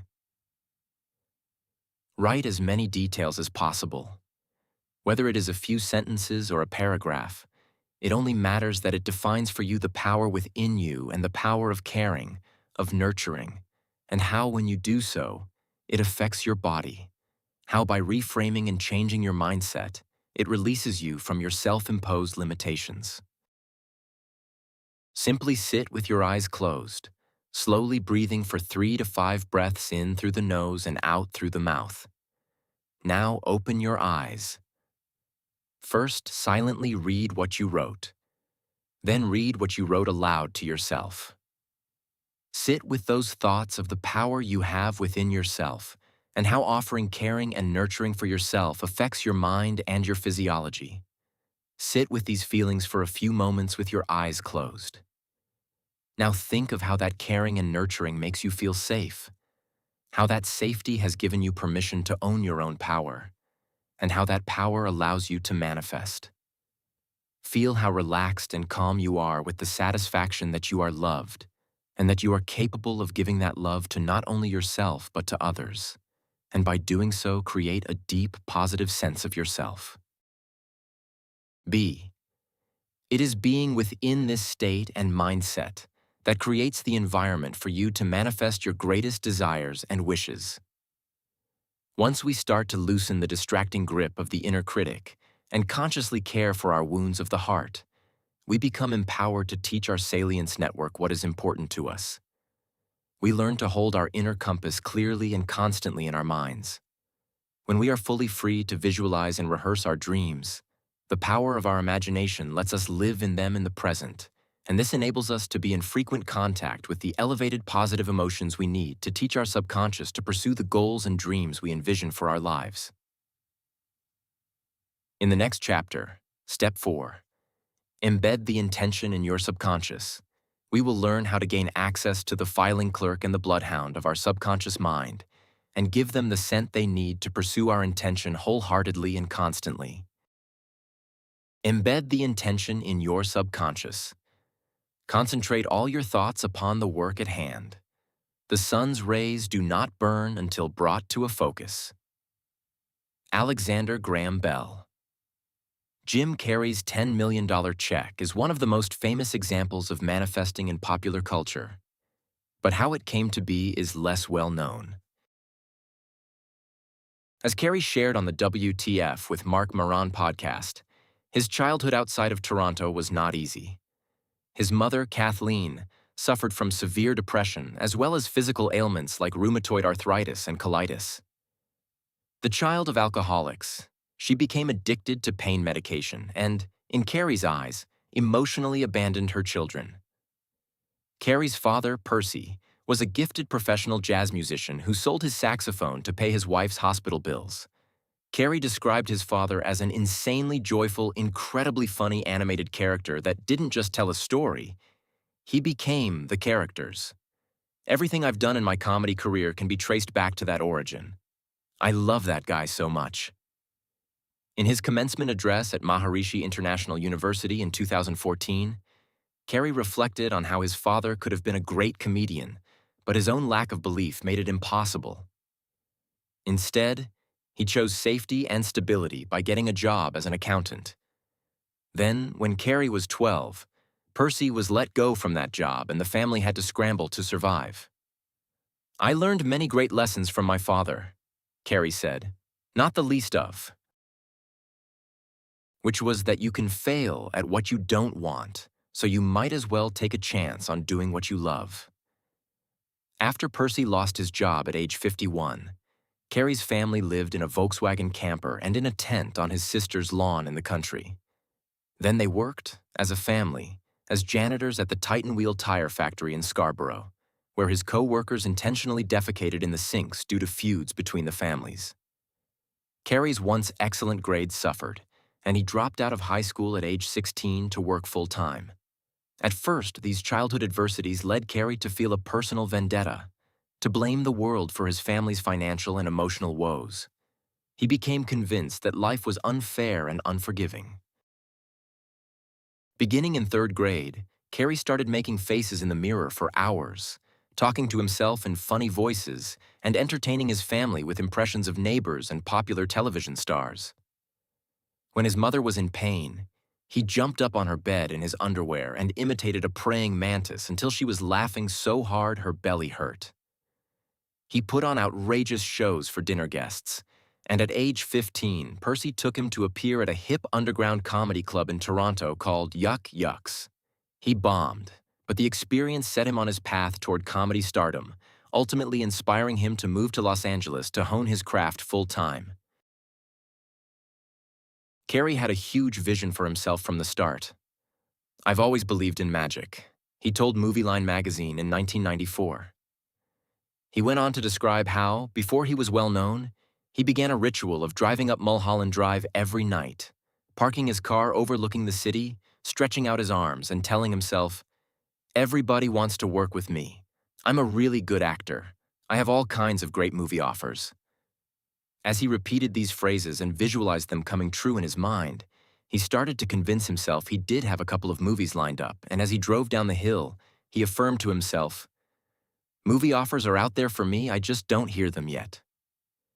As he drove back down the hill, he was filled with a sense of well-being, possibility, and even joy, having lived through many celebrations and successes in his imagination. Carey has acknowledged that these affirmations served as antidotes to the negative beliefs he picked up from his family background. Years before he became famous or well-known, Carey wrote himself a check for $10 million for acting services rendered and dated it Thanksgiving 1995. He put the check in his wallet where, over time, it became creased and worn. Every time he opened his wallet, the check reminded him of his intention and reinforced the narrative that he had embedded in his subconscious, that he had already achieved everything he hoped for, just like Anula's letters to herself that she kept in her purse. In the next 3 years, Carey appeared in Ace Ventura, Pet Detective, The Mask, and Dumb and Dumber. The 3 films broke box office records worldwide and made Carey one of the biggest movie stars on the planet. It was from his salary for these 3 movies that Carey had manifested his intention. He had $10 million in the bank. Sadly, his father, Percy Carey, died shortly after the release of The Mask. Carey placed the check he'd written himself for $10 million 10 years before in Percy's pocket, and it was buried with him. In order to understand how Carey's process worked, we need to examine in greater detail the systems by which it is possible to install our intention in our subconscious, from the concentrated power of the flow state to hypnosis to the placebo effect. As extraordinary as it may seem from afar, Carey's experience makes perfect sense when viewed through the lens of the networks in the brain we have been exploring.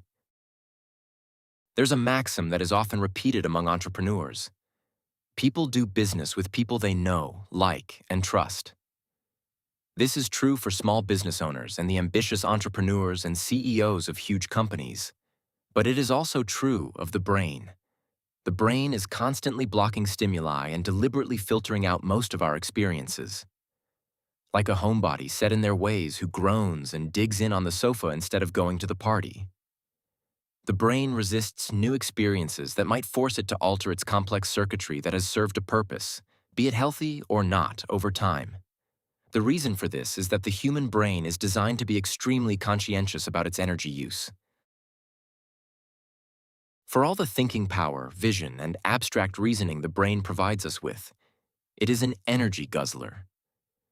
The adult human brain represents about 2% of our body weight, but, remarkably, accounts for about 20% of the oxygen consumed, and therefore the calories, significantly more than any other organ. Within the gray tissue crisscrossed with spongy coils, there are over 100 billion cells, and each of them makes over 10,000 connections within the vast network woven between brain cells. This web produces 1,000 trillion synaptic connections, greater in number even than the stars in the universe. About 2/3 of the brain's energy budget goes to helping neurons send signals to each other, and the last third goes to housekeeping, or cell health maintenance. The brain's miserliness is rooted in our evolution as a species. The high energy cost of the brain's labor to form cell connections in service of higher-order processes presented a major problem for our biological predecessors. For the brain to stay solvent with such a large energy budget, our ancestors on the savannah had to provide it with vast amounts of fuel. There is even some speculation that the invention of cooked food, especially cooked meat, is directly tied to our ancestors' need for the vast number of calories required to develop brains of such complexity. But given the tremendous labor required to capture and kill animals, the brain had to significantly streamline its working process. Our brains have no way of storing surplus energy the way our muscles can take on fat.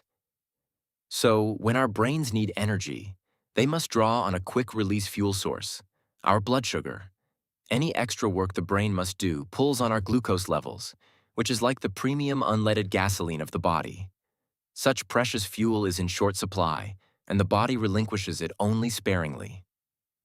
With this evolutionary inheritance, the brain is trying to conserve energy in any way possible, and it does so in a variety of ways. Have you ever noticed you can't remember the name of the plucky kid from your favorite show in childhood? That's because the brain developed not just learning mechanisms, but also forgetting mechanisms that erase information it believes has become unnecessary because we have stopped recalling it. The brain also has a variety of shorthand techniques that it uses to encode and process information. Among these are what is known as the iceberg phenomenon, where it takes in only the essential information, the tip of the iceberg, while allowing the rest of the submerged iceberg to be suppressed. This process is also the source of all kinds of bias, from finding confirmation for our pre-existing views to subconsciously choosing one type of person over another because of systemic conditioning. In some ways, our brains are not processing machines so much as predicting machines, using these shortcuts to be more efficient and consume less energy. What this means for us in the manifestation process is that if the brain is not sufficiently familiar with our goal, it will reject it by default. The new information is just too heavy an energy lift. If your desire is so unfamiliar to the brain that fulfilling it would be a new experience requiring a tremendous amount of energy, your brain would just as soon look the other way. Often, this rejection takes the form of overlooking opportunity. If you are seeking a mate or a better job or a new place to live and feel stuck in a loop of failure and discouragement, it may be because your brain is literally not showing you examples of what you're looking for because it does not yet know you care about them. The brain is only doing its job to make your system run smoothly, suppressing all the information it does not classify as salient. Other times, you may encounter what you believe you desire, but be surprised by a strong sensation of fear that is prompting you to push away what you thought you wanted. This, too, is not unusual, because fear is the brain's way of guarding against the novelty of experiencing your desire. What we are doing when we engage with visualization practices is teaching the brain to become intimately acquainted with our desire so that it recognizes it instantly. Only after significant repetition can our desire become comfortable to the brain. We want the brain to have to spend as little energy as possible to receive our desire when it comes. We want our desire to be like the well-worn pair of slippers perfectly contoured to the shape of our feet, so the brain slides in easily without any resistance. This is the phenomenon of cognitive ease. The more the brain already knows our desire intimately down to the last detail, the less energy it will have to spend to welcome it into our lives. If we invest our energy up front in getting the brain accustomed to our goal ahead of time, it won't have to balk at a large expense in the moment. Then, when our desire shows up to do business with the brain, it will already know, like, and trust it. Teaching our brain to know our desire consciously is not enough. We want our desire to be encoded in the information that the brain processes automatically. The brain must know our desire deep down, below the surface in the subconscious, so that it is able to seek it out and recognize it even when our conscious mind is focused elsewhere. The subconscious. In terms of the mind, most would argue that we have a conscious, a subconscious, or preconscious, and an unconscious. The automatic parts of our nervous system, composed of the subconscious and unconscious, represent a part of our mind below our conscious awareness. We discussed previously the image of the mind as an iceberg, with the conscious mind, what we are aware of in ordinary waking consciousness, representing that which is above the water and constituting less than 10% of the mind, while the subconscious and unconscious make up the remaining 90% hidden below the surface of the water.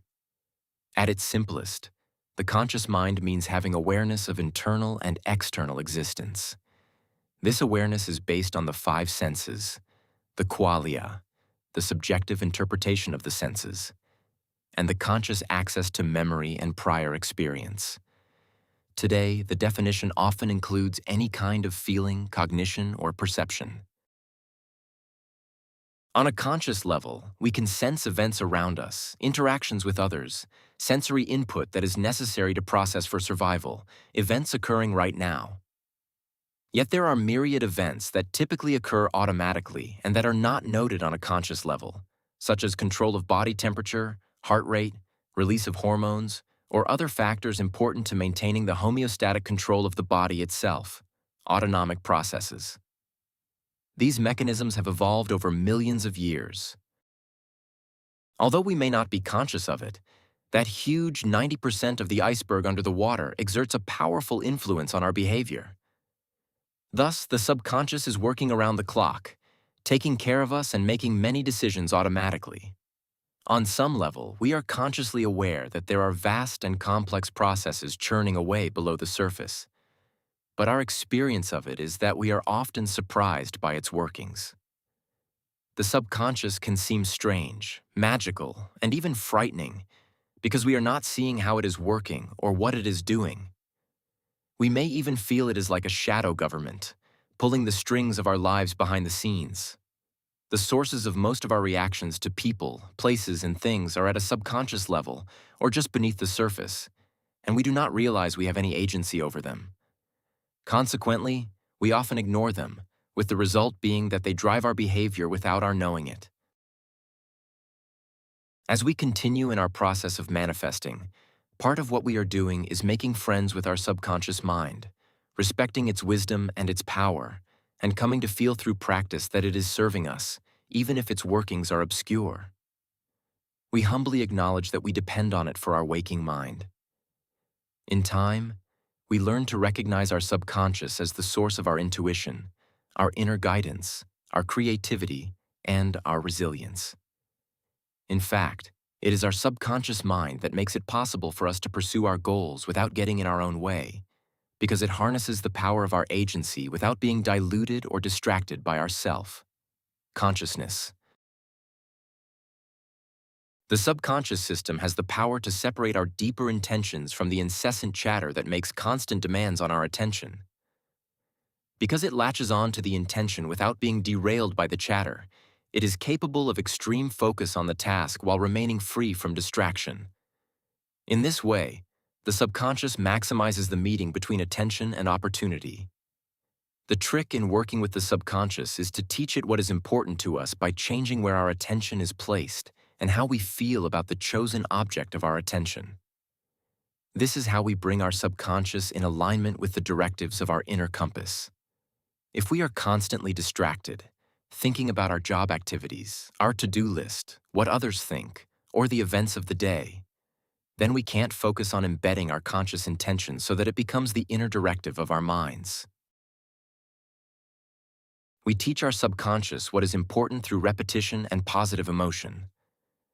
As we repeat our rituals and visualizations, we enter a state of flow, or complete absorption in our inner activity. Deep experiences of positive emotion, whether from real or imagined experiences, teach our subconscious to associate the goals we wish to pursue with the biological reward systems of our bodies. In this state, our sense of self-consciousness is dialed down and we transcend the limiting beliefs of our mental habits and invite guidance from our deeper resources, such as our capacity for compassion or the creations of our imagination. Absorption in our inner vision is the state that connects us to creativity and clarifies our intention in our subconscious. The magic is that, as we go about our daily lives, while we may not be directly thinking about our inner intention with our conscious mind, the subconscious goes on processing it and attuning toward it. We might think of the subconscious as comprised of a filing clerk and a bloodhound. The filing clerk oversees a limited filing cabinet governed by the brain's conservation of energy and the needs we've placed on it. Once the filing clerk places a file in the cabinet, the bloodhound gets the scent and relentlessly scans our environment for the slightest whiff of it. The bloodhound will then be on the trail at the subconscious level, attending to manifesting our intention around the clock, employing whatever powers, focus, or opportunities it can find. This is the experience of synchronicity, when seemingly unexpected connections begin to appear in service of a particular desire. This is a fundamental component of manifesting. As we can see, the real estate of the subconscious is precious and has the power to shape our destiny. What the subconscious seeks, the conscious mind finds. So, if we feel threatened and believe on a subconscious level that we live in a threatening world that is out to harm us, our bloodhound will scan for threats, and we will find ourselves discovering more and more threatening elements in our outer environment. If we have taught our subconscious mind to seek connection, joy, fulfillment, and thriving, we will naturally find ourselves discovering more and more opportunities to experience those positive emotions in reality. The question is, how do we get access to the file cabinet?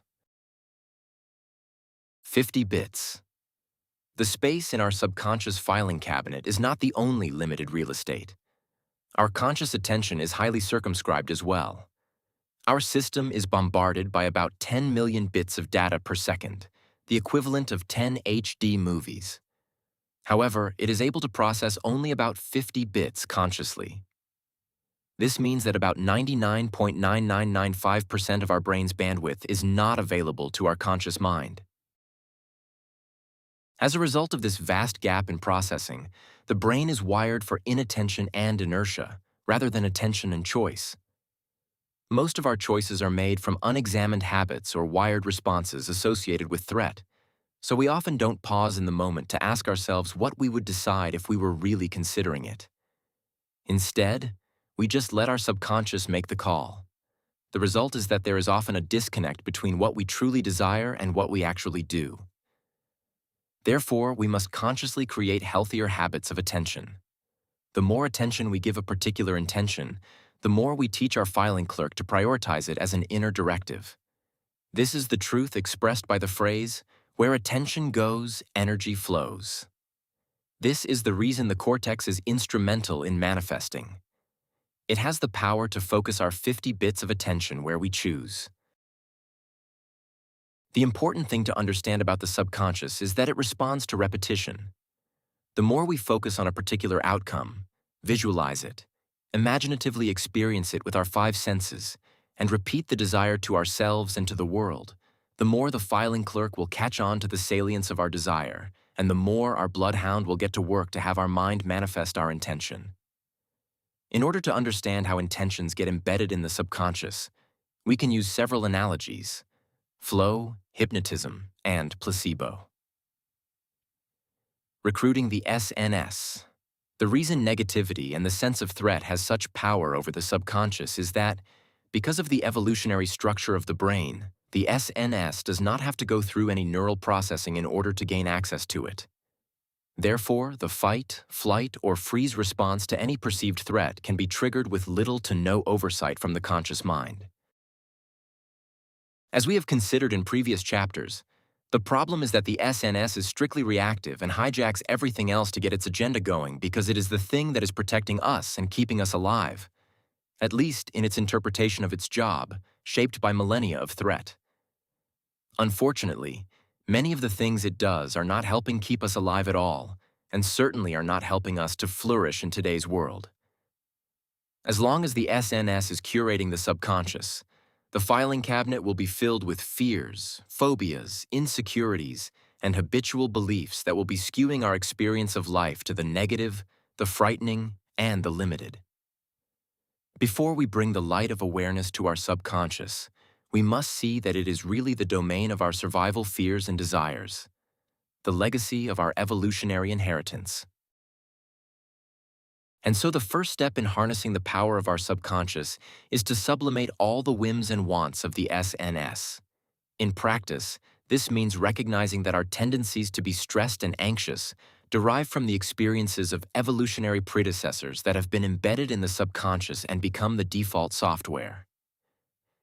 As we learn how the subconscious works, this gives us the power to get information into the system. We begin to put the information we choose into the subconscious and thereby replace the information it is getting, by default from the SNS. we are manifesting our own agency. What we are doing is using the cortex, the higher-level control system in the brain, and changing how the vagus nerve responds to our intentions on a conscious level. By doing so, we are creating a direct neural route to influencing the subconscious. When we consciously practice repetitive visualization techniques and rituals to conjure powerful positive emotions around our desired outcomes, we are increasing the power of the PNS and diminishing that of the SNS. The subconscious has both expansive and contractive sides. In other words, the SNS has the power to subconsciously influence the subconscious, while the cortex has the power to consciously influence the subconscious. As we access this power, we begin to break up the SNS's unholy monopoly on our subconscious, freeing ourselves from the grip of survival fears that we find hard to ignore and that distract us from our deepest intentions. Using practices of suggestibility and conscious repetition, we limit the SNS's own direct path to the subconscious and gain the power to positively choose its contents. The power of this choice cannot be overstated. Most of us live our lives with the belief that we have no choice in determining our future because we have no way to positively affect our automatic behaviors. In practice, this means letting our SNS be the primary and default driver of our behavior and thoughts, which manifest into our fears. Compare this to acting on the understanding that our PNS, our executive control areas, change how we react to the world, not only on a conscious level, but on the subconscious as well. Most people just do not know it, but we all have the power to gain access to the subconscious, and in doing so, change our future. The neurobiology of flow. The so-called flow state, a term popularized by the psychologist Mihaly Csikszentmihalyi, is defined as a state of complete engagement with a task accompanied by a lessening in self-referential thinking.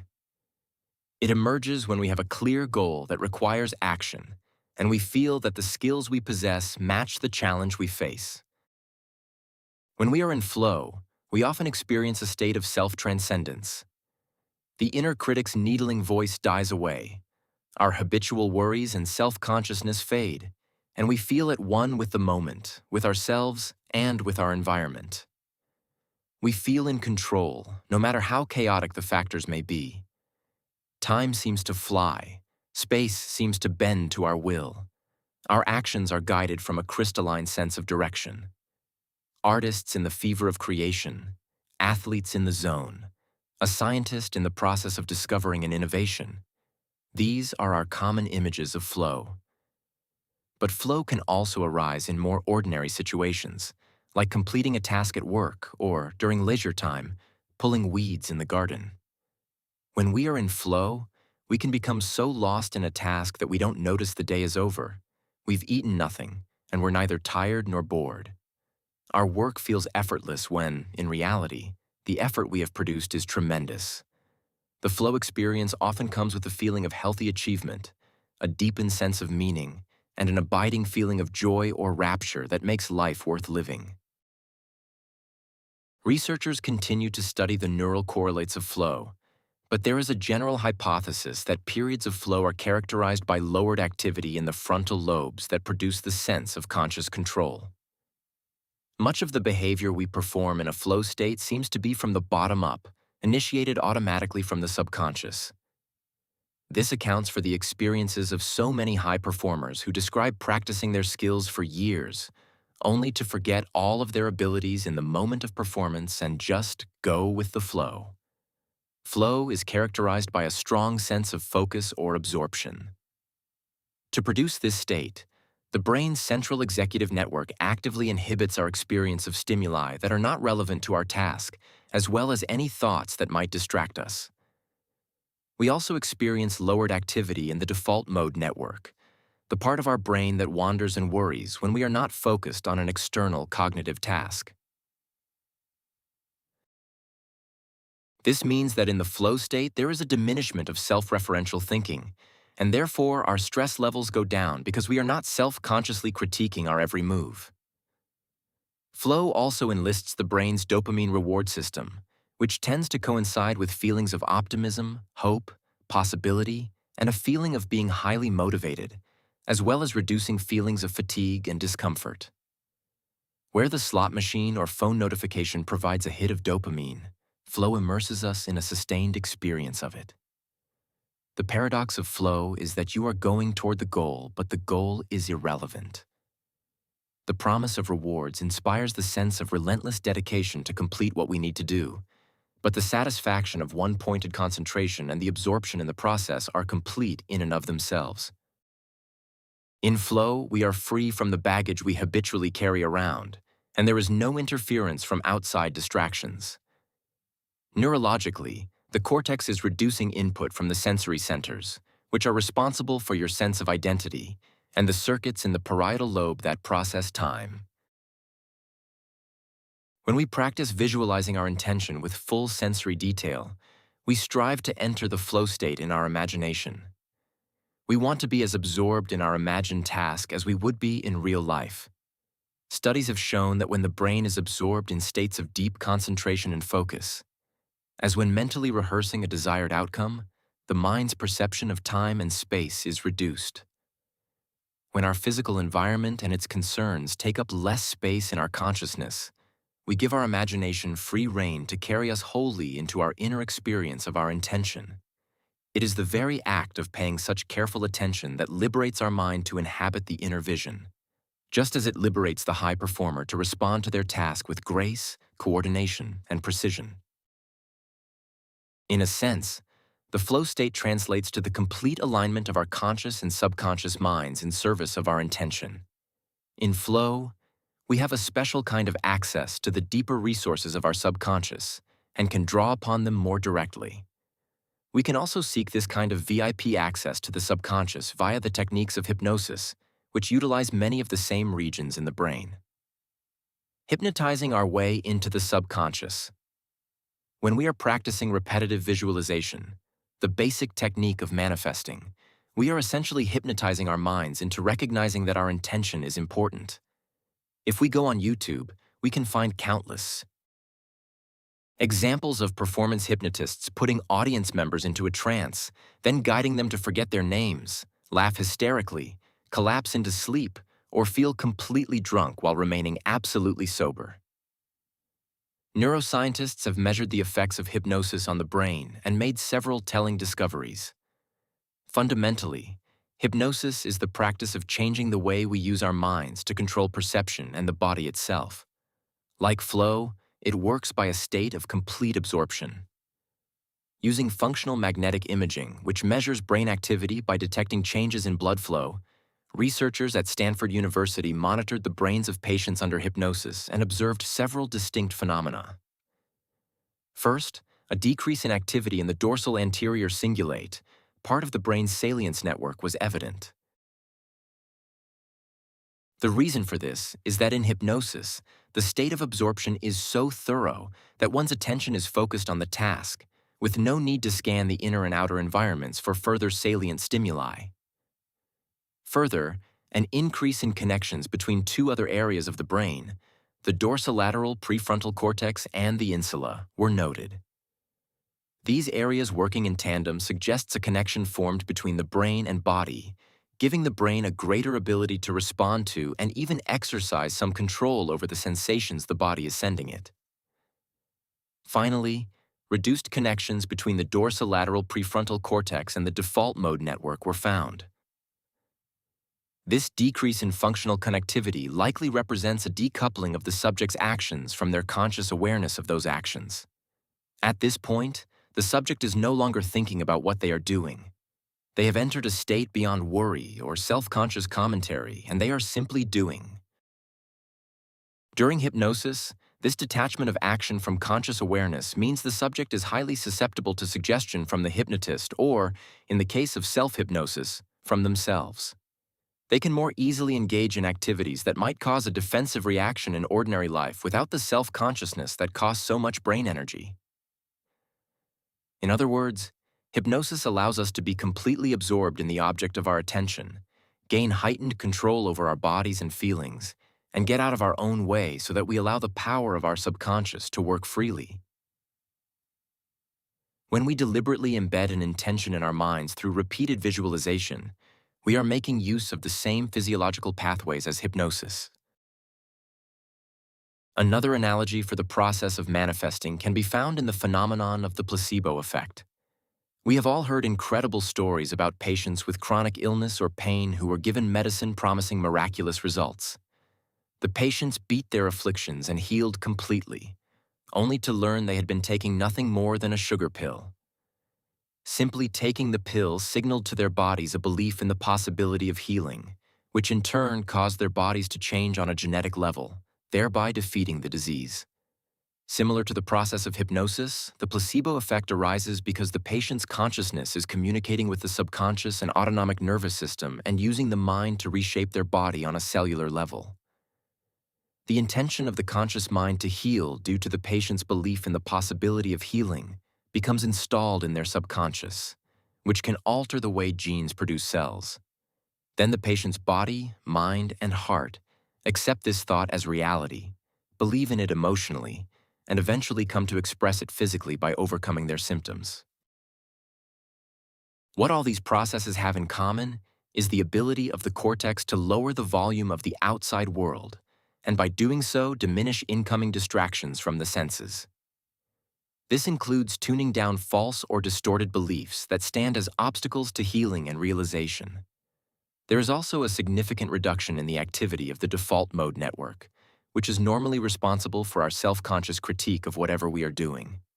And finally, the positive emotions that flood our bodies as we focus activate the reward centers in the brain, so we become more alert to the possibility of our intention coming true and more willing to endure discomfort to get it. As a result, consciousness can inhabit a space that is beyond the body, physical environment, and even time itself, and so the inner intention can become more and more of a reality. The power of ritual.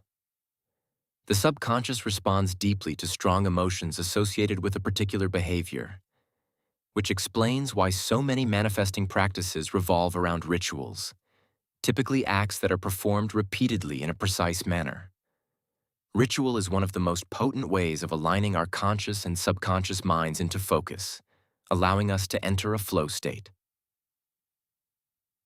I was introduced to Lynn Twist, founder of the Soul of Money Institute and co-founder of the Pachamama Alliance, through our mutual friend, the author Neil Rogan. Lynn described to me how, before she meets with a potential donor, she writes out her purpose and intended results for the conversation. Then she lights a candle. Whether she is raising money for the Pachamama Alliance to preserve the sacred headwaters of the Amazon, the Hunger Project, or the Nobel Women's Initiative, she calls to mind her overarching intention to facilitate the reallocation of financial resources from fear to love, from destruction to nourishing our communities, our families, and our world. As she contemplates the candle, she clarifies her awareness that she will have the great privilege of speaking to another human being, tuning in to who they really are and the generosity in their hearts, and inviting them to partner with her rather than manipulating them in any way. From her own private sacred space, she communes with the spirit of the potential donor and envisions the conversation through the lens of her heart, asking them if they would like their money to be a conduit for their love. She visualizes the person's answer, whether they wholeheartedly accept her invitation or decline in favor of putting their money to another purpose. Either way, she pictures them being completely satisfied and fulfilled by their response. This way, if the donor decides not to participate, Lynn is not disappointed. She simply blesses and releases them. There are countless rituals, rites, and practices we can make use of to embed our intention into the deeper levels of our minds. Some are ceremonial, like Lynn's, and others are more ordinary. For example, many of us write out our intention and place it somewhere we will see it every day, such as on the bathroom mirror, on the dashboard of our car, or in our wallet. Or we can recall Anula's practice of writing herself letters and carrying them with her. Every time we see the paper with our intention, we can repeat our visualization of achieving our goal, calling into our minds, bodies, and hearts the wonderful feelings we will experience when our goal becomes reality. As we practice remembering our desired result over and over again, our repeated intention to experience the fulfillment of our desires is giving our attention, and therefore our subconscious, some velocity to influence the outcome. For Carey, it was necessary to become conscious of the negative and self-limiting beliefs installed in his subconscious during his childhood that were obstacles to him manifesting his desires. Once he was aware of them, he could intentionally offer his subconscious corrective beliefs, which he embedded by means of affirmation, visualization, and repetitive ritualized reminders sitting in his car up on Mulholland Drive. Through associating his intentions with strong positive emotions experienced in the present, he was redirecting his subconscious to pay attention to his desired outcomes and alerting his salience network to scan for opportunities to realize his goals.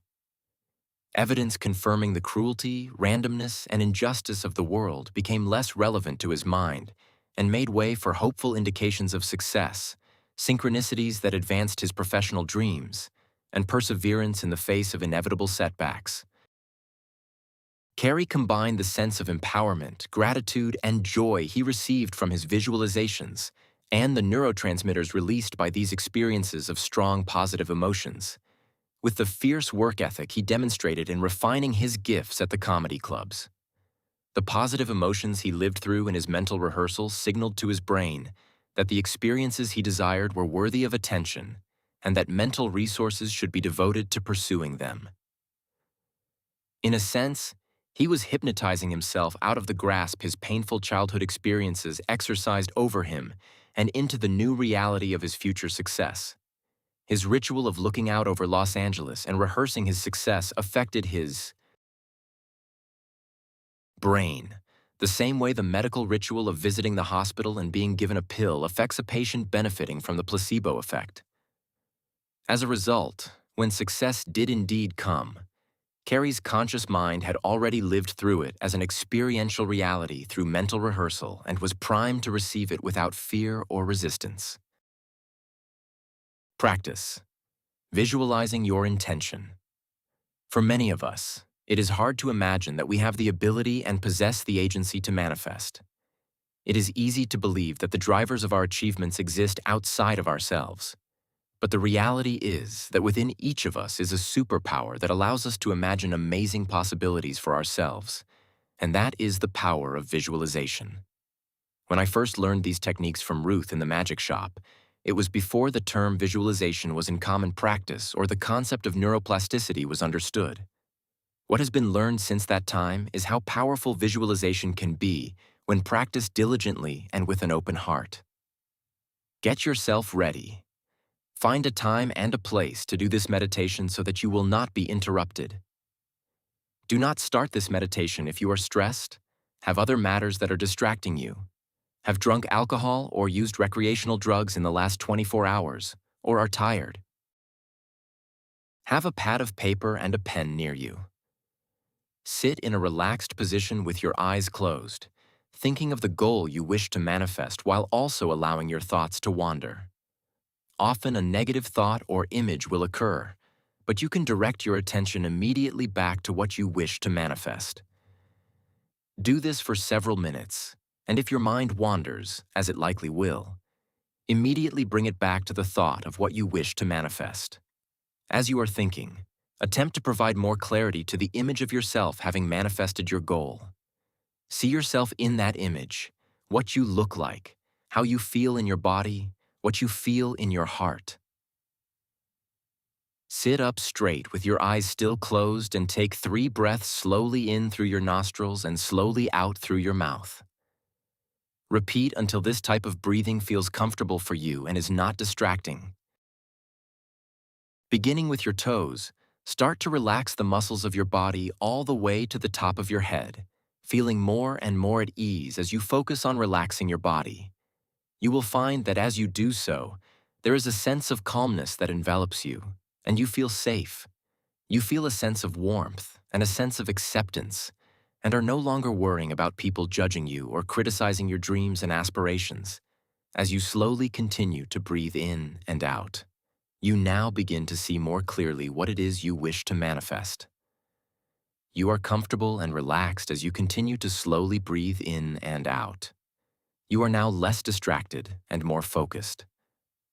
Again, think of manifesting your intention. Concentrate on that image of you having accomplished the goal that you wish to manifest. B. Sit with the feeling of satisfaction and accomplishment as you slowly breathe in and slowly exhale. You realize as you do so, the possibilities seem more possible. The vision of you having manifested your intention becomes clearer. C. You are relaxed, you are calm, and you feel that you can accomplish anything you desire. You feel connected to the endless possibilities that are within you to manifest. D. Sit with these feelings and continue to slowly breathe in and breathe out. Breathe in and breathe out. Now slowly open your eyes. You feel calm. You have no fear. Take the pen and paper and write for at least 5 minutes in your own words exactly how you visualized what you wish to manifest. Be as specific as possible. If it was related to a professional goal, include every possible detail, including time and place, the clothes you were wearing, the time of day, and how you felt. If it was for an object, include as many details as possible with an in-depth description and how it felt to have that object. See yourself with the object. Imagine every possible detail. Review your intention. Silently read to yourself what you have written.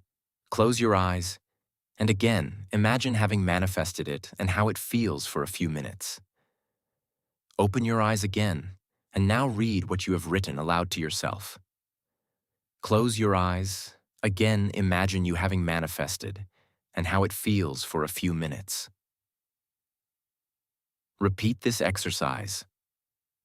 Some may find doing this meditation once a day for 20 minutes is enough. Others may want to do it more than once a day.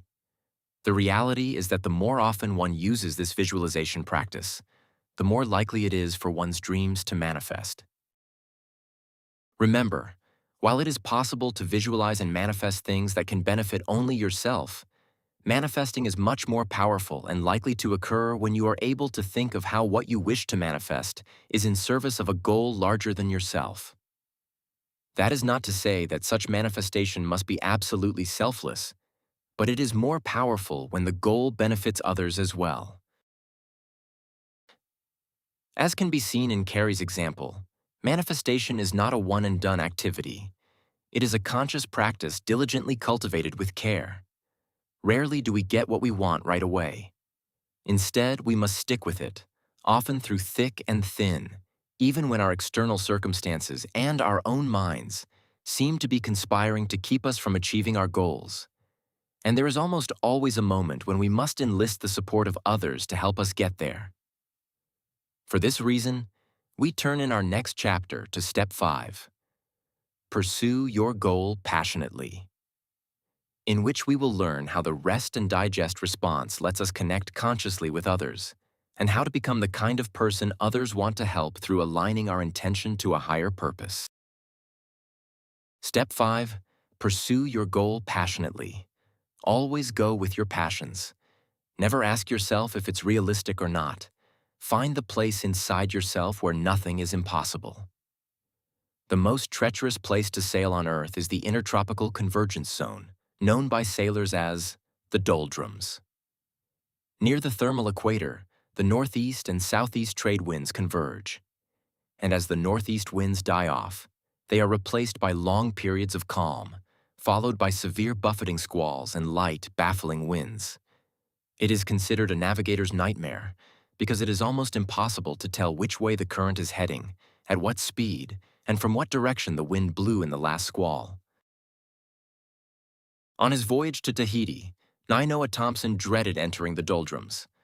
Although he put on a brave face for the media and the Polynesians placing their deepest hopes on his success, he doubted his ability to navigate under nearly 100% cloud cover with no access to the celestial clues he had learned for guidance.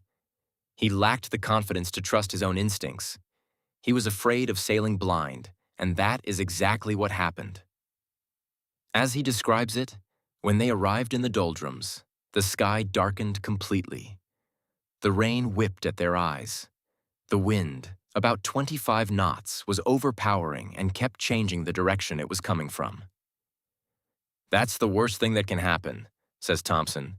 "You're going fast and you don't know where you're going." He couldn't tell the men steering what direction to steer.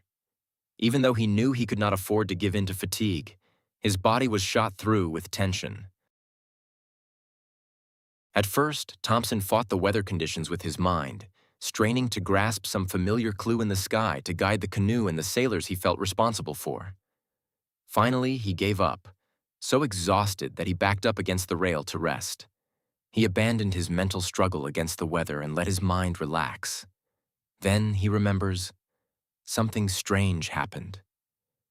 A warmth came over me. All of a sudden, I knew where the moon was, even though I couldn't see it.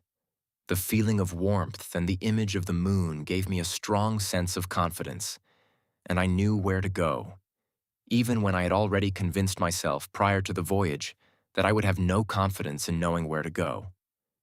I turned the canoe on a new course, got things lined up, and felt very, very comfortable in this cold, wet, rough environment. And then, just for a moment, there was a break in the clouds, and the light of the moon shone through, just where I expected it to be. I can't explain it, but that was one of the most precious moments in all my sailing experience. I realized there was a deep connection between something in my abilities and my senses that goes beyond the analytical, beyond seeing with my eyes. It is inevitable that in our process of manifesting, we will encounter obstacles, setbacks, and frustrations. We may even be overcome with self-doubt, losing confidence in our abilities to realize our intentions and losing sight, as Nainoa Thompson did, of the guides and clues we were relying on to lead our journey. When we are facing our own dark night, swarmed by fears and old stories that taunt us with the illusion that we are incapable, unworthy, or wrong, we can turn our attention back to our deepest intention and take refuge in the simple and powerful practices we have been cultivating to express the compass of our hearts. And when we are groping our way through the pitch darkness of whatever jungle we are lost in, like Sylvia Vasquez Lavado, we can look around for the friendly, supportive faces of those who know the way and can guide us out. We might put extra time into our self-compassion practice, or seek new ways to visualize ourselves reaching our goals, or explore new rituals to allow us to enter the state of flow in which we can get out of our own way and out of our own heads, and let life take its natural course, doing for us what we could never do with only our conscious minds. There are a variety of strategies to help us through the rough patches that will naturally arise when we manifest our intention. Starting small, returning to our core practices, activating the social power of altruism, and tuning into synchronicity. Manifesting is a practice of engagement and, more importantly, understanding the process of placing one's intention into the subconscious, which takes many rounds of repetition. As with any practice, it is wise to start with a small, manageable goal that is not too far out of reach. If we try to jump ahead 1,000,000 steps and expect spectacular results instantly, we will inevitably feel let down and become discouraged with the entire process. Even worse, we will probably become excessively self-critical and take our disappointment out on ourselves. Achieving a small goal helps us to build confidence in ourselves and in the process itself, and the positive emotions we feel upon achieving the goal buoy us up to pursue the next one. This is the nature of small changes or baby steps. They strengthen us without overwhelming us. Manifesting is not a one-off practice. It is not a magic wand, and it does not allow us to leap over the laws of physics or the natural stages of human development. There is no ceiling to what we can pursue, but even our wildest dreams can only be realized one step at a time. Although it may sometimes work quickly, manifesting does not just magically happen overnight. It does not go from 0 to 100 in a microsecond. It must also be recognized that manifesting is not a passive endeavor. It is an active process of taking baby steps that lead to the ultimate goal. One must also be committed to the work involved in manifesting, whether that means pursuing an academic achievement or trying to bench press 400 pounds. That said, we can manifest extraordinary things, but first they must be embedded in the subconscious. Over time, as opportunities present themselves and we respond, each of these small events ultimately contribute to the manifestation of that intention. The lessons you acquire over the course of the many small steps will give you the wisdom to persist when you encounter inevitable setbacks of the process. Even more radically, it will help you take the time to enjoy each small gain as it comes, to savor and appreciate it, rather than rush on immediately to the next one. It is not only repetition that forms a habit, it is the positive emotion we attach to doing a good job and completing it. Be someone you would like to help.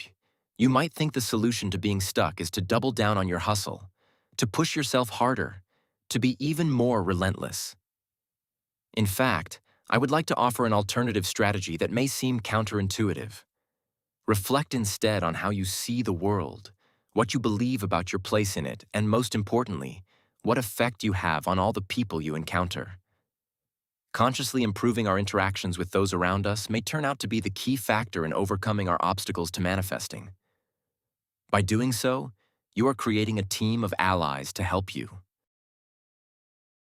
The nervous system is constantly responding to those around us and our environment, scanning for threats and opportunities. Through the process described by Stephen Porges as neuroception, a subconscious system for detecting threats and safety, we classify every encounter with another person as safe or dangerous, subconsciously deciding to approach or move away.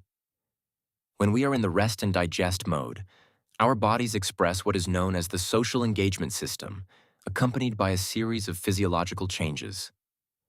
Our heart rate slows, saliva and digestion are activated, facial muscles are stimulated to express positive mental states, and there is an increase in vocal expressiveness and a willingness to make sustained eye contact with others. These changes affect how we react to stimuli, what kinds of expressions appear on our face, and, most importantly, for manifesting, how others respond to us. When we look at the world in a different way, we move through it in a different way, and in turn, the world sees us in a different way. One extraordinary example is that the middle range muscles in our ears come online, and these are the muscles that are designed to hear nuances in the human voice. As researchers into the polyvagal theory have discovered, the human voice sounds special to our ears only when we feel safe. When we are in fight, flight, or freeze, our ears focus only on high and low frequencies, because these tend to indicate the approach of predators. In other words, only when we feel safe and taken care of can we truly hear another human being. In my case, it has been a lifelong practice to learn to listen. I mean really listen, not just sit there watching the other person talk while I prepare my own calculated response. It has often been said about brain surgeons that we are often wrong, never in doubt. I used to bring this arrogant attitude to all my interactions, and the truth is that I was depriving myself of actual connection with others. The more I practiced just being okay with myself, the more I found I was able to attune to others and really take in what they were saying. In a sense, manifesting is the skill of connecting to those around us, our environment, and our context, and kindness and genuine compassion are our direct physiological pathways to that connection. When we express the prosocial physiology of the rest and digest response, others instinctively want to help us achieve our goals because they sense our actions are serving the greater good and making a contribution to the whole. In fact, the pleasure and reward systems of our brains light up not only when we are being generous or experiencing the generosity of others, but also as a response to food, money, and sex. When we are in the green zone, as discussed in Chapter 2, other people like us and enjoy being around us. Part of the power of the mammalian caregiving system is that when we ourselves are in distress, or we encounter distress in others, we can, if we feel safe enough, choose to self-soothe and practice compassion instead of fighting or withdrawing. Consequently, because we naturally mirror the autonomic state of people around us.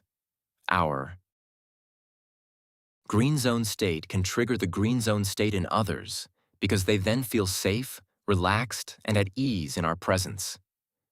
Our self-compassion can be contagious, as with the electromagnetic field of the heart in a state of coherence. Feeling safe is necessary to form strong social relationships. Safety allows for physical proximity and the intimacy building that arises from friendly and caring touch. Positive physical contact promotes the release of oxytocin, which in turn allows for social bonding to take place. We need to feel safe enough to be physically close to others in order to become emotionally close. As we rehearse the positive emotions of connection, belonging, purpose, and fulfillment in our visualizations and meditations, they become more and more familiar to us, less threatening to our survival. The more we allow these feelings to activate the social safety instinct of the rest and digest response, the more others will experience the goodness and benefit of our intention, and will then desire to act in service of it because it's serving them as well. Aligning our purpose. Remember the moment in Anula's story when she was about to take the MCAT again? Rather than visualizing how a good score might benefit only her personal desires, she shifted the focus to imagine how she could serve her future patients and all the help and healing she could offer them through her care if she became their doctor. Carrying this new heartfelt aspiration into her test-taking, Anula was able to remain more focused on her answers, recall her knowledge more effectively, and ultimately, score higher than before. This is the alchemy that occurs when a desire meets an open heart yearning for connection.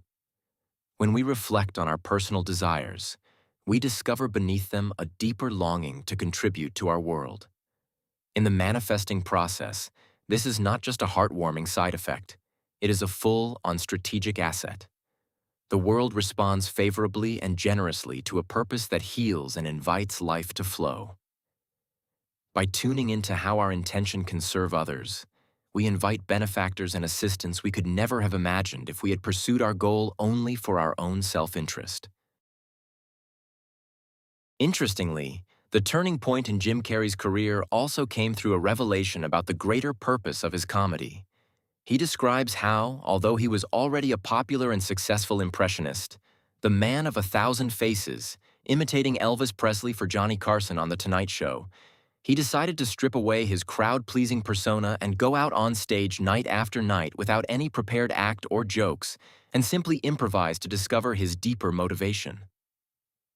"I'd go home, after shows," Carrey said in the documentary Jim and Andy, The Great Beyond, "and I'd lay on my bed and think, what do they want? What do they want? What do they want?" It wasn't what I wanted. I knew what I wanted. I wanted to be successful. I wanted to be a famous actor. But what do they want? What do they want? What do they want? And then one day, in the middle of the night, I woke up out of a sound sleep, shot up in bed, and went, "They want to be free from concern," and the light bulb went on. The next night, Carrey went to the Comedy Store and opened with the line, "Good evening, ladies and gentlemen, and how are you this evening, alrighty then?" The audience roared, and the trademark haughty persona that would soon appear in Ace Ventura and launch him into stardom was born. "They knew I didn't care. I didn't give a damn," Carrey said. What I had decided, in that moment in my bed, was that they need to be free from concern, so I'm going to be the guy that's free from concern. Carrey had discovered that he could align his gifts with the genuine emotional needs of his audience, and in this way care for them and serve them while being kind to himself. He has even spoken of his work as a comedian as a ministry. Years later, at a conference with Eckhart Tolle in 2009, Carrey described reflecting on his life after achieving success. When he considered the past, he discovered a sense of being two different people. One of them was in the living room jumping around for whoever was over, entertaining everyone.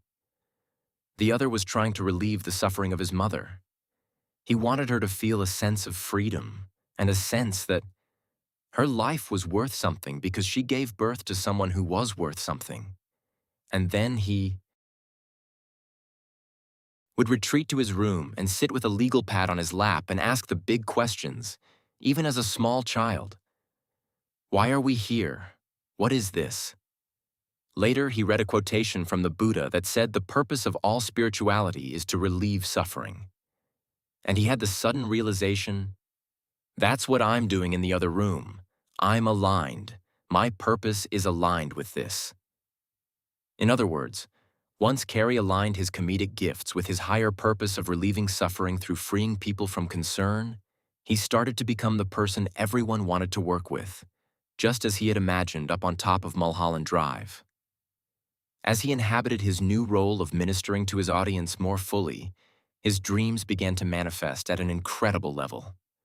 My choosing to free people from concern got me to the top of the mountain, Carey reflected. The effect you have on others is the most valuable currency there is. I did something that made people present their best selves to me wherever I go. One of the most powerful things we can do to increase our inner power is to align our intention with the life around us. In this practice, I encourage you to reflect on how your vision is part of something larger than you as an individual. Find a quiet place and time where you can reflect. Take a few deep breaths in and out to settle your mind and return to this moment in your body. Call to mind the intention you have been visualizing. Experience it fully in its sensory detail and positive emotion. Now zoom out a little. In what context is this vision taking place? Who else is connected to the event or goal? What does your intention mean to them? Connect your intention to something larger. Consider the effect that realizing your intention might have. Maybe achieving your goal will enable you to inspire others like you to pursue their own dreams. Maybe your intention will bring joy or attention or resources to your family or community. Maybe it will address a social or environmental problem that affects many other people. Write a statement.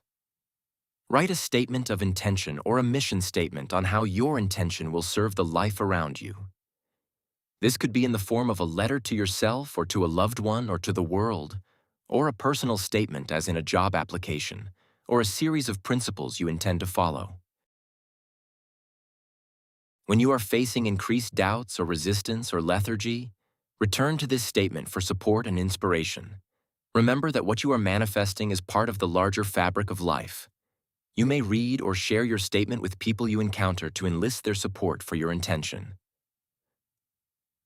Another way to approach blocks to manifesting involves making use of our brain's natural ability to scan for clues in our environment.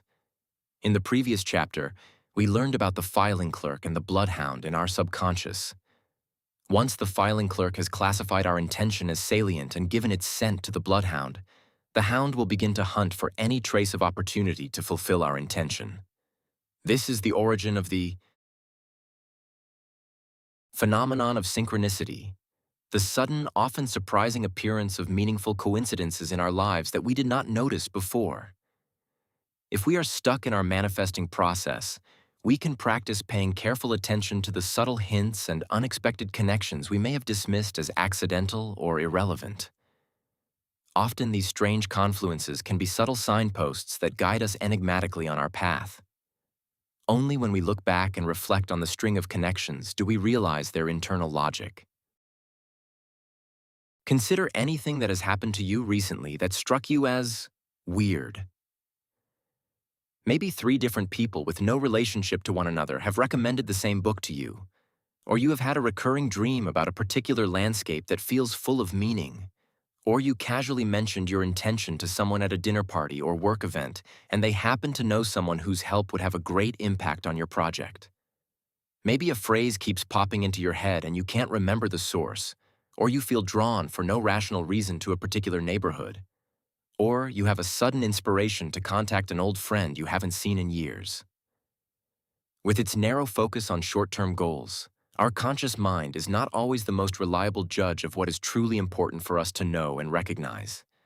and so we must make space for the quieter, more intuitive messages of our subconscious that often speak to us through unexpected correlations between people, environment, events, and things. Amandine Roche was languishing in law school in France and dreaming of travel when her friend invited her to the Bordeaux Book Fair. It would become the start of a journey that spanned the globe.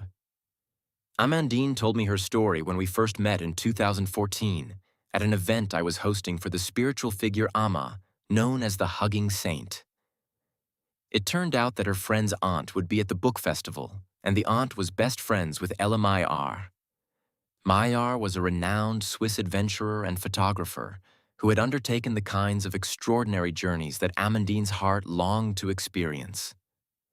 Maillard was best known for traveling 3,500 miles across China with Times of London correspondent Peter Fleming in 1935, traversing inhospitable deserts and treacherous passes of the Himalayas by train, truck, yak, and camel, and on foot. She had also traveled from Geneva to Kabul by car in 1939 and spent time with nomads in Kyrgyzstan. Amandine said to herself, "This is the life I want to have." Her friend's aunt gave her Maillard's number to set up an appointment to meet. While Amandine was preparing for the interview and getting to know Maillard's work, Maillard, who was 94, died. Amandine was devastated. That night, Maillard came to her in a dream and said, "Don't worry, you can meet me another way. Take all my books and all my pictures and go back to all the countries where I used to travel and see what has changed in 70 years. With renewed hope, Amandine put together a proposal and received 6 grants to follow Ella's footsteps. For 18 months, she visited all of Central Asia, India, Nepal, Tibet, China, Russia, and Ukraine without taking a plane, living with people she met along the way and using whatever means of locomotion materialized for her, from trucks to sidecars to camels. But she still had to reach Kabul. It was the year 2000 and Afghanistan was under the control of the Taliban. At that time, Amandine was in Tajikistan working with UNICEF. Her boss informed her that a group of Afghan refugees had entered Tajikistan. Because of concerns that the Taliban might have infiltrated the group, the refugees were directed onto 2 small islands filled with landmines, claimed by neither Tajikistan nor Afghanistan, on the Amu Darya River. As a result, this became an emergency crisis, and Amandine was asked to go with 3 others to give aid and document the situation. She was terrified both by the Tajik-manned Russian tanks on one side and the Kalashnikovs of the Taliban on the other side. Nonetheless, she accepted the assignment and fell in love with the Afghan people she met, touched by their generous hospitality. She decided she would visit Afghanistan despite the danger. She took leave time and bought a UN plane ticket. But no one would take her there. It was too dangerous. She spoke to a group of Russian pilots, and they told her that the Taliban had just shot down their planes, and they weren't going back. Then she tried to enter the country with an NGO, but she didn't have authorization from the Russians, so she was not allowed to go. After that, she tried to get a ride with Ahmad Shah Massoud, an Afghan military commander, in his helicopter, but her boss told her she was crazy to fly straight into a war zone. 3 times she tried, but she could not make it to Afghanistan. Finally, channeling the spirit of Ella Maillard, she took her backpack and went on foot, hitching rides where she could. She arrived in Islamabad, Pakistan, in September 2001, where she met the head of the French alliance in the area. She explained to him her dream to follow in the footsteps of Ella Maillard and enter Afghanistan for her book. He told her that she was crazy and warned her that the Taliban would kill her. The following day, she ran into him again, and he asked why she was still there. She repeated her desire. Impressed, he agreed to introduce her to one of his students, Rohullah, whose uncle was Habibullah, the Minister of Foreign Affairs for the Taliban. Rohullah asked for Amandine's passport and called his uncle in front of her. He explained how she had tried 3 times to come to Afghanistan from Tajikistan, and now she was trying from Pakistan, and asked if he could help her. He agreed and asked her name. Rahula read her name in Farsi as Amanuddin Rosh. Habibullah said, "She doesn't need a visa. She's already Afghan." Amandine was puzzled. "By chance," Rahula said, "my uncle is coming to Pakistan tomorrow, and he would be very honored to give you a visa for free." Now Amandine was baffled. When she met Habibullah, he explained, "Allah sent you to Afghanistan because of your name. Aman means peace, Jinn means religion, and Rosh means joy. Your name actually means the happy protector of peace. That is a sign of Allah, and so you will be our honored guest." Thanks to Habibullah, Amandine crossed into Afghanistan and entered Kabul, completing her journey honoring Ella Maillard's legacy. The date was September 10th, 2001.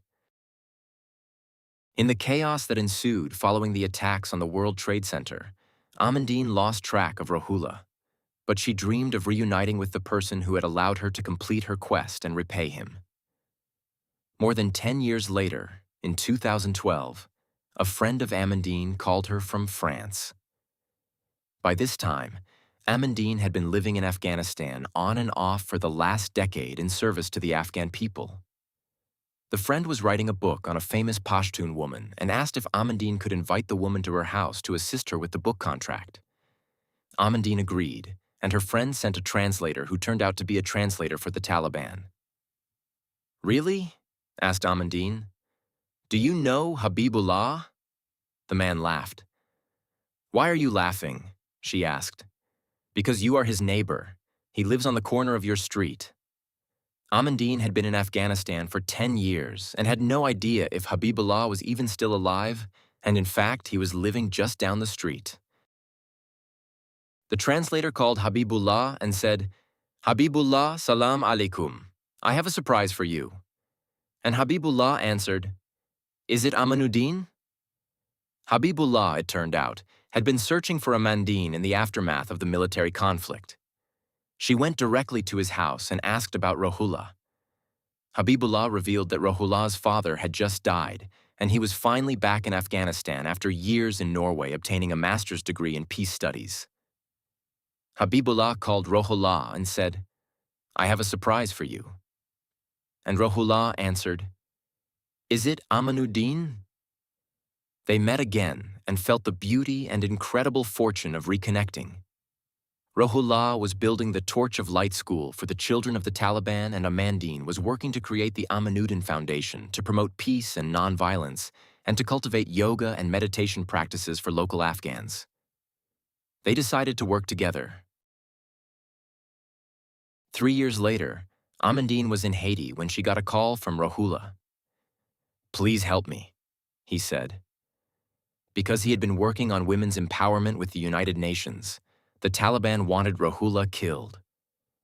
He had escaped to Istanbul and was trying to come to France. Amandine used her connections to get him a visa, and today, Rahullah is a French citizen.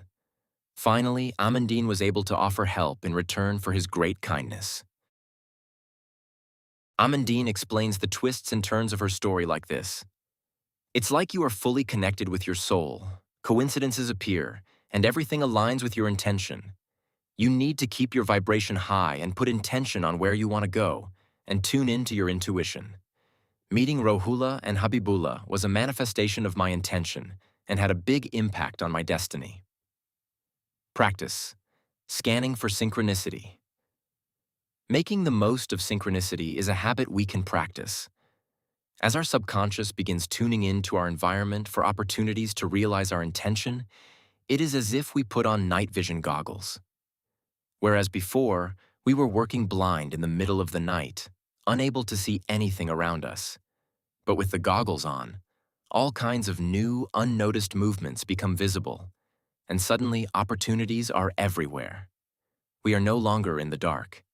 This strange intertwining of interests, desires, and events is a phenomenon that often arises when we allow our intention to sink into our subconscious and start interacting with the world at large. Try this practice to increase your own receptivity to the hints your world is offering you. Find a quiet place and time where you can reflect. Take a few deep breaths in and out to settle your mind and return to this moment in your body. Have a pad of paper and a pen near you. Sit in a relaxed position with your eyes closed for a few minutes, allowing your thoughts to settle. Now sit up straight with your eyes still closed and take 3 breaths slowly in through your nostrils and slowly out through your mouth. Repeat until this type of breathing feels comfortable for you and is not distracting. Slowly scan through your body, touching each part lightly with your awareness, relaxing each muscle as you go. Allow the relaxation of your body, muscle by muscle, to loosen and open your mind. 4. Scan for synchronicity. A. Gently call to mind the events and circumstances of your life. Allow the details of your life to materialize in your mind without judgment. No feeling is too small, no clue is too insignificant. Listen to your life like it is a wise oracle who speaks in a mysterious language. B. Ask yourself, have I noticed any patterns or surprising coincidences? Reflect on recent conversations you may have had, or articles or posts you may have read, memorable dreams, or passing intuitions. Perhaps you have heard the title of the same book from 3 different people, or you can't stop thinking about a certain place, or a long-lost memory of a particularly inspiring experience keeps appearing in your mind. 5. Record your observations. A. Take the pen and paper and write for at least 5 minutes in your own words what you saw when you visualized your life. Write as many details as possible. Whether it is a few sentences or a paragraph, it only matters that you are writing what your life is trying to tell you. Review your writing. Sit with your eyes closed, slowly breathing for 3 to 5 breaths in through the nose and out through the mouth. Now open your eyes. Silently read what you wrote. Then read what you wrote aloud to yourself. Sit with those images of your life for a few moments with your eyes closed. Consider next steps. Take a few moments to reflect on how you might follow up on whatever patterns or insights you noticed. Where can you use your own inner power to enhance the web of surprising connections? Spend a few more moments sitting with what you noticed. Recognize that the tiniest connection may be an opportunity to deepen your alignment with your purpose and your vision. Keep what you wrote somewhere. You will see it often to remind you to continue to scan your life for unexpected connections. Synchronicities have a way of multiplying as we give them our attention and respect. Repeat this practice periodically to refine your vision and maximize all the opportunities life has to offer you to realize your goals. Sometimes, to realize our intention, we must commit to putting in some hard work. The process is the same as when building any positive habit. As an example, over the last few years I've gained weight, which, in conjunction with an old skiing accident where I injured my left knee, further limited my desire and motivation to exercise. I live in a hilly neighborhood. When I step out of my house, I am faced immediately with a steep incline. I had not exercised for a while, but I decided to lose weight. By this time, I had remarried. I recruited my new wife to help me, and early one morning we went for a walk up the hills. Right away, I was huffing and puffing and saying, "God, this is not going to work. I can't do this. This is horrible. My knee is killing me." My body, which wasn't used to pumping blood at that level, rebelled at the discomfort, and that produced mental signals in the form of, "I can't do this. I can't take this. It's not going to work." But actually, all that was happening was resistance because I was out of shape. I quickly gave up and went back into the house to lick my wounds. Then one day I woke up at 5:30 a.m. and said, "Fuck it, I'm just going to do it." I envisioned myself not only doing it, but being in good physical shape. I did the entire walk without stopping, although I was definitely huffing and puffing and my knee was hurting. Now I have been doing it for a few weeks, and the funny thing is, every morning I wake up and say, I hate this. I do not want to do this. It isn't going to work. And then I just put my clothes on and go do it. I override my pain and my fear of discomfort because I know that in the long run, the exercise is healthy for me, perhaps life-saving. I teach my body that what it is resistant to doing in the short term will benefit it in the long term. What I realize is that each time I complete my walk, I feel inspired and elevated because I am reminded, first, that anything is possible with the right intention, and second, that my walks up the hill will ultimately benefit me and I can enjoy the sense of well-being that they bring. Take a deep breath. As a neurosurgeon, I myself have experienced the same sense of insight through internal relaxation as when Nainoa Thompson leaned against the rail of his canoe in exhaustion in the doldrums. There were times when things went wrong in an operation and I was working completely blind on a terrifyingly short clock to save a patient's life. In those moments, while everyone around me was panicking, I returned to my fundamental practices. I calmed my mind, relaxed my body, and opened my heart. I visualized exactly the procedure that I needed to do in order to save my patient's life, and I let myself and my hands be guided by a possibility that is beyond reason and beyond skill. I let go of my conscious mind's frantic desire to control the situation and make it reasonable and predictable, and I surrendered to the amazing skill of my subconscious, by which life itself could flow through me. Manifesting is subject to the same rules of life, physics, and reality as everything else. We cannot force a result if it is not in the nature of reality to bring it about. Sometimes we have done everything we can in service of our intention, and it is now out of our hands. At times like this, there is nothing else to do but breathe, calm ourselves, and open our hearts. We now move on to step 6, release expectations and open to magic. Nothing important comes into being overnight. Even grapes and figs need time to ripen. If you say that you want a fig now, I will tell you to be patient. First, you must allow the tree to flower, then put forth fruit. Then you have to wait until the fruit is ripe. Epictetus, there are times in the process of pursuing our vision we seem to be absolutely stuck or confused. But if we open our hearts and listen, we may discover our very failure is leading us to a new opportunity we had not imagined. Lynn Twist, founder of the Soul of Money Institute, received her vision for forming the Pachamama Alliance while she was still working as an executive for the Hunger Project. She was flying all over the world addressing issues of hunger and poverty in sub-Saharan Africa and the Indian subcontinent, was responsible for operations in over 53 countries, and was also raising 3 kids. This work was the result of her childhood visions of meeting Mother Teresa and joining her ministry, which at the time Lynn believed to be her highest calling in life. She was very busy and her time was stretched, but she agreed to take a short leave to travel to Guatemala to help a close friend co-lead a trip of donors. During the trip, Lynn had an extraordinary experience, led by a shaman in the mountains, which resulted in a series of visions of indigenous people with orange geometric face paint and feather crowns appearing to her at all hours, almost haunting her. She discovered she was being called to change her life path dramatically and devote her energies to the project of protecting the sacred headwaters and its indigenous people. The new emerging call to the Amazon rainforest and indigenous people was confusing for Lynn, as she had no experience in South America, knew nothing about the environment there, and did not speak Spanish.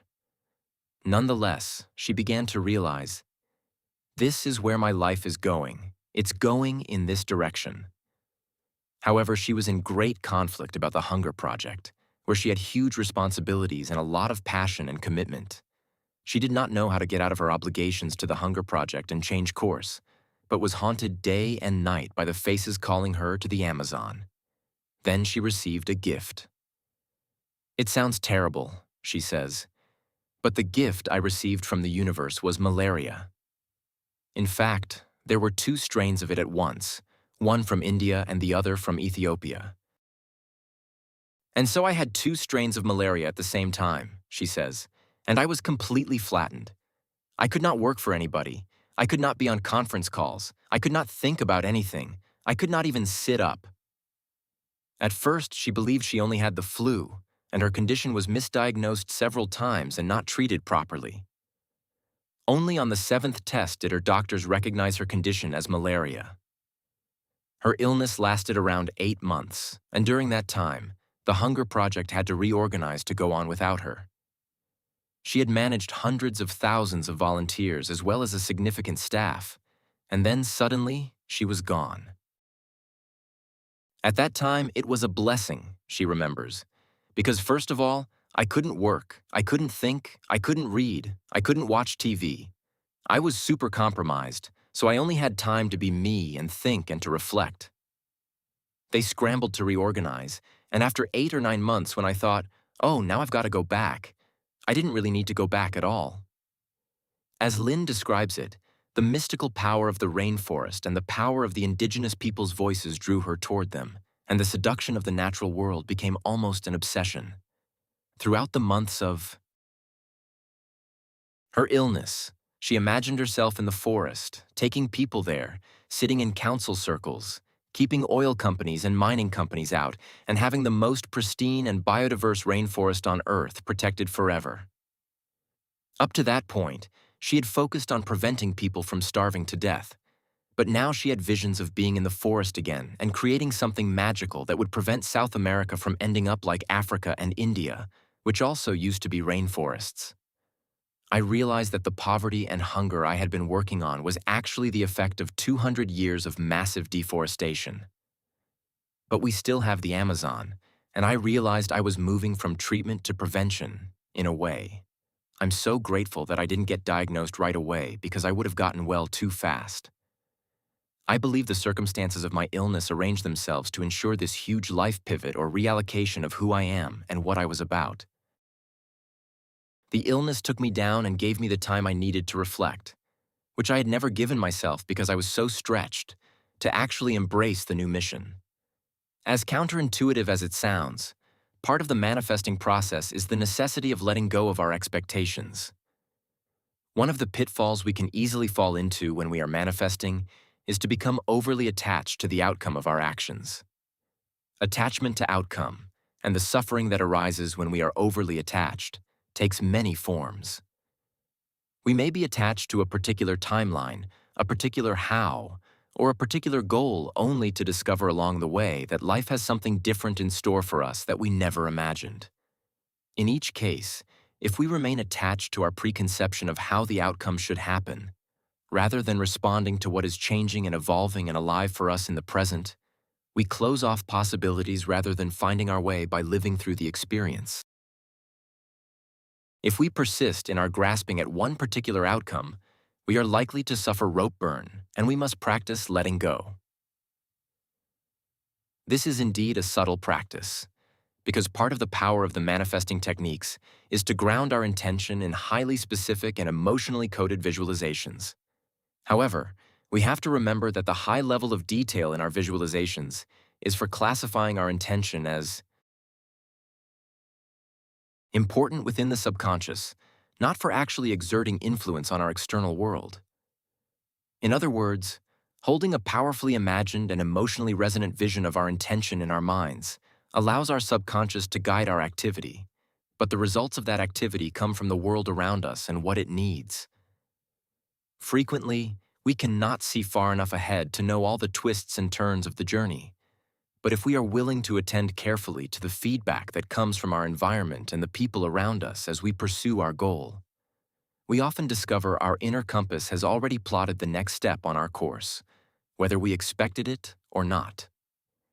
The reality is that we rarely need to know exactly how our intention will be realized or how we will reach our destination. We only need to look for the next right step. I will say it again. Manifesting is not a one-off. On the contrary, it's the process of refining one's intention more and more specifically and clearly. As we practice visualizing our intention, putting it out into the world through our speech and actions and seeing what comes back, we create a feedback loop that helps us get in closer touch with our inner compass. when our actions create positive results accompanied by positive emotions, our salience network learns to classify our intention as even more important and to redouble its efforts at realizing it. When, on the other hand, our actions result in frustration, confusion, or even harm to ourselves or others, we can pause to take stock of whether our intention actually serves us and whether we want to continue to pursue it with passion or resilience, or alter it to better serve the lives we are building and the context in which we want to make a contribution. There's an interesting paradox to our relationship with others and with ourselves. When we are buying into the negativity of the inner critic inside our minds, we are very self-focused, and the way to get us out of that is to be of service and help others. In the process, we discover, oh yes, I'm not the only one suffering. My suffering is part of a much greater whole, and I can make a contribution to alleviating it. When we are able to get there in our minds, that allows us to come back inside ourselves with a more positive and wholesome view of ourselves and our possibilities. A kind of inner jujitsu takes place. We have to leave ourselves, through service to others, in order to see the world in a different way. And then by watching how people change through our service, we change and can reflect back on the inner critic and how it limits us. There is a dynamic rhythm to the process, a kind of inhalation-exhalation that allows us to navigate the paradox. It is not linear, but a movement of back and forth, in and out. When I was young, I was given a baseball glove by my father. It is one of the few gifts he gave me, and one which I still have. I remember when I first got it. It was stiff and rigid, and didn't fit my hand particularly well. This is often how our initial intention feels: ill-fitting, imposed by the mind or some external source. As I wore the glove and caught balls and broke it in, it began to soften and stretch, forming around the shape of my hand. In just this way, manifesting is the process I use to mold the leather of my life until the fit is seamless, until it feels like a second skin around my hand. This is how I want the externals of my life to fit the internals. Moving parts. There is a humility to the process of manifesting when we realize that the larger our goal, the more moving parts it will have, and the more gates there will be to pass through for it to become reality. Lowering one's body temperature, slowing one's heart rate, or even, in some instances, curing oneself of a disease requires passing through the gates only within our own bodies. But some outcomes require help from others that involve a vast range of factors, many of which we have little, if any, control over. Often, when we look back over past successes, we realize just how many pieces had to fall into places for our intention to be realized. This was true even for Jim Carrey. Even as he honed his outrageous and beloved comedic persona, he still depended on countless other factors outside himself to bring him to success. As Carrey rose to prominence on TV's In Living Color, it just so happened that James G. Robinson, the studio chair of Morgan Creek Entertainment in the early 1990s, was looking to make a new kind of comedy full of over-the-top antics and juvenile rudeness. His aspiration, he said, was to make a film nobody my age gets. It was only after Rick Moranis, star of Honey, I Shrunk the Kids, turned down the lead role in Ace Ventura that Robinson offered it to Carrey, a decision that, at the time, many saw as the studio taking a disastrous risk on an unproven performer. None of the players involved could have known then that the culture of Hollywood comedy was reinventing itself and needed a new star to lead the way. For all of Carrey's hard work and brilliance, he was only part of a much larger trend in the entertainment industry into which he fit and which he served. As Carrey observed later, your job is not to figure out how it's going to happen for you, but to open the door in your head. And when the door opens in real life, just walk through it. And don't worry if you miss your cue, because there's always doors opening. They keep opening.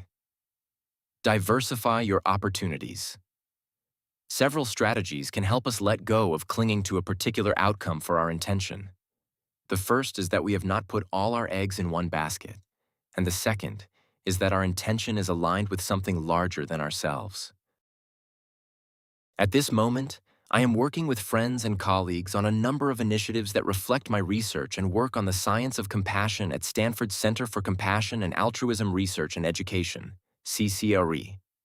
These include a movie, an animated children's series, and a show highlighting those who are being of service in the world. Additionally, I am working on the creation of a World Compassion Festival, which I first envisioned in 2012. A Compassionate Countries Index, which I've been working on since 2013. And, since 2018, the idea of an International Compassion Corps similar to the U.S. Peace Corps. But that offers any person from any country the opportunity to be of service anywhere. Many people have contributed to this vision, including a multinational network of thinkers, leaders, educators, activists, entrepreneurs, and organizations dedicated to expanding the practice of compassion globally. While many of my projects have come to fruition over the years, the truth is that I do not know if or when the others will. Many of the projects I pursue do not happen at all. Some happen partially, some happen but only after a long period of time has passed. When everything is riding on a single result, we can't help but put tremendous pressure on ourselves to make it happen, and it's hard not to become tightly attached to the desired outcome. It is important to remember that attachment to results is just another form of fear. And as we have seen in previous chapters, fear is the emotion that most interferes with our agency. When we recognize that we are clinging too tightly to an outcome, we can use relaxation practices to bring ourselves back into balance.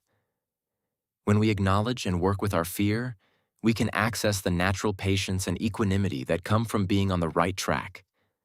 This patience is an integral part of the acceptance that separates us from attachment, which is a root cause of suffering for so many. Throughout the process, I try to cultivate my intention practice in relation to each of the parts of a project, visualize it happening, scan for opportunities, do my best, and try to remember that even when things do not work out the way I had hoped they would, I am still okay. When one door closes, I look for another that is open. The how is not up to me. I can only apply my own inner power and hope for the best. When I am lost, I get back in touch with my inner compass to guide me to the next step. I find this process in and of itself very soothing and observe how it decreases my fear and anxiety. As you can appreciate, many of our ideas and intentions can take years to become reality, but one must be patient and accept that this is the nature of the process. I believe many of the opportunities in my life have come to me because my intentions are aligned with a larger desire to make a positive contribution to our world. At this point in my life, most of my efforts serve compassion with a capital C, the emotion of care that our world is in dire need of. They do not stop at serving Jim Doty or my family or even my circle of relationships. I'm fortunate in that I've met so many who volunteered to be on this journey with me. That being said, when others get involved, paradoxically the number of moving parts increases greatly, and the outcome can become more uncertain even as it expands and takes on momentum. Like all people, I am susceptible to my ego, which inflates my identity and invariably leads me astray. Sometimes impatience and anxiety about where it's all going overwhelm me, and I beat myself up for not doing X, Y, or Z. Other times, things do not go the way I want them to, and I get angry. When I am disappointed or defeated, or I feel judged by others for my failures, I practice opening my heart and forgiving myself. Like you, I am only a human being. But when I am balanced in my approach, I have the energy to push forward and the perspective to let go. Several years ago, I was preparing to speak to incoming medical students at Tulane University's White Coat Ceremony. I wanted to leave the students with something they could always carry with them, something that would always be there to open their hearts. As a result, I began revisiting the conversations I'd had with Ruth. This led me to create a mnemonic containing 10 letters of the alphabet. Where I had once made a list of my material goals, I now made a new list of the 10 things that open the heart: compassion, dignity, equanimity, forgiveness, gratitude, humility, integrity, justice, kindness, and love. CDEFGHIJKL. For me, they are an aid to remembering the core values of my life. As I described in Into the Magic Shop, I call it the alphabet of the heart. I start every day sitting at the side of my bed, slowly breathing in and releasing my breath, over and over. And then I think of the joy and awe of being in this incredible world. Once I sit with that for a few minutes, I go through the alphabet of my heart letter by letter, and that sets the tone of my day.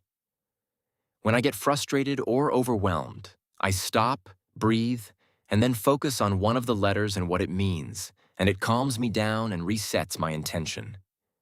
Two of these words will serve us particularly well at this point in the journey: gratitude and equanimity. The gifts of gratitude.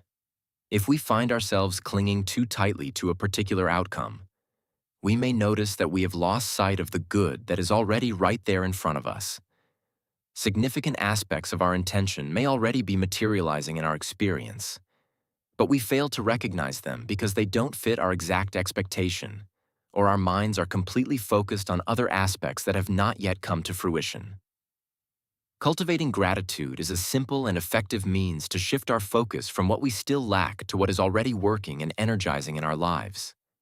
And gratitude is not just a superficial warm feeling promoted by enthusiasts of positive thinking. It produces a whole range of actual changes in the brain that contribute to physical and mental well-being. Many studies have found that people who practice gratitude consciously tend to be happier, healthier, and more resilient, even among those suffering emotional challenges.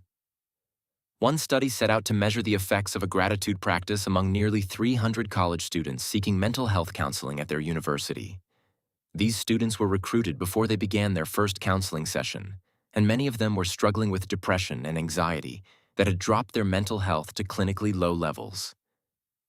The participants were randomly assigned to 3 groups.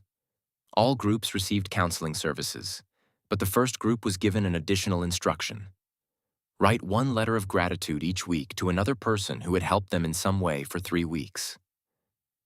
The second group was encouraged to write down their deepest thoughts and feelings about daily irritations or memorable negative experiences. The third group did not write at all. 4 weeks after the experiment, the researchers checked in with the students who had written gratitude letters and discovered they reported significantly better mental well-being than those who had either written about negative experiences or received only counseling. When they checked in after 12 weeks, the difference had grown even larger. This increasing benefit is unusual. Many other studies suggest that the mental health benefits of positive activities such as pleasurable hobbies decrease over time, while the opposite was true of the gratitude writing study. Even when the gratitude practice consisted of spending just a few minutes writing down a couple of sentences, the benefits continued. The simple practice of expressing gratitude had amplified the help the students got from the psychotherapy and made it longer lasting. About 3 months after the counseling sessions began, the researchers brought some of the students from the study into the lab to discover if they could detect any changes in the ways their brains were processing information. The students were instructed to do a pay-it-forward task, in which they were regularly given a small amount of money by a kind person known as the benefactor. The benefactor instructed the students to pass the money on to another person, but only if they felt grateful for receiving it. The students then decided how much money, if any, to pay forward to a worthy cause.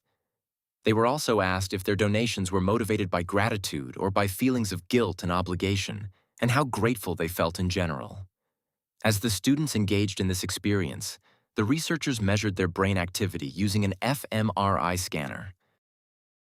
It turned out that the students who wrote gratitude letters showed greater activation in their medial prefrontal cortex when experiencing gratitude in the scanner. This part of the brain is associated with moral and social cognition, reward, empathy, and value judgment. Researchers were then able to conclude that the emotion of gratitude gives the subject a feeling of being supported and a desire to support others, as well as a sense of relief from stress. This finding is striking for several reasons. First, the scanner was measuring their brains 3 months after the letter writing started, indicating that the simple practice may have had a lasting effect on their brains.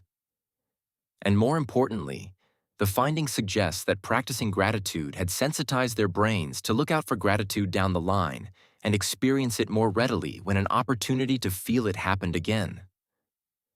In practice, this also means the brain is being trained to turn attention away from painful emotions such as resentment or envy, increasing the difficulty of ruminating on what didn't work out.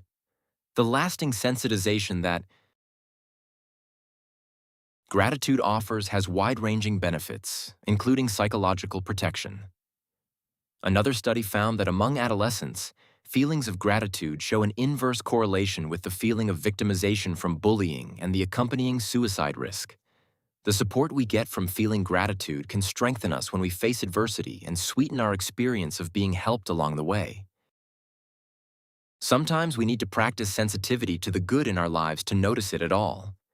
As we have seen in detail previously, the negativity bias can keep us so blind to the positive that we may start to take it for granted or not catch it when it enters our lives. This is especially true of the relationships that are closest to us.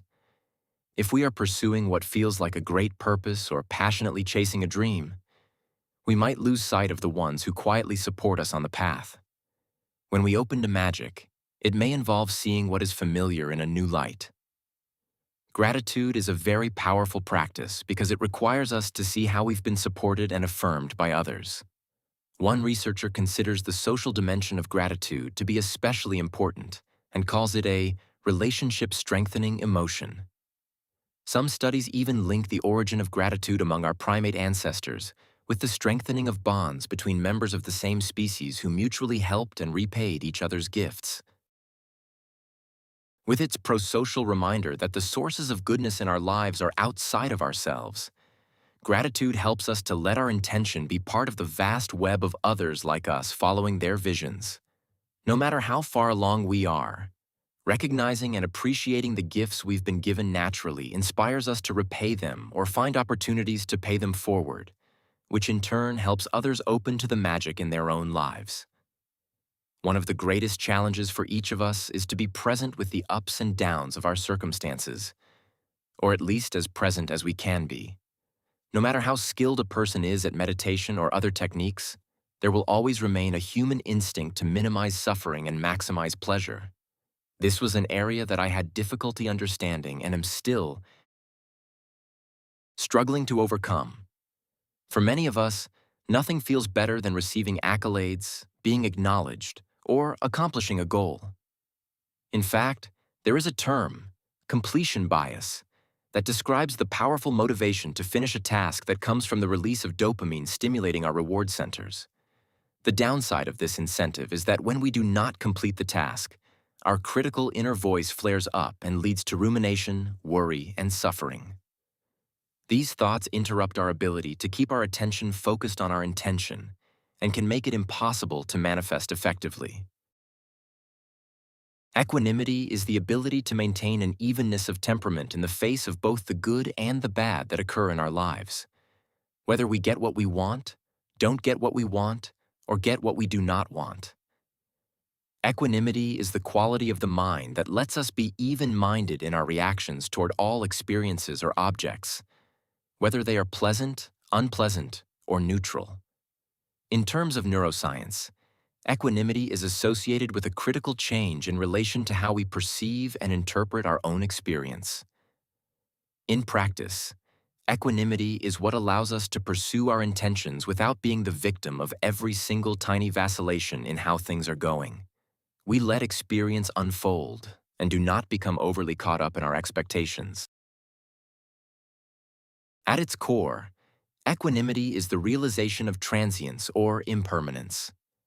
While it is wonderful to bask in the glory of accomplishment and have dopamine coursing from our reward centers, that feeling cannot last, and for many, this leads to disappointment.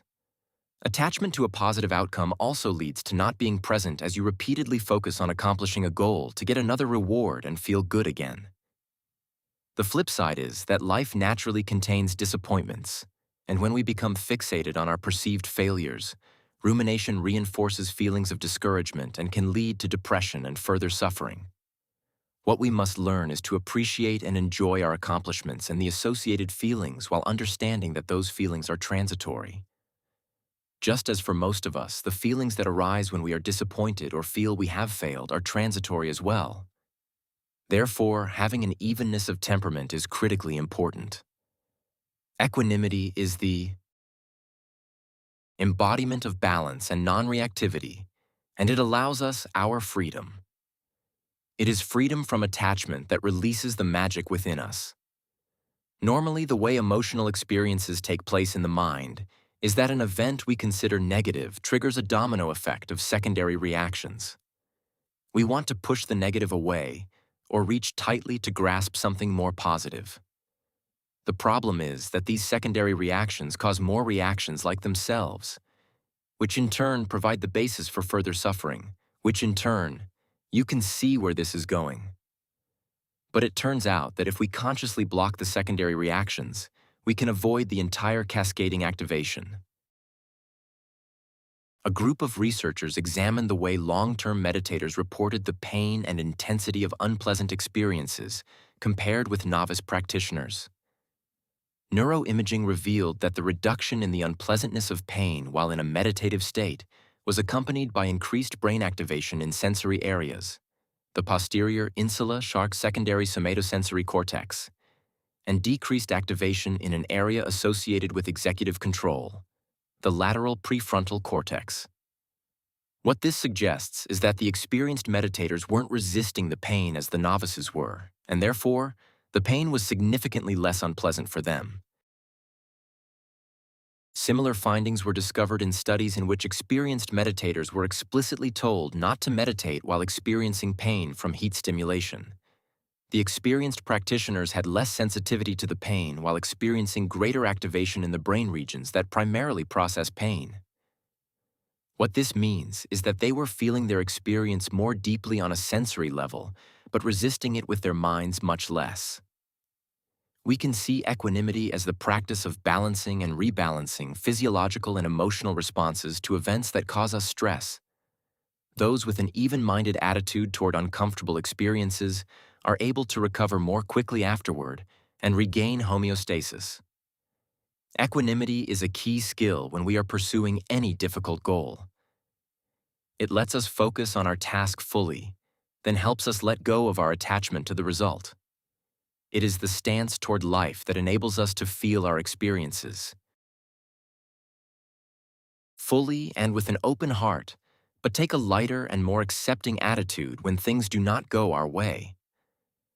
And most importantly, it increases our access to self-forgiveness and gives us the broad perspective to reframe our so-called mistakes as inevitable snags that teach us to do it differently the next time. There's a story from 15th century Japan about the shogun, or military ruler, Ashikaga Yoshimasa, who had a set of ceramic bowls from China for use in the formal tea ceremony. When one of the bowls was damaged, the shogun sent it back to China to be repaired. The bowl came back with ugly metal staples suturing the crack together, like a poorly closed wound after a shoddy surgery. Disappointed, the shogun recruited a local craftsman to come up with a more aesthetically pleasing method to repair the precious bowls. According to this legend, the craftsman drew on the long-standing practice of using lacquer, a natural resin made from tree sap, to rejoin broken ceramics, but transformed the appearance of the seam by sprinkling gold dust into the lacquer. This was the origin of the technique of kintsugi, or golden joinery. Rather than attempting to hide the previous damage, kintsugi not only accepts the crack but highlights it, allowing us to appreciate the history of the object as part of its beauty. What may have ended up in the garbage has been transmuted into a stronger and more unique work of art. Whether this legend is true or not, kintsugi contains a profound teaching on how to reframe our so-called mistakes, as well as the inevitable knocks, breaks, and cracks that come with living an engaged life. Kintsugi is part of a Japanese philosophical tradition that includes wabi-sabi, the practice of consciously valuing marks of wear from an object's use in order to embrace what is flawed and imperfect. At the core of wabi-sabi is the humble understanding and realization that we are ourselves incomplete, impermanent, and limited by being bound in time. That is the nature of our existence, and its denial further creates suffering. When we accept this reality, it allows us to move forward without fear. Kintsugi embodies the recognition that the nature of life results at times in us being broken, but it is the very nature of this brokenness and the repair that defines who we are. These scars define our humanity. Every one of us is a frail, fragile human being who is struggling in some way and feels that no one else is struggling as they are. And yet, we can be proud of our scars and not feel insufficient or ashamed and try to hide them. They are living proof of our resilience written on our bodies and hearts. When we relax with our imperfections, we invite others to acknowledge their own scars and come out of hiding to connect with one another. This is the power of us accepting and letting go, and it is a superpower that is contained in each of us. In a sense, we can practice gratitude to our scars for allowing us the opportunity to see our full potential. The scar is what brings out the gold. The awareness I gained from getting everything I thought I wanted and losing it has become a kind of gold thread shining through my life that allows me to appreciate where I am today. When we believe our vessel is cracked and there's nothing for it but to throw it away, we can instead practice acceptance that leading a life of seamless perfection is neither realistic nor compassionate. Acceptance means taking one foot and putting it in front of the other, and slowly going forward into the unknown. By being willing to forgive myself for all the things I cannot control, as well as for my own mistakes along the way, I take away the power that fear and anger have over my mind, and I allow the inner compass of my heart again to be my guide, trusting I will be led exactly where I need to go. Practice. Let go of attachment and open to Magic 1. Get yourself ready. A. Set aside a time in which you will not be interrupted. B. Find a comfortable position. 2. Quick body scan. A. Close your eyes or direct your gaze softly downward in front of you. Begin by slowly inhaling through your nose and slowly exhaling through your mouth. Do this 5 to 6 times. It should not be forced, nor should it be specifically focused on. Take a few minutes to relax your body, beginning at your toes and going to the top of your head. Think of a goal that you very much wanted to accomplish, and how the goal itself became your focus and not the process of accomplishing it. Realize how this reality impacted you being present with your loved ones or coworkers, how this focus separated you from the present moment. Notice how it feels in your body to be attached to an outcome. Where do you feel it? A tightness in your throat, a contraction around your heart, a clenching in your fists. Notice the discomfort this attachment causes for you. C. Having accomplished that goal, think how wonderful you felt, how elated, how happy you were that you did it. Realize how those feelings were transitory, resulting in you returning to the reality of living your life. Think of how often you wanted those feelings back and that elation you felt. D. Sit with the realization that it is not possible to have those feelings or to be in flow at all moments. Most importantly, realize that is okay. You are okay regardless. Reflect on a challenge. Conversely, think of a time when you pursued a goal and realized, for whatever reason, you were not going to attain it. Again, notice how this feels in your body. For so many, the feeling is devastation, and all their negative self-criticism seems validated. It leads to feelings of being an imposter, feeling not worthy. They sit in this place and ruminate about other failures that have occurred in their lives. It also seems like it will last forever, which only worsens the feeling of worthlessness. Yet 2 things happen. First is that you realize that the goal wasn't as important as you had made it, and that not achieving did not result in the world ending. In fact, the gifts of these situations, on reflection, are often that they gave us the greatest insight and the greatest wisdom and have made us who we are today. Most important, though, is the reality that in almost every case, the experiences were transitory. Again, in the face of not accomplishing your goal, You are okay, and you are, at your core, who you are, meaning you are worthy of love and acceptance. This is the power of having evenness of temperament, the power of equanimity. Concentrate on breathing again slowly in and out, while understanding that it is okay not to be attached to the goal. Life is not a destination. Life is living your life, being present and being not attached. It is attachment that has caused most of your suffering. It is understanding this reality that will free you from suffering. It is not denying the experience, but being able to see it from afar for what it is. Practicing equanimity is what leads to balance and acceptance. Gently open your heart toward yourself. You might think of someone in your life who has given you unconditional love and made you feel completely accepted. Or you might attune to the physical sensations around the heart of warmth and care. Sit with that feeling of care and acceptance while you slowly breathe in and out. Softly direct those feelings of love and care to the tension you are carrying from holding on to a particular outcome. Remember, it is completely natural to want what you want and to feel you need to control things or complete them to feel safe.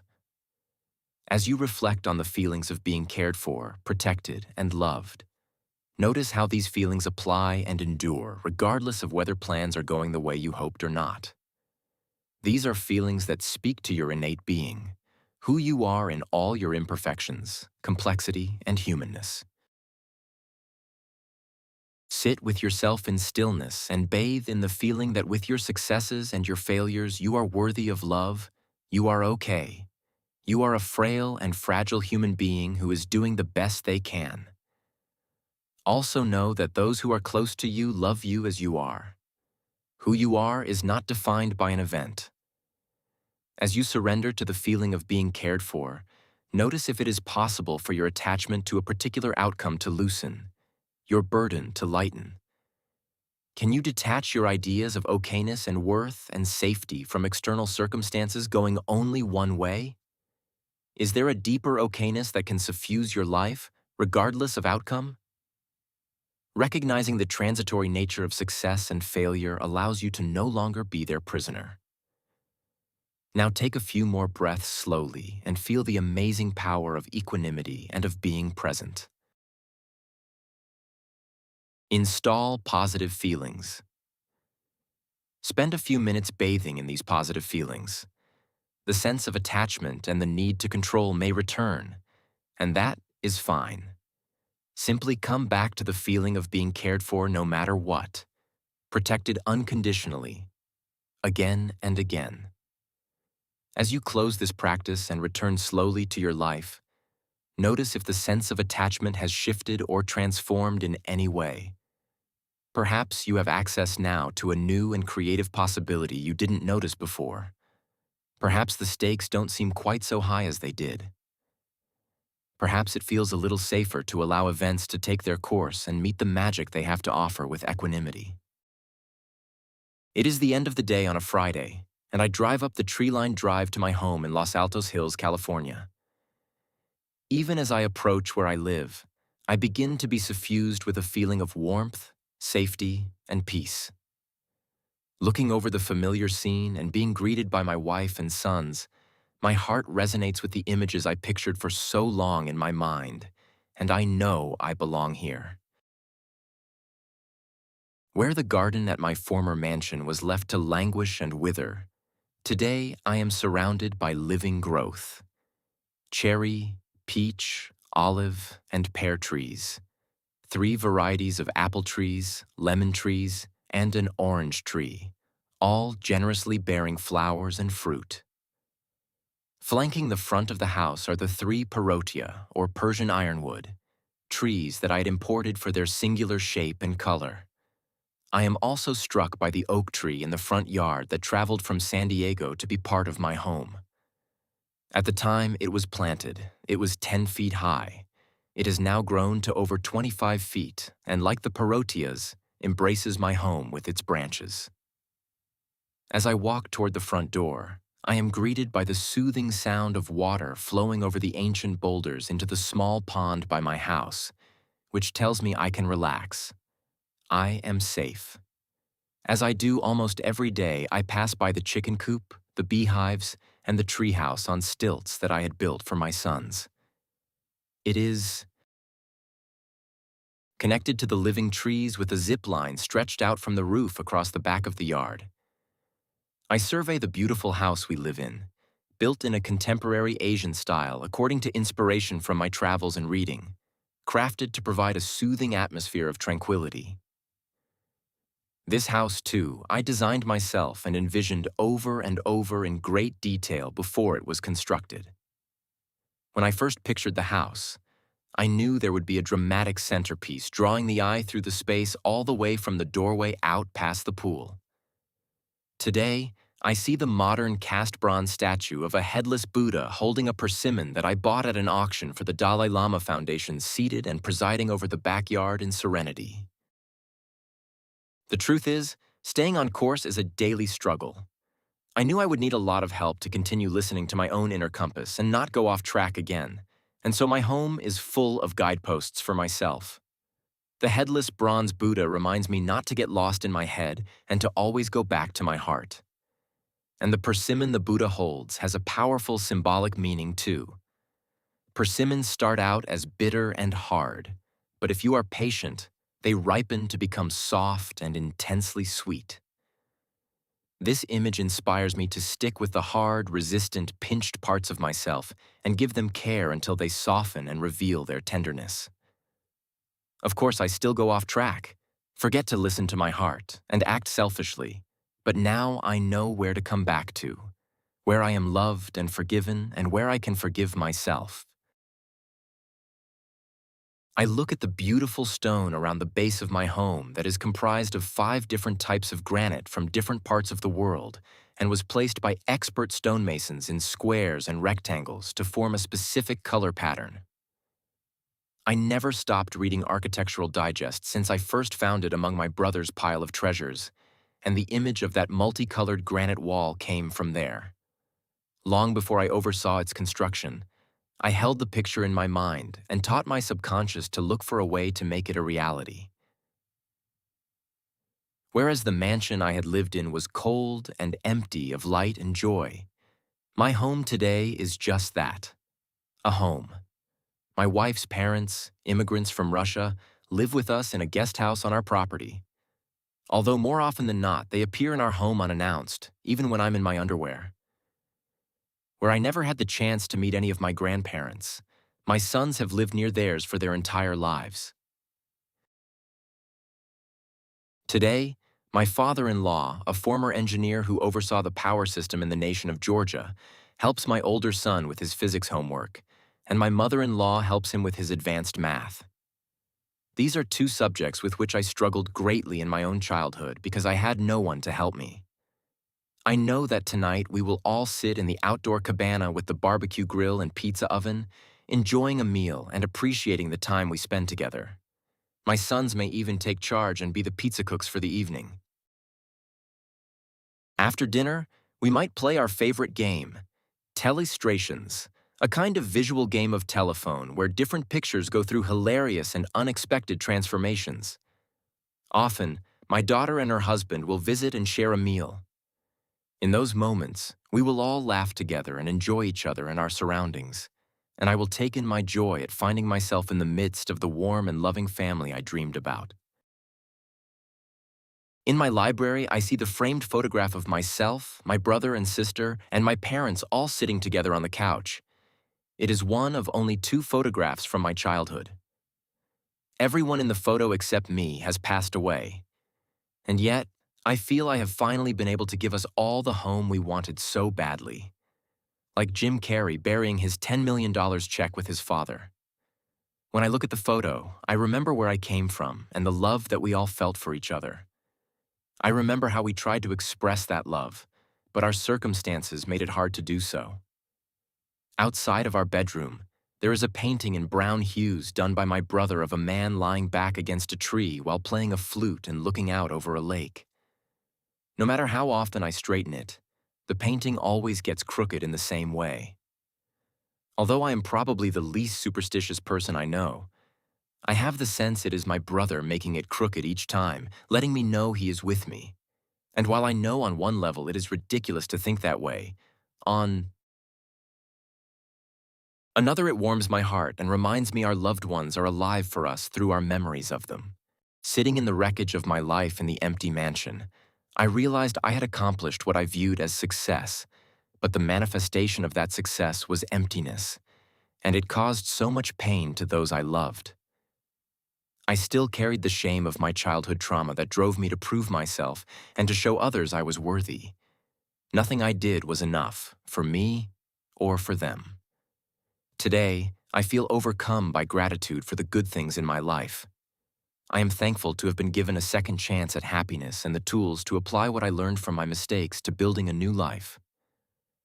I continue to be struck by the paradox my life has taught me. Only when we believe we are enough in ourselves do we find the ability to contribute to life, but only in contributing to our world do we discover we are inherently enough. I believe this is what Ruth was trying to teach me all those years ago in the magic shop, and it has taken me a lifetime to understand it.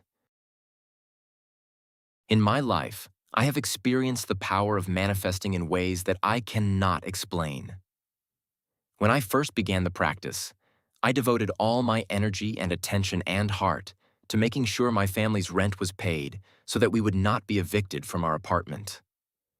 Out of the blue, a man who owed my father for a job showed up at our door and handed me an envelope full of money, enough to pay our rent with plenty left over for food.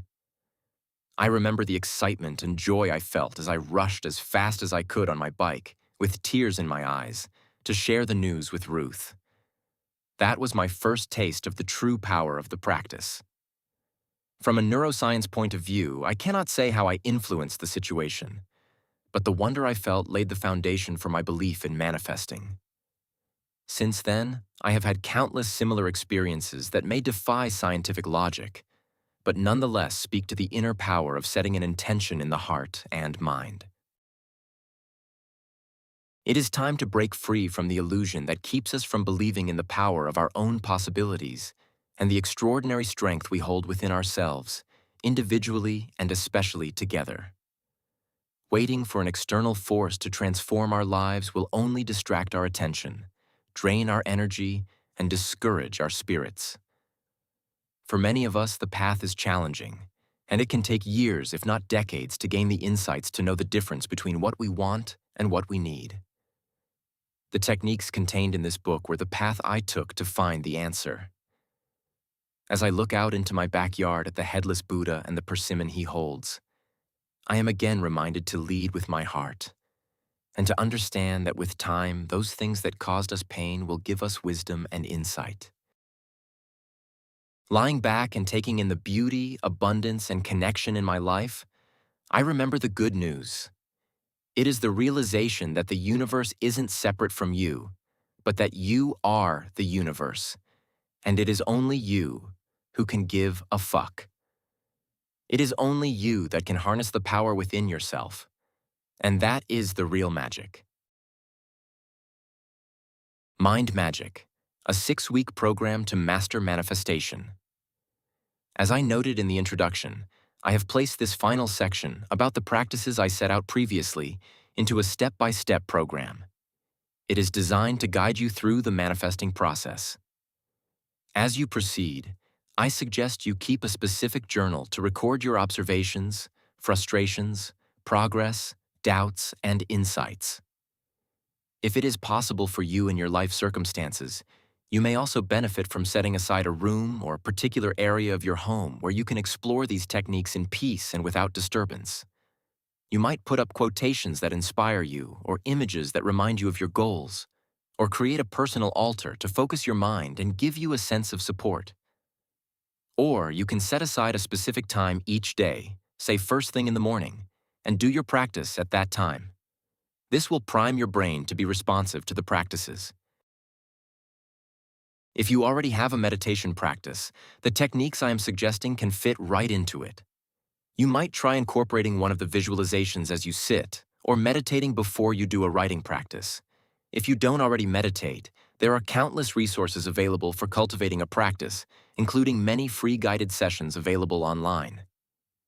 A meditation or contemplative practice is not essential for manifesting, but the two support each other in many ways, from increased relaxation to mental clarity, to the boost of self-worth that comes from discipline, to the softening of the heart around challenges, to deepening the sense that everything is okay no matter what happens. Some people may find it helpful to read through this program in its entirety to get a sense of what is to come. Others may prefer to focus only on whatever step they are on and not rush ahead. Either way, I recommend following this program in order as the steps build on each other, each one opening the possibility of and establishing the resources for the next. If you are struggling with a particular step, try returning to the practice in the previous step until it is firmly established, as this will help what is to come arise more naturally and without effort. It is common to experience some degree of distraction, hesitation, and even fear when starting these practices. The most important thing is to set your intention to manifest your vision and begin your habit of practicing even in very small doses. Remember what we discussed earlier about beginning with small habits. For the next month, do the practices as outlined in regard to time and duration, as this will ingrain them as a habit. Understand, however, that as you get more proficient, you will naturally adjust the practices in ways that work well for you.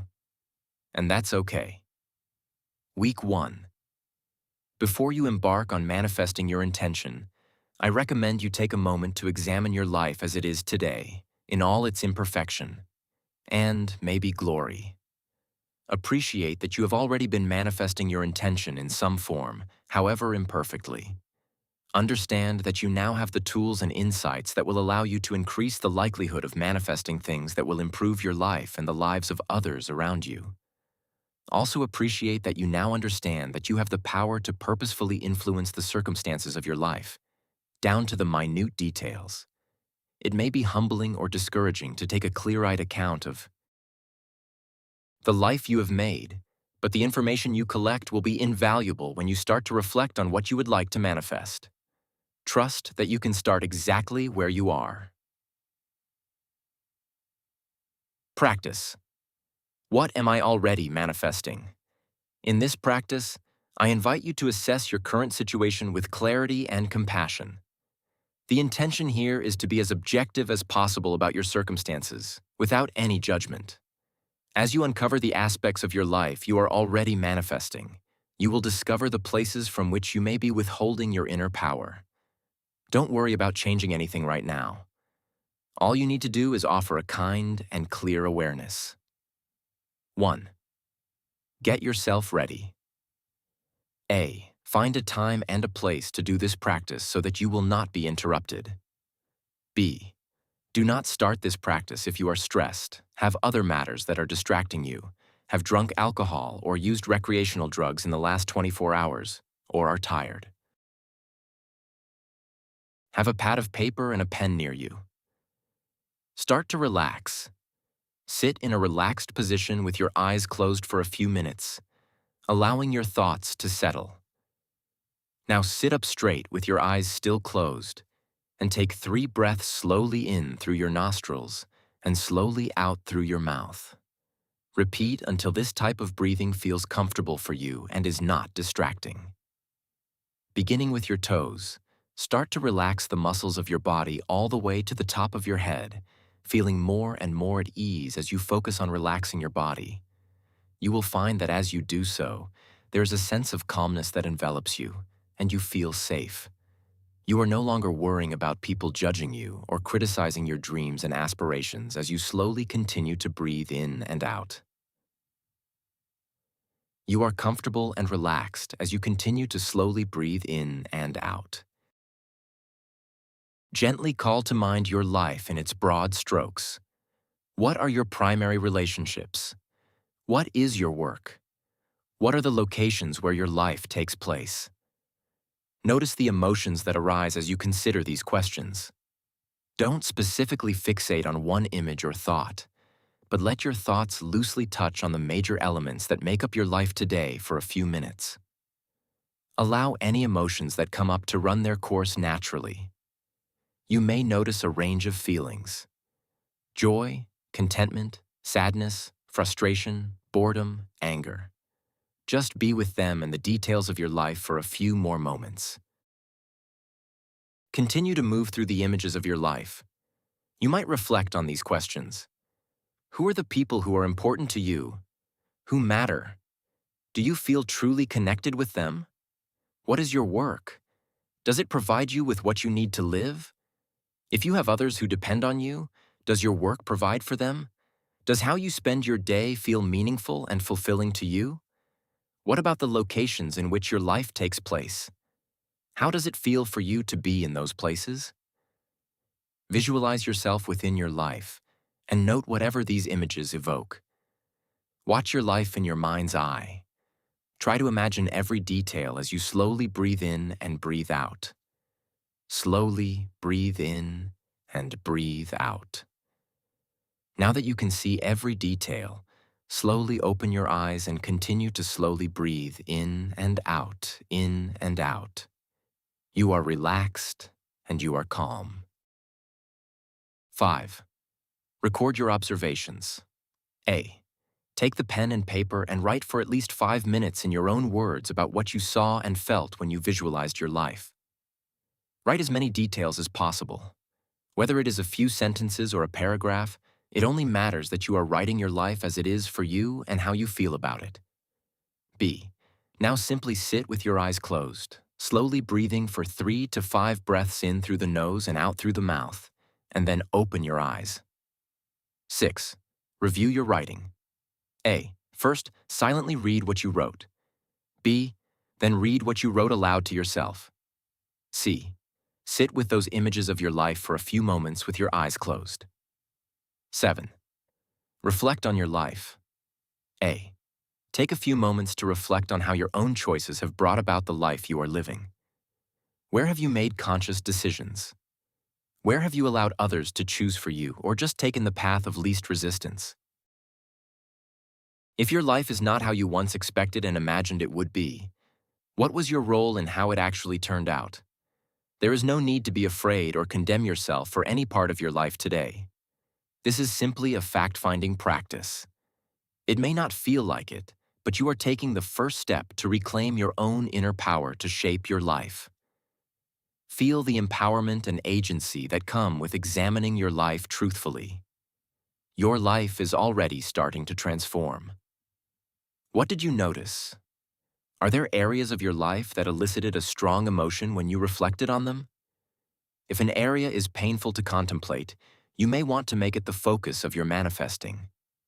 If an area was warm and joyful to reflect on, I invite you to consciously bring these images to mind from time to time and feel gratitude, as these feelings can become a powerful support for you. Keep the notes that you wrote from this practice with you as you proceed through this program. For better or worse, your life today will become the fundamental ground of the new life you aspire to manifest. You may want to read what you wrote to a trusted friend or mentor and share how your discoveries made you feel. This will give you a sense of accountability and enlist external support you may need when you are facing resistance, fear, and doubt. By the end of the program, you will likely be surprised by how much has already changed, and your work with this practice will be a good benchmark for your progress. You are now ready to take on the first step. Step 1. Reclaim your power to focus your mind. The first step is all about accessing the power you have within yourself that is far beyond what you believe.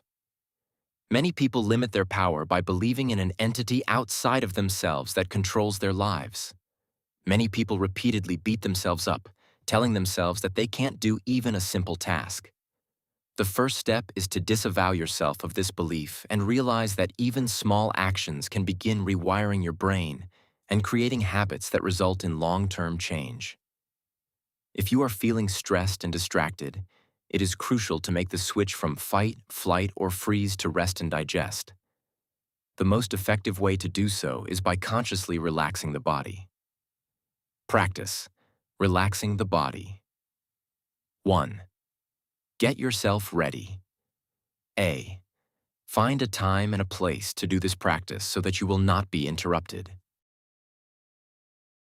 This practice can be done standing, sitting, or lying down. Before beginning, establish yourself in a posture that is comfortable enough for you to feel relaxed, yet solid and steady enough for you to be alert to your experience. Straighten your spine and let your shoulders drop. You are looking for a posture of relaxed confidence and gentle strength. Close your eyes or softly direct your gaze at a point a few feet in front of you. Let your attention turn inward. Now become aware of the places where your body makes contact with whatever surface is holding you. Let gravity root you to the earth and feel the ground pressing upward into your feet. Notice any areas of obvious tension in your body and gently acknowledge them in your awareness. Begin by taking 3 deep breaths in through your nose and slowly out through your mouth.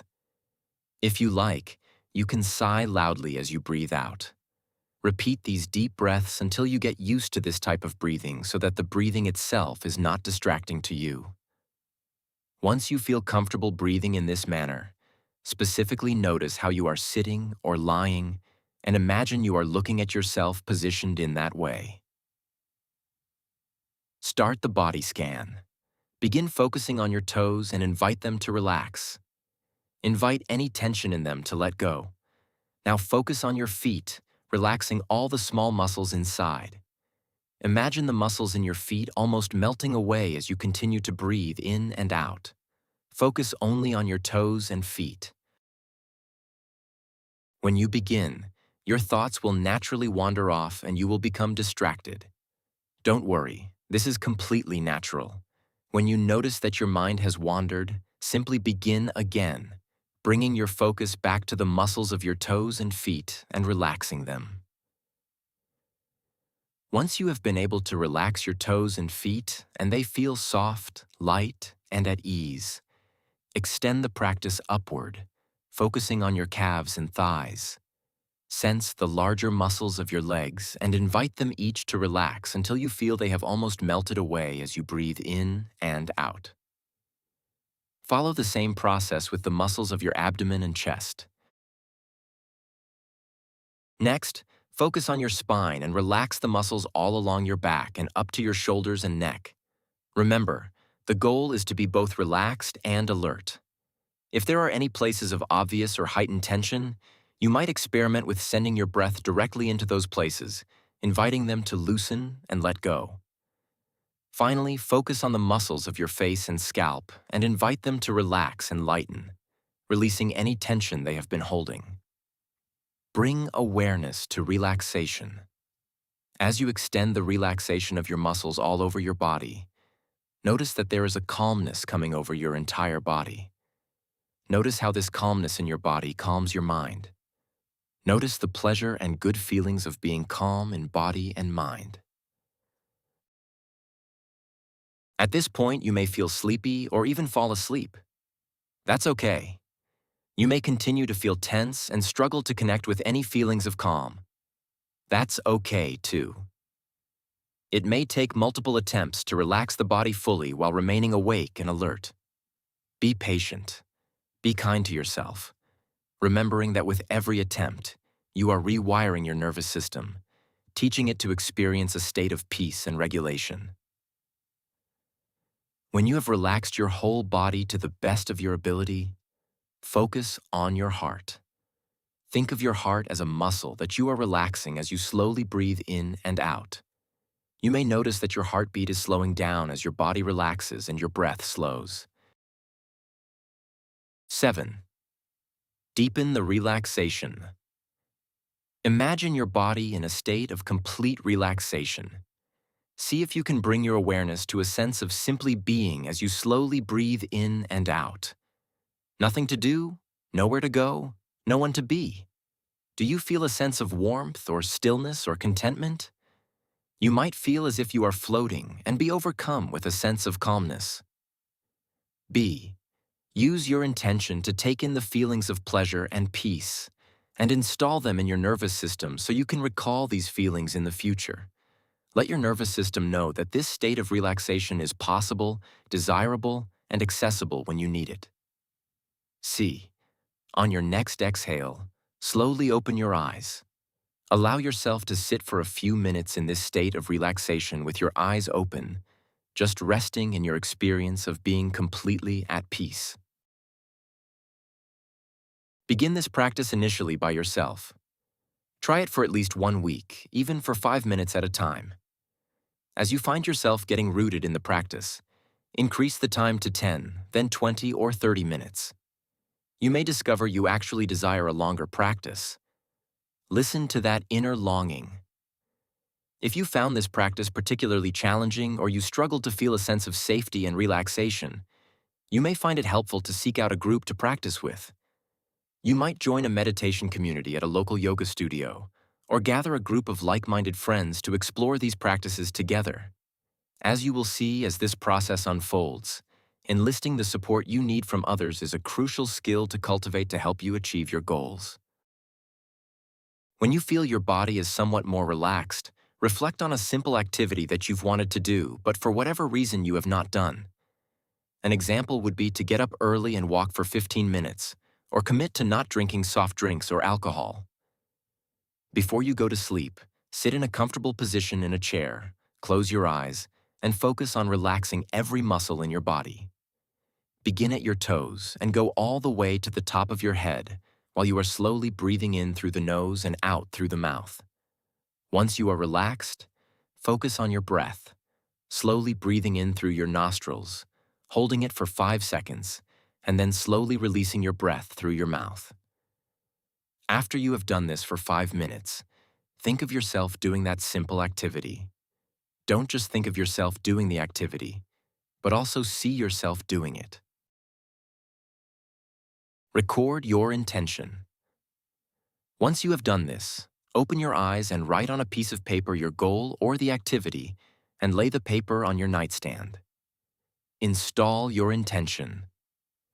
Lie down and close your eyes and slowly breathe in and out for a few minutes as you see yourself carrying out your intention.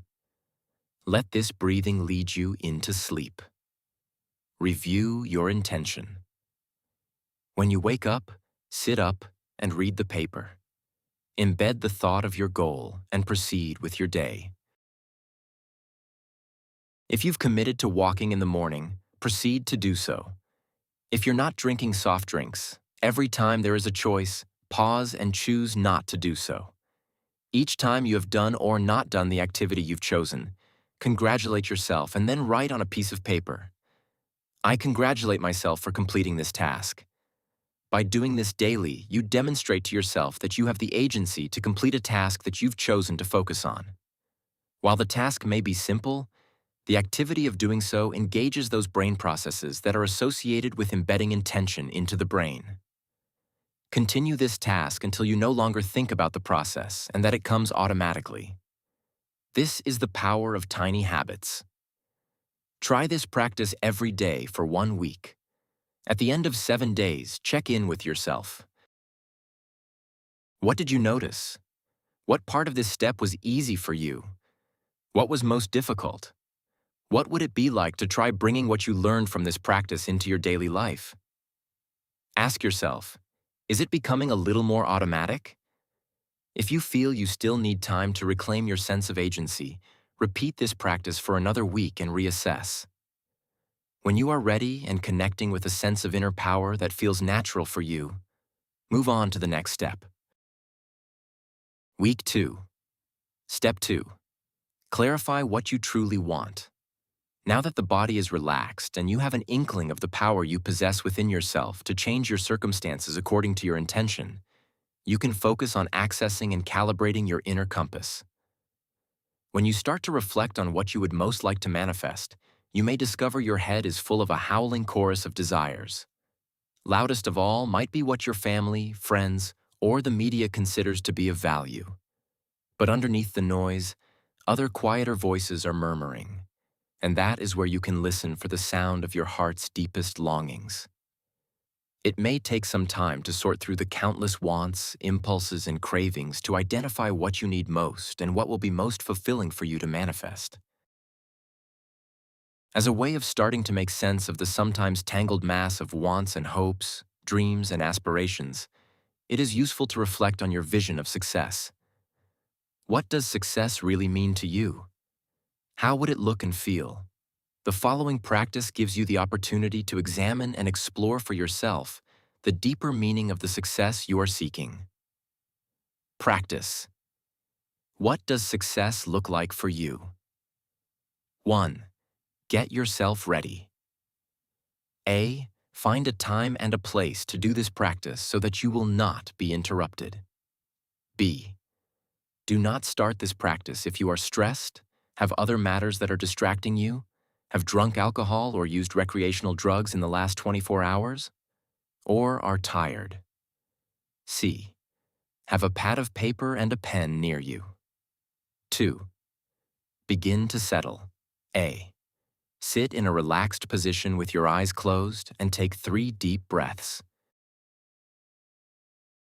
Visualize success. Allow your mind to call up an image of what success looks like for you. Don't specifically fixate on one image or thought, but let your mind wander and think of you being successful and what that means or implies to you for a few minutes. Body scan. Sit up straight with your eyes still closed and take 3 breaths slowly in through your nostrils and slowly out through your mouth.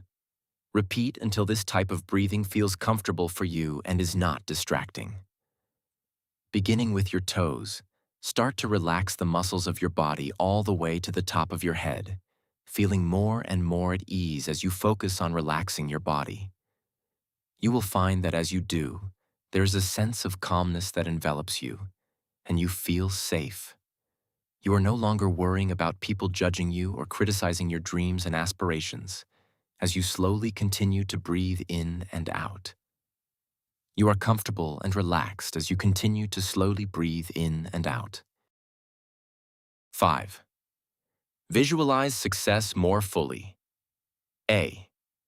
Think again about what success looks like for you. But this time, focus more specifically on your success. Visualize yourself in that position. Watch yourself in your mind's eye being that success.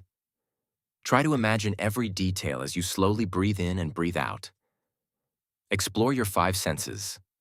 What does success look like, feel like, sound like, smell like, taste like? Slowly breathe in and breathe out. B. Now that you can see every detail, slowly open your eyes and continue to slowly breathe in and out, in and out. C. You are relaxed and you are calm. 6. Record your image of success. A. Take the pen and paper and write for at least 5 minutes in your own words what you saw in your mind's eye about your success. Write as many details as possible. Whether it is a few sentences or a paragraph, it only matters that it defines success for you. Now simply sit with your eyes closed, slowly breathing for 3 to 5 breaths in through the nose and out through the mouth. Open your eyes. First, silently read what you wrote. Then read what you wrote aloud to yourself. Sit with those thoughts of your success for a few moments with your eyes closed. Feel how relaxed and calm you are with the satisfaction that you are manifesting your success. I encourage you to keep what you wrote about success somewhere you will see it often. Some people keep theirs taped on the refrigerator or above their desk. Others fold it and carry it in their wallet or their purse and take it out and read it over when they are waiting in line. You can make a recording of yourself reading it and play it when you wake up or before you go to sleep. You may even be inspired to create a visual representation of it, either a collage of images from a magazine or a drawing or painting. Share it with friends and ask them to remind you of it periodically. You can repeat this practice as many times as you like, noticing what changes and what stays the same. And remember, what you wrote today may just be a jumping-off point for a vision you will refine over the course of your lifetime. Practice. Eliciting a positive emotion. To clarify your inner compass, reflect on a time in your life when you felt good, fulfilled, cared about, or truly successful. It might be helpful to reflect back to a moment in your life when you knew in your heart and in your gut that you were on the right track. Ask yourself, What are the things or activities or thoughts that give me a sense of warmth inside of myself that is long-lasting? When did I feel deeply fulfilled, whole, aligned? This will empower you to attune to your inner compass. For many people, these feelings naturally come about when they have been of service or done actions for others. Remember that the experience of strong positive emotion is part of how the brain decides what is important, worth pursuing, and deserving of our attention. The more we pair a strong emotion sensuously experienced in the body with an image in the mind's eye, the more salience the brain will give it and the more resources it will devote to noticing it when it arises in the world. Do this practice every day for at least 1 week. Find a time and a place to do this practice so that you will not be interrupted. Do not start this meditation if you are stressed, have other matters that are distracting you, have drunk alcohol or used recreational drugs in the last 24 hours, or are tired. Have a pad of paper and a pen near you. Before we begin, sit in a relaxed position with your eyes closed and think of a time or times when you felt content, happy, and fulfilled. B. Don't specifically fixate on one image or thought, but let your mind wander, thinking of experiences in your life in which you felt safe and protected, and that resulted in you being relaxed, calm, happy, and fulfilled. C. Sit with these feelings for a few minutes. If you don't believe you have had such an experience, simply imagine what that would feel like. 3. Body scan. A. Sit up straight with your eyes still closed and take 3 breaths slowly in through your nose and out through your mouth. Repeat until this type of breathing feels comfortable for you and is not distracting. Beginning with your toes, start to relax the muscles of your body all the way to the top of your head, feeling more and more at ease as you focus on relaxing your body. You will find that as you do so, there is a sense of calmness that envelops you, and you feel safe. You feel a sense of warmth and a sense of acceptance, and are no longer worrying about people judging you or criticizing your dreams and aspirations, as you slowly continue to breathe in and out. You are comfortable and relaxed as you continue to slowly breathe in and out. Thoughts may arise that seem negative. Simply gently acknowledge them without attaching to them and come back to the object of your focus. Call to mind again what it feels like to be safe. For many, this elicits thoughts of their mother or a loved one holding them or embracing them. A feeling of being protected. A feeling of warmth and freedom from concern. If these kinds of feelings do not feel accessible to you through memory, don't worry. Use your imagination to evoke images that provide feelings of warmth, safety, and unconditional care. You might visualize yourself being comforted by spiritual figures or animals, or just the beating heart of life itself. Now focus more specifically, while in this state, on the positive thoughts about yourself, those attributes you like, or those events when you yourself have offered love, concern, and nurturing to another. You sense deep contentment and are filled with positive emotions as you slowly breathe in and out. You are enveloped in them, realizing that your own contentment and fulfillment occurs both as you are being held and nurtured, but also when you offer the same to another. Watch yourself in your mind's eye as you experience happiness, fulfillment, warmth, and love. Love for yourself. Love for others that is freely given. Try to imagine every detail as you slowly breathe in and breathe out. Slowly breathe in and breathe out. See yourself being loved and giving love. Feel how the sense of happiness, contentment, and fulfillment affect your body. Feel how your heart slows down, how your slow breathing now seems natural. Feel how negative emotions leave you and are replaced with positive thoughts and feelings about yourself, your place in the world, and what you offer to others. Sit with those details. Bathe yourself in those feelings, continuing to slowly breathe in and slowly release your breath. You are relaxed and you are calm. Take the pen and paper and write for at least 5 minutes in your own words what you saw in your mind's eye about your positive feelings of who you are, what your abilities are, and how those abilities positively affect others. While you think about these emotions, you feel safe, you feel warm, and you are able to feel deep within you that you are capable of anything. Write as many details as possible. Whether it is a few sentences or a paragraph, all that matters is that you are defining for yourself the power of caring, of nurturing, and how when you do so, it affects your body. Now simply sit with your eyes closed, slowly breathing for 3 to 5 breaths in through the nose and out through the mouth. Open your eyes.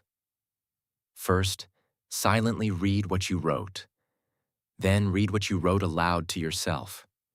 Sit with those thoughts of the power of caring and nurturing for a few moments with your eyes closed. Now think of how that caring and nurturing makes you feel safe. Feel how relaxed and calm you are with the satisfaction that you are loved and that you are capable of giving that love to not only yourself but to others. And by doing so, create a deep, positive sense of yourself. Consciously connect these feelings with the sense of your inner compass. It is this inner compass in a state of peace that teaches your subconscious what is important and creates the inner environment for you to manifest your greatest desires and wishes. After a week, reflect on these questions. What did you notice? Were you surprised by what came up in your mind and heart? Notice the moments, relationships, and situations in daily life that evoke similar positive emotional states, and which ones deplete you and leave you feeling diminished. Make notes in your journal and see if you find patterns after a week. When you are starting to feel distracted, stressed out, or discouraged, you can revisit these experiences of positive emotion and reconnect with your inner compass. If you struggle or have challenges, repeat the practice for another week or until the practice feels comfortable for you. You can also return to the earlier step and continue relaxing your body and reclaiming your sense of inner power. When you feel some confidence as to the direction of your heart's inner compass, it is time to move on to the next step. Remove the obstacles in your mind. Now that you have reclaimed your self-agency and clarified your desires, you are likely starting to face some unwelcome visitors to your mind. Fear, the feeling that you are an imposter, self-doubt, and resentment. People like me don't get to have that.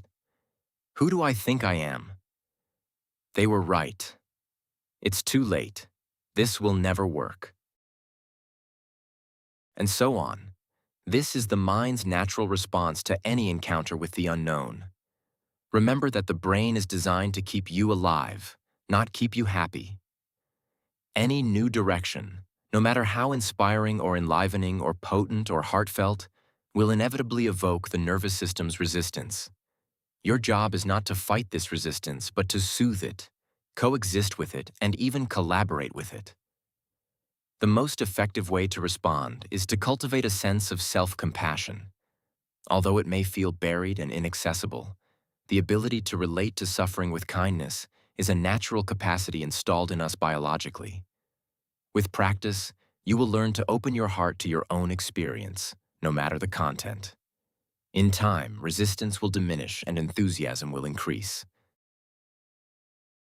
Beliefs and their opposites. Negative beliefs about ourselves are like mushrooms. They grow in the dark. And so it is often very useful to get them out from the darkness of our heads and into the light where we can see them clearly for what they are. The following practice enables you to identify the beliefs and stories that are holding you back and to consciously work with transforming them so they serve you better. Set aside some time to be alone with yourself. Have a pad of paper and a pen near you. Divide the paper into 2 columns, beliefs and opposites. Find a comfortable posture, either sitting up straight or lying on your back. With your eyes closed, take 3 breaths slowly in through your nose and out through your mouth.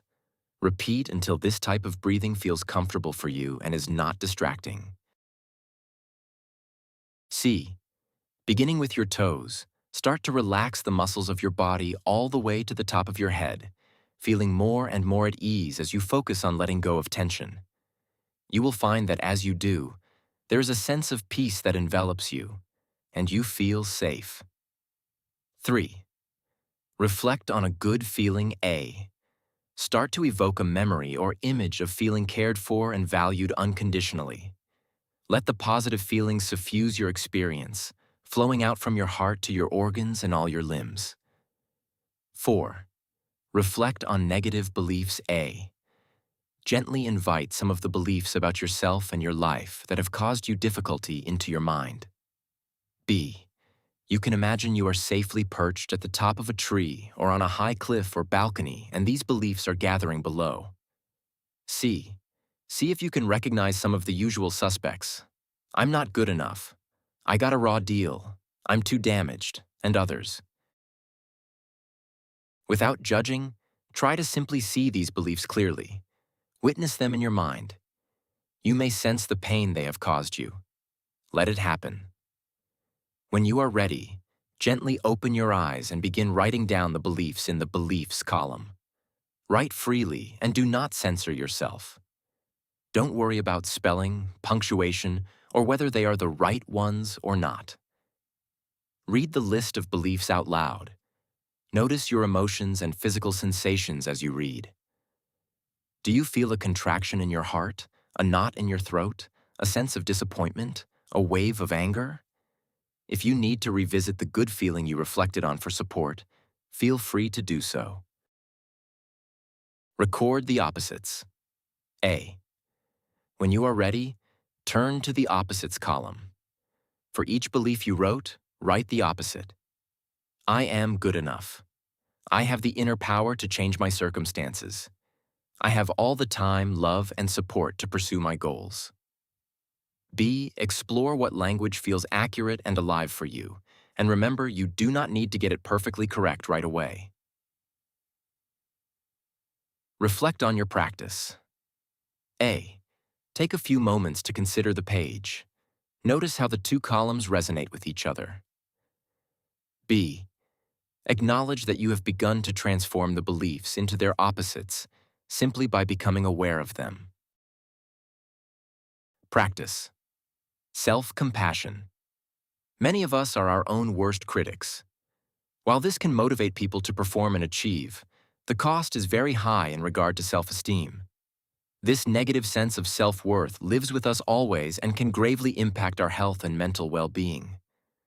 The negative dialogue often causes further damage because when we tell ourselves we are not capable, we are not worthy, we are not loved and never will be, and that we are an imposter, we limit what is possible for us.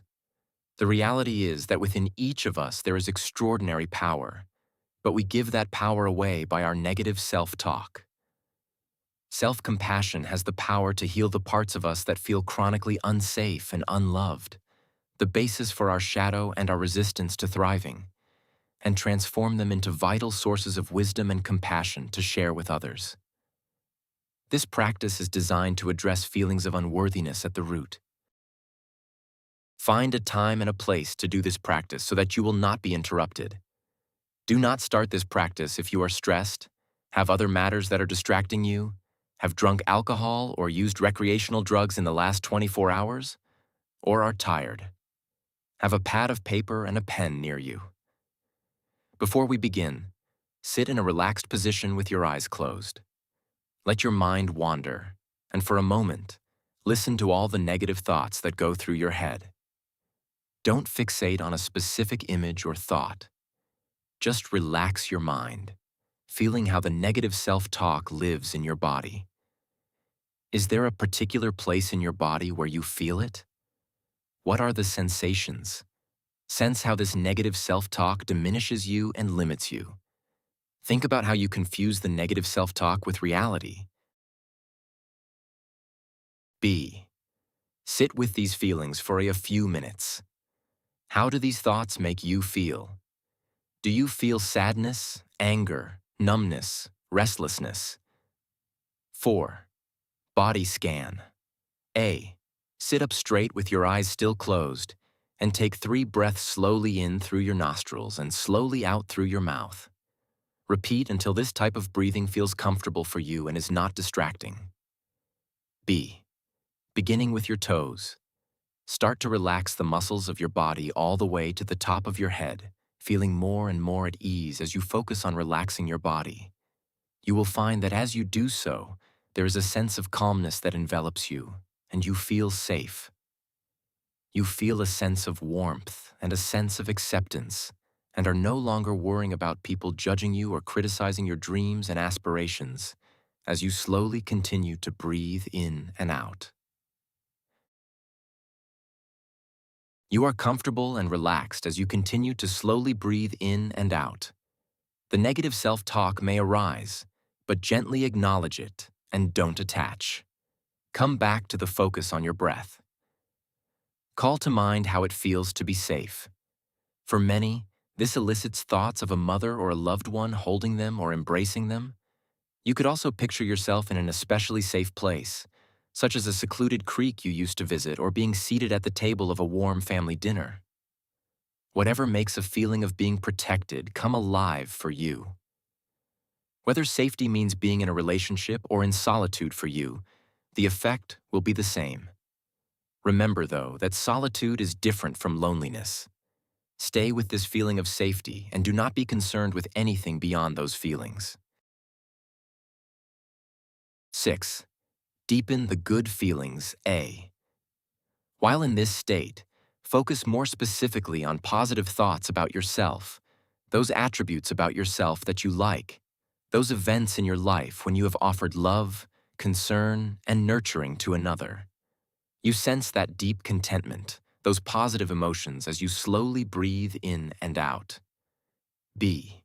You are enveloped realizing that your own contentment and fulfillment occurs both as you are being held and nurtured, but also when you offer the same to another. Connect with the feeling of your own innate goodness. 7. Bathe in the good feelings, A. Watch yourself in your mind's eye as you experience happiness, fulfillment, warmth, and love. Love for yourself. Love for others that is freely given. Try to imagine every detail as you slowly breathe in and breathe out. B. See yourself being loved and giving love. Feel how the sense of happiness, contentment, and fulfillment affect your body. Feel how your heart rate slows down, how your breathing now seems natural. Feel how negative emotions leave you and are replaced with positive thoughts and feelings about yourself, your place in the world, and what you offer to others. C. Sit with those details. Bathe yourself in those feelings, continuing to slowly breathe in and slowly release your breath. D. Realize that the negative self-talk is not you. Understand that from our evolution over thousands of years, negative thoughts and events stick to us to protect us. But in the modern world, they only limit us and cause us pain. Appreciate your humanity. Think specific positive thoughts about yourself. All that you have overcome, all that you have accomplished, and understand that in life there are ups and there are downs, but neither defines us. Understand that this is the nature of our reality as humans. Repeat to yourself that you are worthy of love, that you can accomplish anything, that you are deserving of success, that you are not an imposter. Some of you may struggle to believe what you are telling yourself, and this is natural. For now, it is enough to act as if you do. With time, a deeper trust will come if you are patient. Sit with this reality and feel how calm and satisfied you feel as you continue to slowly breathe in and breathe out. With this feeling of calmness and satisfaction comes a sense of being enveloped by love. You understand the nurturing effect of love and how it allows you to see your power and your potential. Sit with these feelings and continue to slowly breathe in and breathe out. Breathe in and breathe out. You are relaxed and you are calm. Record your experience. Take the pen and paper and write for at least 5 minutes in your own words what you saw in your mind's eye about your positive feelings of who you are, your abilities, and how those abilities positively affect others. Consider how, when you think about these feelings, you feel safe, you feel warm, and you are able to feel deep within that you are capable of anything. B. Write as many details as possible. Whether it is a few sentences or a paragraph, it only matters that it defines for you the power within you and the power of caring, of nurturing, and how when you do so, it affects your body. How by reframing and changing your mindset, it releases you from your self-imposed limitations. C. Simply sit with your eyes closed, slowly breathing for 3 to 5 breaths in through the nose and out through the mouth. Now open your eyes. 10. Review your experience. A. First, silently read what you wrote. Then read what you wrote aloud to yourself. B. Sit with those thoughts of the power you have within yourself and how offering caring and nurturing for yourself affects your mind and your physiology. Sit with these feelings for a few moments with your eyes closed. C. Now think of how that caring and nurturing makes you feel safe, how that safety has given you permission to own your own power, and how that power allows you to manifest. Appreciate your experience. Feel how relaxed and calm you are with the satisfaction that you are loved and that you are capable of giving that love to not only yourself but to others. And by doing so, create a deep positive sense of yourself. It is being within this state and mindset that creates the environment for you to manifest your greatest desires and wishes. Try this practice daily for at least 1 week, making notes in your journal after each session. At the end of 7 days, consider these questions. What feelings came up as you explored this practice? Was it challenging to feel self-compassion, or did it come naturally? What would it be like to take this sense of unconditional care with you back into your ordinary life? This practice can go deep, and you may choose to linger here longer before moving on to the next step. Self-compassion is itself a lifelong practice of cultivating a supportive and accepting relationship with ourselves. You can revisit this practice anytime you are struggling with negative thoughts, beliefs, and feelings. Over time, you may begin to notice the difference between the discomfort that signals a genuine need for you to take action and the discomfort that is really just the nervous system's natural backlash in response to your growth. This is a powerful skill and will serve you as you pursue greater expansion and larger visions. For some, it may require another week or even more. Be patient and accept that everyone is different. It's okay. When you feel grounded in a compassionate attitude toward yourself and others, it is time to move on to the next step to work directly with your subconscious. By this point, you have reclaimed your inner power, reflected on what you truly desire, and started to remove the inner obstacles and false beliefs that stand in your way. All of this work has cleared a pathway for the next step, consciously embedding your intention into your subconscious. Because of the barrage of information coming at you at any given moment, the brain needs a way to determine what is important. The way to signal to the brain that your intention is important is by visualizing it and accompanying it with a strongly felt positive emotion. The brain does not differentiate between events you experience in reality and those you experience in your imagination. So, the more vivid you can make your mental picture, the more the brain will respond as if it already lived through your intention becoming reality. As you experience the positive emotions of living your intention becomes salient and the subconscious starts to allocate resources to seeking it out in reality. Practice. Visualizing your intention. Find a time and a place to do this meditation so that you will not be interrupted. Do not start this meditation if you are stressed, have other matters that are distracting you, have drunk alcohol or used recreational drugs in the last 24 hours, or are tired. Have a pad of paper and a pen near you. Sit in a relaxed position with your eyes closed, thinking of the goal you wish to manifest while also allowing your thoughts to wander. Often, a negative thought or image will occur, but you can direct your attention immediately back to what you wish to manifest.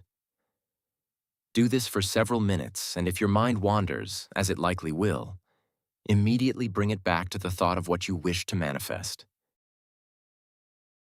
As you are thinking, attempt to provide more clarity to the image of yourself having manifested your goal. See yourself in that image, what you look like, how you feel in your body, what you feel in your heart. Sit up straight with your eyes still closed and take 3 breaths slowly in through your nostrils and slowly out through your mouth. Repeat until this type of breathing feels comfortable for you and is not distracting. Beginning with your toes, start to relax the muscles of your body all the way to the top of your head, feeling more and more at ease as you focus on relaxing your body. You will find that as you do so, there is a sense of calmness that envelops you and you feel safe. You feel a sense of warmth and a sense of acceptance and are no longer worrying about people judging you or criticizing your dreams and aspirations. As you slowly continue to breathe in and out, you now begin to see more clearly what it is you wish to manifest. You are comfortable and relaxed as you continue to slowly breathe in and out. You are now less distracted and more focused. Again, think of manifesting your intention. Concentrate on that image of you having accomplished the goal that you wish to manifest. Sit with the feeling of satisfaction and accomplishment as you slowly breathe in and slowly exhale. You realize as you do so, the possibilities seem more possible. The vision of you having manifested your intention becomes clearer. You are relaxed, you are calm, and you feel that you can accomplish anything you desire. You feel connected to the endless possibilities that are within you to manifest. D. Sit with these feelings and continue to slowly breathe in and breathe out. Breathe in and breathe out. Now slowly open your eyes. You feel calm. You have no fear. 5. Record your intention. I. Take the pen and paper and write for at least 5 minutes in your own words exactly how you visualized what you wish to manifest. Be as specific as possible. B. If it was related to a professional goal, include every possible detail including time and place, the clothes you were wearing, the time of day, and how you felt. If it was for an object, include as many details as possible with an in-depth description and how it felt to have that object. See yourself with the object. Imagine every possible detail. 6. Review your intention. I. Silently read to yourself what you have written. Close your eyes, and again, imagine having manifested it and how it feels for a few minutes. B. Open your eyes again, and now read what you have written aloud to yourself. Close your eyes. Again, imagine you having manifested and how it feels for a few minutes. Some may find doing this meditation 1 time a day for 20 minutes is enough. Others may want to do it more than 1 time a day. The reality is that the more often one uses this visualization practice, the more likely it is for one's dreams to manifest. Remember, while it is possible to visualize and manifest things that can benefit only yourself, manifesting is much more powerful and likely to occur when you are able to think of how what you wish to manifest is in service of a goal larger than yourself. That is not to say that such manifestation must be absolutely selfless, but it is more powerful when the goal benefits others as well. Once you have tried your visualization a few times, I recommend you take some time to thoroughly flesh out your desired intention to make it come alive in your mind's eye as much as possible. Find a quiet place where you can reflect without being disturbed. Sit up straight with your eyes closed and take 3 breaths slowly in through your nostrils and slowly out through your mouth. Repeat until this type of breathing feels comfortable for you and is not distracting. Imagine you are clearing your mind and the screen of your mind is now blank. Invite your intention to mind. First, just let it materialize however it comes without interfering. Let it disclose itself to you. It may be highly refined already, or it may be blurry and vague. Let it come naturally, even if it is only a glimpse or a distant sensation. You may feel a mix of emotions. Let it happen. Once you have let your intention arise in your mind as far as it comes naturally, take a moment to consider it as a whole. What stands out? Are there gaps or fuzzy patches? 4. ADD Detail A. You are now going to fill in and amplify the details of the vision. Start with your 5 senses. We can get so caught up in how the intention is supposed to look that we forget about other sensuous elements. What does your intention sound like? What does it feel like on your skin and in your body? What does it smell like? What does it taste like? B. When I visualized becoming a doctor, for example, I not only visualized myself looking down and seeing my white lab coat, but I felt the stiff fabric of the cotton polyester blend on my arms and shoulders. I smelled the fresh laundry scent as well as the antiseptic cleaner on the hospital floor. And I tasted the residue of that morning's coffee in my mouth. Can you bring your intention to life by fully inhabiting its sensory details? Record your details. A. Write down the details of your intention for each of the 5 senses in your journal. They can be bullet points, or you can experiment with writing out the experience as a stream of consciousness. If your intention is related to a professional goal, include every possible detail, including time of day and place, the clothes you are wearing, and how you feel. If it is for an object, include as many details as possible with an in-depth description of how it feels to have that object.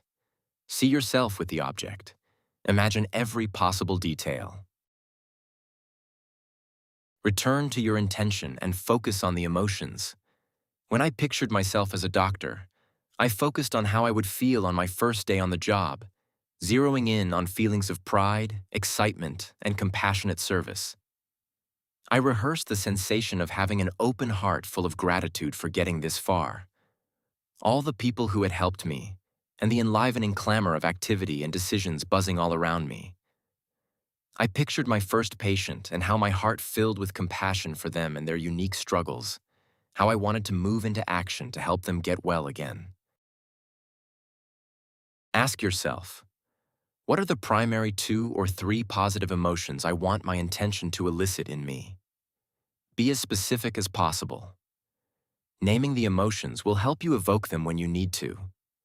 Add these emotions to your description of the sensory details in your journal.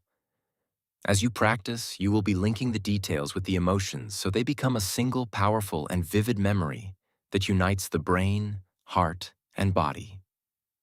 Review your practice.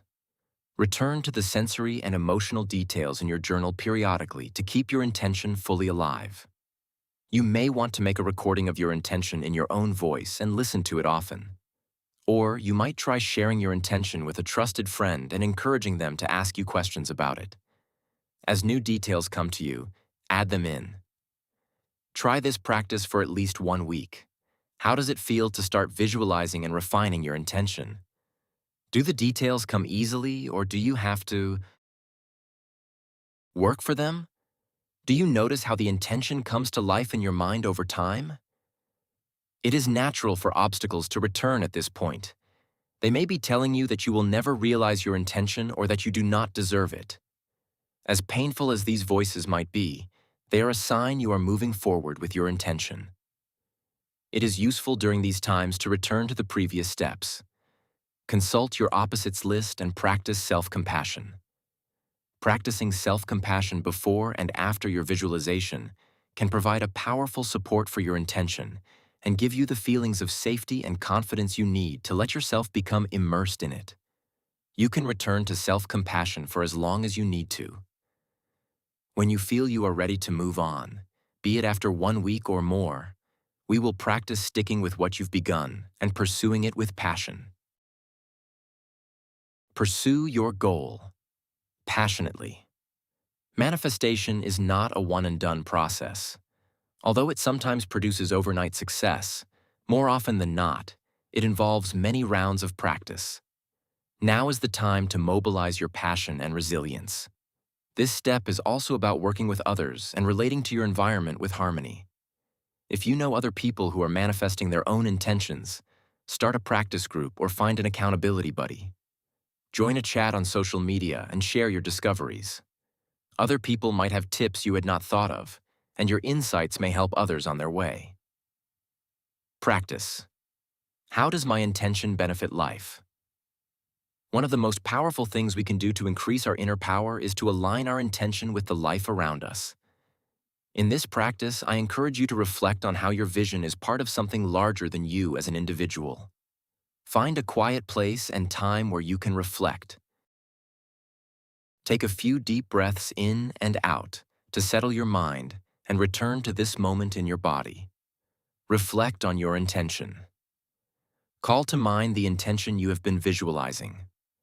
Experience it fully in its sensory detail and positive emotion. Now zoom out a little. In what context is this vision taking place? Who else is connected to the event or goal? What does your intention mean to them? Connect your intention to something larger. Consider the effect that realizing your intention might have. Maybe achieving your goal will enable you to inspire others like you to pursue their own dreams. Maybe your intention will bring joy or attention or resources to your family or community. Maybe it will address a social or environmental problem that affects many other people. 4. Write a statement. A. Write a statement of intention or a mission statement on how your intention will serve the life around you. This could be in the form of a letter to yourself or to a loved one or to the world, or a personal statement as in a job application or a series of principles you intend to follow. B. When you are facing increased doubts or resistance or lethargy, return to this statement for support and inspiration. Remember that what you are manifesting is part of the larger fabric of life. You may read or share your statement with people you encounter to enlist their support for your intention. Making the most of synchronicity is a habit we can practice. As our subconscious begins tuning into our environment for opportunities to realize our intention, surprising connections appear. This strange intertwining of interests, desires, and events is a phenomenon that often arises when we allow our intention to sink into our subconscious and start interacting with the world at large. Try this practice to increase your own receptivity to the hints your world is offering you. Find a quiet place and time where you can reflect. Take a few deep breaths in and out to settle your mind and return to this moment in your body. Have a pad of paper and a pen near you. Sit in a relaxed position with your eyes closed for a few minutes, allowing your thoughts to settle. Now sit up straight with your eyes still closed and take 3 breaths slowly in through your nostrils and slowly out through your mouth. Repeat until this type of breathing feels comfortable for you and is not distracting. 3. Body scan. A. Slowly scan through your body, touching each part lightly with your awareness, relaxing each muscle as you go. B.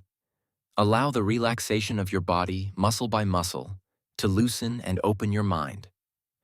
4. Scan for synchronicity. A. Gently call to mind the events and circumstances of your life.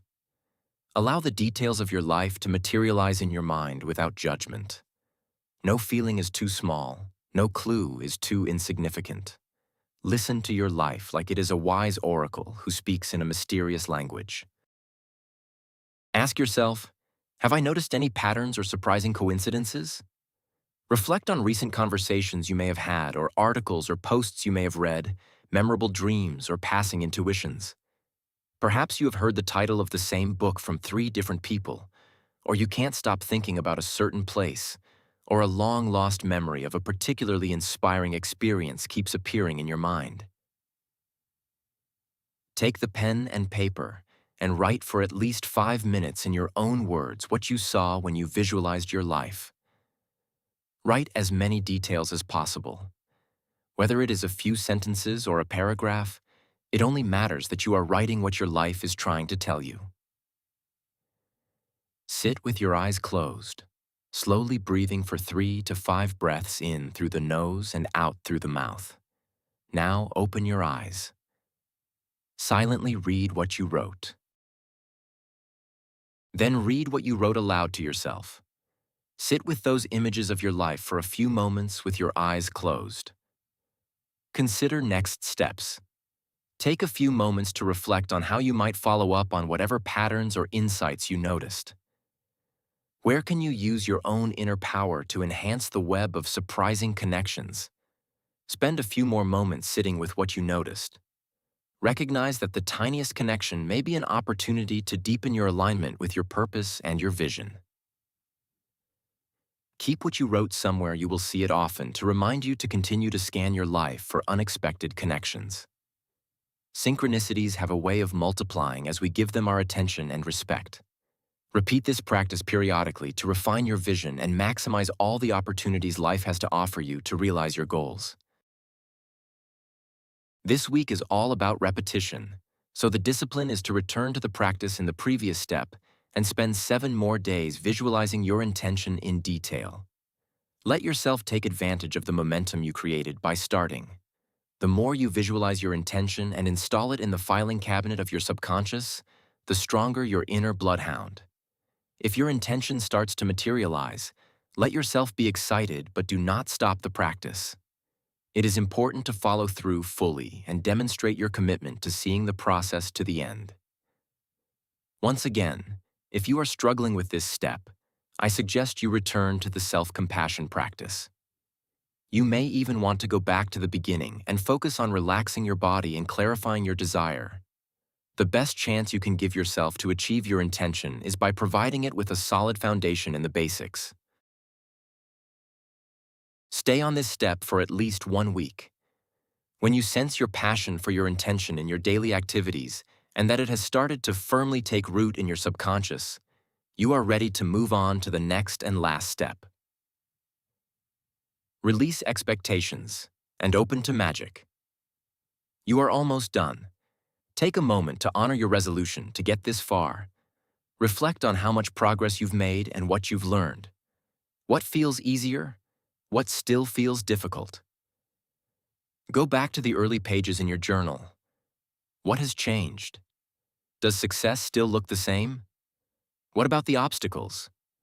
Write in your journal for 10 minutes about how the work to get here has affected your outlook, your hopes, and the details of your life. In this final step, you will be called on to face a paradox. After passionately visualizing your intention in all its detail and specifics, it is time to let go of any attachment and become willing to be surprised. This is the magic that comes when we are free of all expectations.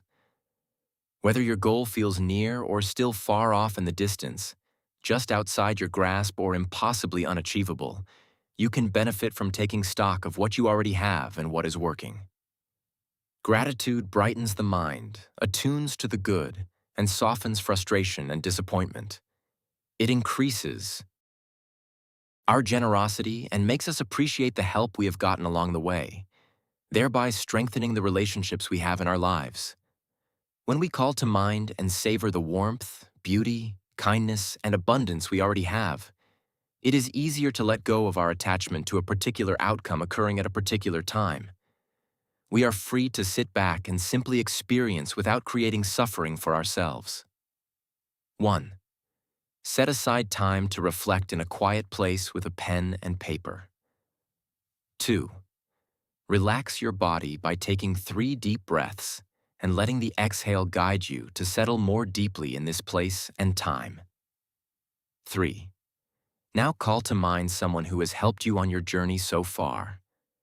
It could be a parent or family member, a teacher or other mentor, a close friend, a stranger on the street, or a spiritual figure you've never met. It could be an animal or a place in nature. 4.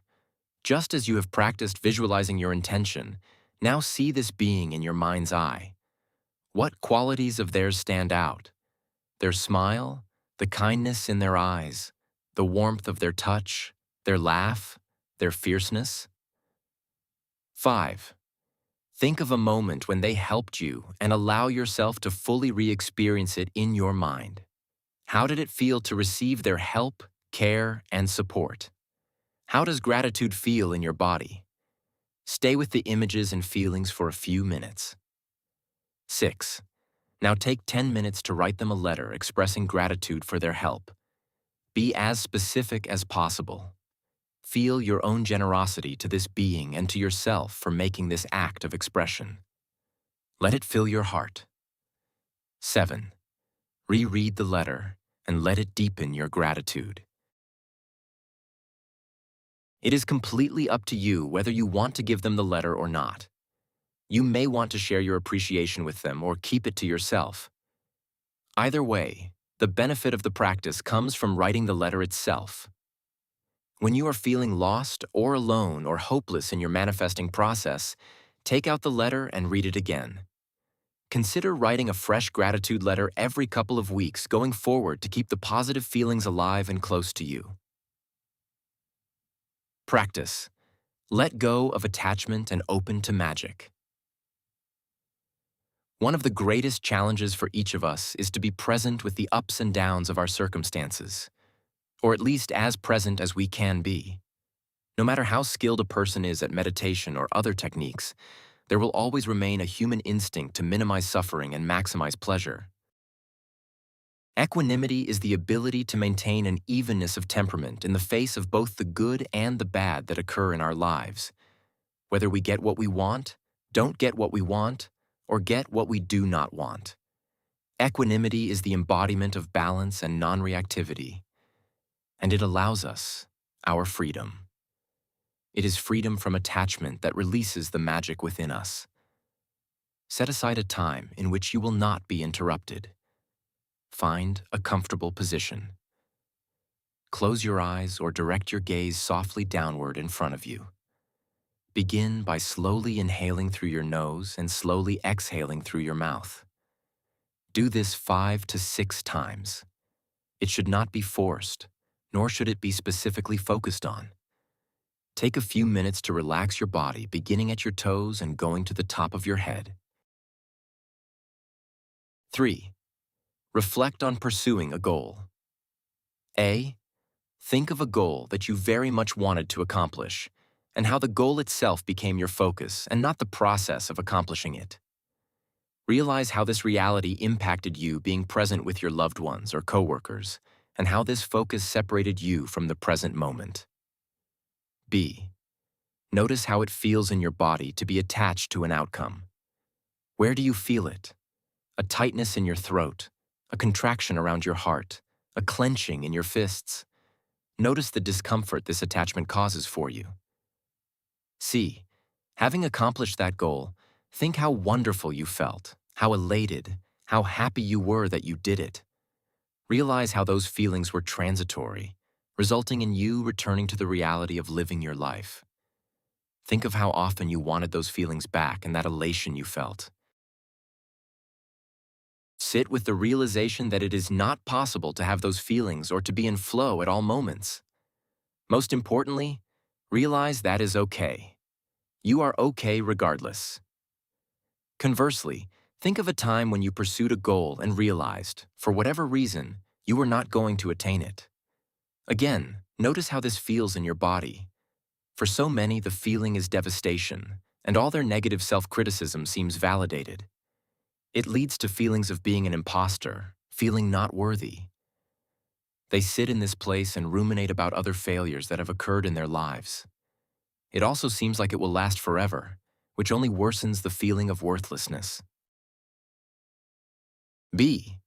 Yet 2 things happen. First is that you realize that the goal wasn't as important as you had made it, and that not achieving did not result in the world ending.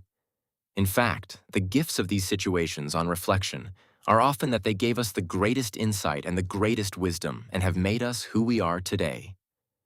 C. Most important, though, is the reality that in almost every case, the experiences were transitory. Again, in the face of not accomplishing your goal, you are okay, and you are, at your core, who you are, meaning you are worthy of love and acceptance. This is the power of having evenness of temperament, the power of equanimity. Reflect on the big picture. Concentrate on breathing again slowly in and out while understanding that it is okay not to be attached to the goal. Life is not a destination. Life is living your life, being present, and being not attached. It is attachment that has caused most of your suffering. It is understanding this reality that will free you from suffering. It is not denying the experience, but being able to see it from afar for what it is. Practicing equanimity is what leads to balance and acceptance. Self-compassion. Gently open your heart toward yourself. You might think of someone in your life who has given you unconditional love and made you feel completely accepted. Or you might attune to the physical sensations around the heart of warmth and care. Sit with that feeling of care and acceptance while you slowly breathe in and out. Softly direct those feelings of love and care to the tension you are carrying from holding on to a particular outcome. Remember, it is completely natural to want what you want and to feel you need to control things or complete them to feel safe. As you reflect on the feelings of being cared for, protected, and loved, notice how these feelings apply and endure, regardless of whether plans are going the way you hoped or not. These are feelings that speak to your innate being, who you are in all your imperfections, complexity, and humanness. Sit with yourself in stillness and bathe in the feeling that with your successes and your failures, you are worthy of love. You are okay. You are a frail and fragile human being who is doing the best they can. Also know that those who are close to you love you as you are. Who you are is not defined by an event. 7. Let go of attachment. As you surrender to the feeling of being cared for, notice if it is possible for your attachment to a particular outcome to loosen, your burden to lighten. Can you detach your ideas of okayness and worth and safety from external circumstances going only one way? Is there a deeper okayness that can suffuse your life, regardless of outcome? Recognizing the transitory nature of success and failure allows you to no longer be their prisoner.